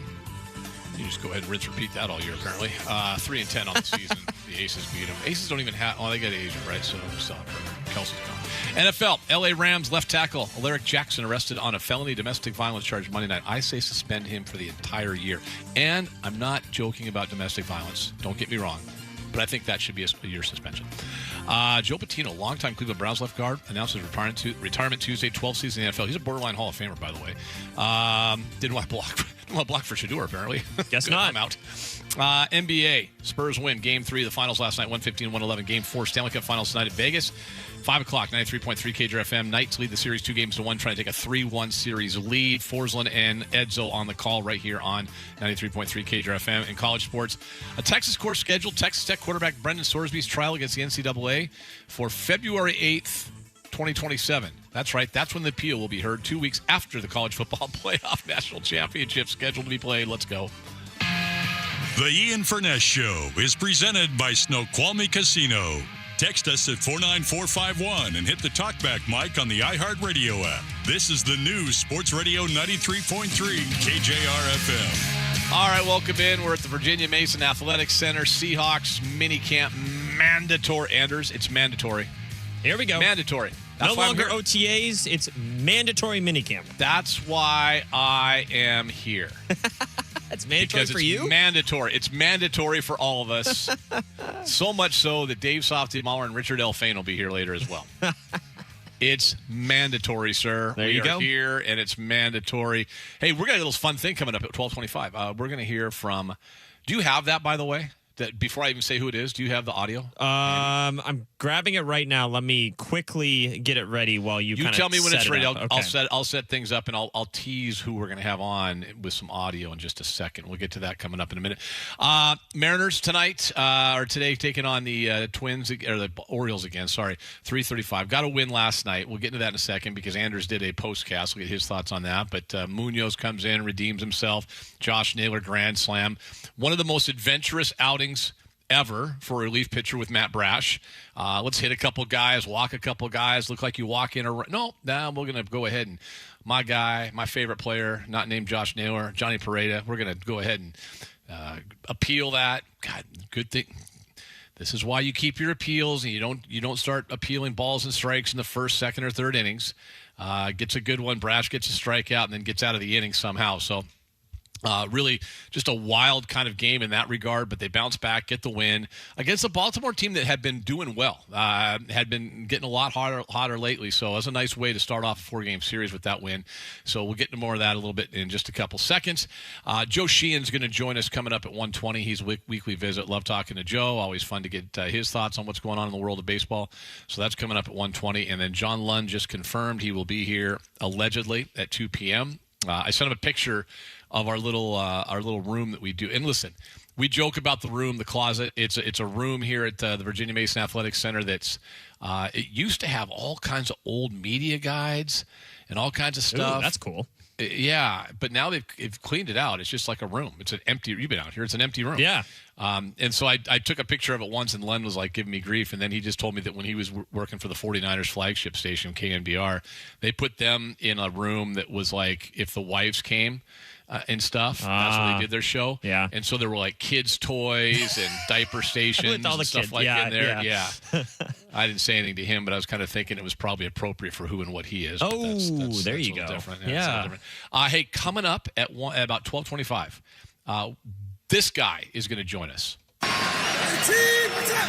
Second and goal. Down by 10. That ball was tipped, I think, and picked off. Off the hands of McCaffrey and into the arms of Drake Thomas. Drake Thomas is going to join us coming up at 12:25. In a year of big plays, Rashid Shaheed had a couple. I mean, you just go through them, especially, and I'm thinking big plays, especially in that game, final game of the regular season, the game before that with the Rams, or 2 weeks, I guess it was 2 weeks before that, because they played Carolina the week before. The Rams game, just the final 4 weeks of the season, including the playoffs before the Super Bowl, where the Super Bowl had big plays, but they didn't need them because they just boat raced them. Right. That Drake Thomas interception ranks pretty high up there. Yeah, and I kind of almost forget. I don't know if this is true for all the other Seahawks fans. I almost forget that the Seahawks, as dominant as they were for the majority of the season and in the playoffs, if they had lost that game to the 49ers, which until that play, it was very much in question. If they had lost that game, they wouldn't have won the division. They wouldn't have gotten the first round bye. They wouldn't have had home field advantage. And that could have changed everything in the playoffs. So that's a huge play in the season. It was a massive, massive play. I mean, in terms of all the different things that happened, that was right up there. I mean, that was a guy that was, undrafted free agent, released by Vegas in August of 2023, claimed off waivers, placed on the IR that same year by Seattle, and then has re-signed, and he's here and has just become a big part of he's a starting player. Yeah. Great example of Mike McDonald. You just do your thing. I don't care who you are, where you're drafted, or anything else, just you play. And he did that. He did that. And just the January 3rd, 2026, that interception, you heard Joe Buck on the call. They're down by 10. They're marching. Like that was a massive play for Seattle. I think he's a great story. He's listed at 5'11", 228. I'm not 5'11", might be pushing it. But he's built a lot more like a safety, but he's an inside linebacker that just goes out and just balls out, man. I'm a fan of his. And so, yeah, we'll have Drake come in here coming up about 12:25 and talk to him. I'm going to get into Sorsby a little bit more. God, there's so much hypocrisy. So much. The hypocrisy of all these. And I have to preface this by saying, in no way, I don't think the guy should be allowed to play. Period. End of story. But the hypocrisy from some of these other conferences and schools in college sports that are like, we're not going to schedule you. We're not ever going to play you again. Blah, blah, blah, blah. It's like, really? This is where you draw the line? Really? Yeah. Georgia? Georgia? I'm just going to go to the DMV and look at your driving record, Georgia. Yeah. And it's tragic. It's horrible. It's despicable. But you're going to draw the line there. Yeah. Part of it is there's been a jealousy factor of Texas Tech for a while, and it's stretched over 3 sports specifically: men's basketball, football, obviously, and even softball, where they're spending money like nobody's business. And all those folks that used to be able to do all that and outspend you and $100 handshakes, whatever it was in the SEC and the Big Ten, they're like, wait a second, man. We got a new kid in town, and he's breaking the rules. The problem is Texas Tech made it very easy for everyone to go after him. And we'll get into that a little bit more coming up at 1 o'clock before we talk to Joe Sheehan. But real quick thoughts, Anders. Mariners game last night. Nice little bounce back from Munoz. Naylor with the big bomb, obviously, to get things going with the grand slam, which was awesome. Hancock didn't have his best, but he wiggled out of a couple jams. Bases loaded, and Alonso just gets the one run on a sac fly. So, and then I don't know what Brash was up to. That was an adventure. Yeah, it was interesting because I think there might have been some humidity stuff with grips because both Emerson Hancock and Matt Brash could not throw their sliders last night. Yeah. So maybe it's just something going on with that. I don't know if it's coincidence or whatever, but both of them end up kind of struggling but getting through it, so to speak. The Pete Carroll, he got through it, God, that's one of the great lines of all time. It is, right? Except in this case, they actually did get through it and, that was Brash last night. Well, he got through it. It's true. It's true. That's exactly what Pete Carroll would say, too. I do also have an update from Tacoma, and you're asking why. What are we getting updates? Are they playing a day game today? They are playing a day game. And your favorite catcher, not the little dumper, but the big dumper, just hit a home run. So, well, my favorite catcher is Johnny Pareda. Oh, okay, fair enough. Fair enough. There you go. Who's the other catcher? Cal Raleigh. Oh, I've heard of him. Yeah. He hit a home run down there. He did hit a home run down there. So hopefully his rehab stint is going well. Looks healthier than he has been all year. So God, I'm glad he got a game in. I mean, although it's sunny here in Renton right now. Yeah. Like the skies have cleared. I was telling a guy from the NFL Films that's here. They got the whole crew out here today. And they said they can practice outside. I go, yeah, this dude, this guy's different. I said, if there was a couple drops in the air, Pete's inside. Right. Pete's like, I'm done, man. I'm inside. Yep. Yeah, I got this beautiful indoor practice facility. Why would I be outside? I'm inside. This cat, we talked about this last week with Sundell, right? With Jalen Sundell. It's like this. I said, you guys, he goes, yeah, we're not practicing inside. it's this guy, Mike McDonald. And I love it because you know what? Last I checked, there's not a roof at Lumen Field. So you may have some weather every now and then. So they're outside. But yeah, it's sunny outside right now here. At least it was about 5 minutes ago, and I was outside checking things out. So, so we got a lot going on today. We'll get maybe into touch base more on the Mariners coming up in a second. But I'm excited. We talked to Drake Thomas a couple times last year via the phone. And from practice when we were in the studio and he was out here. I haven't had a chance to talk to him in person, so I'm looking forward to doing that again. I just think just a great story. Undrafted free agent, and he's 26 years old. He's 4 seasons in now in the NFL, and a guy that frankly was a difference maker for Seattle last season. And love the story, like the player, like the grit, and probably what you would define as a Mike McDonald type of guy, because when you look at him, doesn't fit the bill of an NFL inside linebacker in terms of size and weight and all that. But you know what he does? Makes plays. And he's got a ring that says Super Bowl champion on it as well. So we'll talk to Drake Thomas coming up in a second. Much more to come. 93.3 KJR FM.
Your home for the Huskies, Kraken, and the 12th man. Brought to you by Seattle's closest Snoqualmie Casino and Hotel on Sports Radio 93.3 KJR FM. All right, back at the Virginia Mason Athletic Center, Seahawk mini camp. It's mandatory. That's why we're here. Mandatory to be here. We're here. Softy and Fane doing their show here as well today. They'll have a guest after practice. I'll have a guest before practice. Drake Thomas is scheduled to join us here in a few minutes. So we'll check in with the Seahawks starting inside linebacker. Should be a fun little conversation with him. Anders, we have news from our friend Daniel Kramer, MLB.com. Give it to me. J.P. Crawford said he underwent a CT scan this morning for his right hand contusion. The M's are still awaiting the results on. Okay, I don't buy that. They know what the results are right away. He still can't grip a bat, but swelling has subsided some. Okay. He wants to remain with the team instead of returning to Seattle. So I'm assuming if they're doing a CT scan, the X-rays are negative, right? They must have done X-rays; those were negative. And like you said, they would have. I feel like they would have told us if there was like a broken bone or something. You know well, the CT scan, then it's like, is it deeper in there? And it's who knows what they're doing there. So we'll find out. It's funny. So we talked so much last night or yesterday beforehand about Young playing shortstop. He played 2 innings of shortstop last season. Right. In a blowout game against Oakland, I think it was. But the majority of his minor league days were there. So, but he hadn't played. But he had not played since last year. Right. And now he did. Now, in fairness, he played shortstop in spring training. Good. He had a bunch of innings there. Good. He only had 1 ball hit to him all night. That's funny. He had 1 ball hit to him all night long and fielded it cleanly, as you would expect. Yep. And away you go. But he was clean. The Brash thing, man, I swear that was. Listen, I missed the Fernando Rodney experience just because it was so highly entertaining. Yeah. But that sure had a Fernando Rodney experience feel to it, did it not last night? I think it's more just like bullpen experience. Like, I think we kind of almost expect fans of, and this isn't just Mariner fans, this is all teams. They expect their bullpens to be perfect every single time they go out there, right? And the reality of the position is that they have 1 inning to pitch when they do every couple of days. And, starters have a bad inning every now and then. And because they have longer sample sizes, people kind of forget about that bad inning, right? Because they pitch 3 other good innings after that, right? You just don't see that in bullpens, and especially when you're pitching in high leverage situations, and especially when you're being brought on with guys on base. So 1 bad inning could mean the difference between a win and a loss. So, to me, I don't have any worries about Matt Brash. I don't have as many worries about Munoz as a lot of other people do. He looked sharp yesterday, by the way. Funny how that works when he doesn't have 5 days off in between pitching and he looks okay. It's funny just why don't they continue to do that? I feel like the Mariners bullpen's in a better position than a lot of other people do, but that's just me. Well, I listen, outside of the stress that people were having about the about Munoz the other day, and I think we did a good job yesterday of kind of going through that a little bit with what was going on, with the lack of use. Yeah, right. That he's gonna. I'll take the body of work from Munoz. Yeah. And suffer through a few bad outings along the way. Yes, I'll take the body of work. And kind of trust that. Yeah, and I don't even think that even if he's not as good as he was the last couple years, I don't think that is the case. But even if that is the case, and he's not as good as he was recently, I'm still okay because I feel good about the other guys. I feel good about Brash. I feel great about Ferrer. Bizardo's been great. Spires looked fantastic. Like, you have 5 high leverage guys in your bullpen that you feel good about. This is why it's frustrating when you try and get multiple innings out of Cooper Criswell in a winning situation, because you have 5 guys that are good. Use them. You don't have to worry about saving them for specific situations. And if that means using Munoz before the 9th inning, great. Use it, right? Criswell's a guy that should, unless you've taxed it over 2 or 3 days, right? He should not be in a high leverage situation. Right. As simple as that. And he was great in the 6th inning, but then they put him out for the 7th, too. I know. So what are we doing? I know. It's like, and you got these guys. But you know what? And we talked about Munoz bouncing back. Criswell bounced back yesterday, too. He did. Absolutely he did. And so, I think it was, by the way, Miles Mastroboni is now there for the taxi squad as well. Oh, boy. As is Nick Davila, who's a starting pitcher.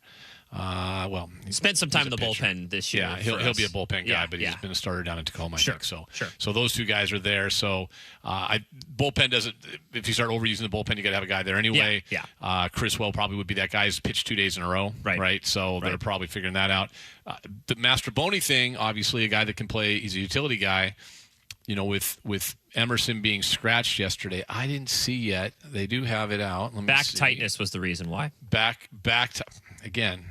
Who hasn't had that? Robles leads off today. Rodriguez, Rosarena, Naylor, Ref Snyder, Wisdom third. That means Young's at short. So you have Emerson. Cole Emerson's out again today. Yeah, he is. So Bliss is back at second, and Young's at shortstop. So they were really shorthanded yesterday on the infield. Right. So, Just adding an extra guy with Mastroboni there. Yeah, and with Garver catching, Garver's a guy that in an emergency situation can play.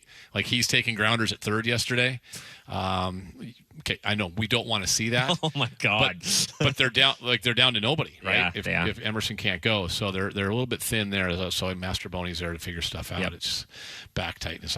You and I both have back tightness Every day, man. Every time I hold my almost 4-month-old.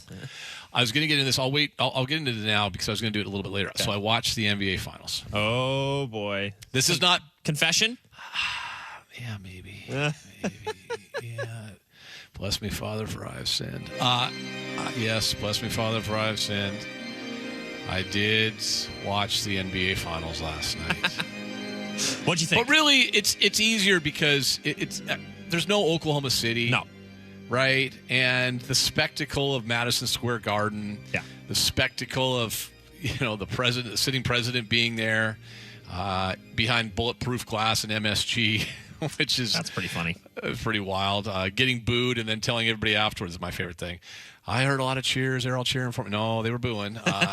We heard it on the broadcast. But I don't know if they're booing you or James Dolan, who you're sitting next to. Fair enough. Right? It could have been either one. Not the most popular guy.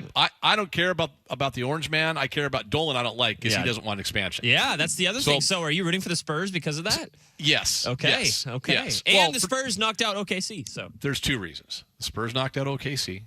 So forever we're indebted to them, much like we are to our good friend Damian Lillard. Yep. And number two, James. Yeah. So if I was there, I'm booing, but I don't care about the president. I'm booing the guy next to him. Booing James Dolan. I like because James Dolan does not want expansion. But yeah, no, I watched last night. God, I have a hard time with the product, and what I mean by that is the officiating is awful. Like it's bad. It's so bad. It easily, and I know we're all going to make fun of CB Buckner and other guys in baseball, and with the think ABS, it's worse. I think it's way worse. I think it's way worse than baseball. Yeah, way worse. I mean, if I'm, we want to listen. NFL officials, I think for the most part do a hell of a job. Really good. I think they do a hell of a job. I think God, football players bigger, stronger, faster than ever before. Yeah. But I mean, football officials, I wish they were full-time. I think it would take a lot of the questions about things out. I think you would have guys that are more physically able to do the job as opposed to guys that are 60 and 55 and what have you. But that aside, football does a great job. Hockey, I think, is remarkable. Calling offside by a linesman, and yeah, they'll miss one every now and then and we'll get the appeal. I think you'd agree with me, Anders. I watch it live a lot. Well, that's my job. It's remarkable how good those guys are. Oh, absolutely. And then the fitness, the skate. I mean, those guys don't get a shift off. They're skating the whole time. Yes. It's pretty remarkable. They do a great job, and they just do a great job. They don't miss a lot. That's why you don't see a lot of guys going for challenges in hockey because obviously there's one thing, there's the penalty. The NBA guys. The lack of ability to call a travel is mind-boggling to me. Yeah. Like, it's a pivot foot. It's not even taking 3 or 4 steps. It's the pivot foot and shuffling around. But yet, watching that game, the skill level is just remarkable. Wemby's insane. Brunson struggled a little bit. Castle was great, the former UConn star. Yep. I watch, and I'll be honest with you.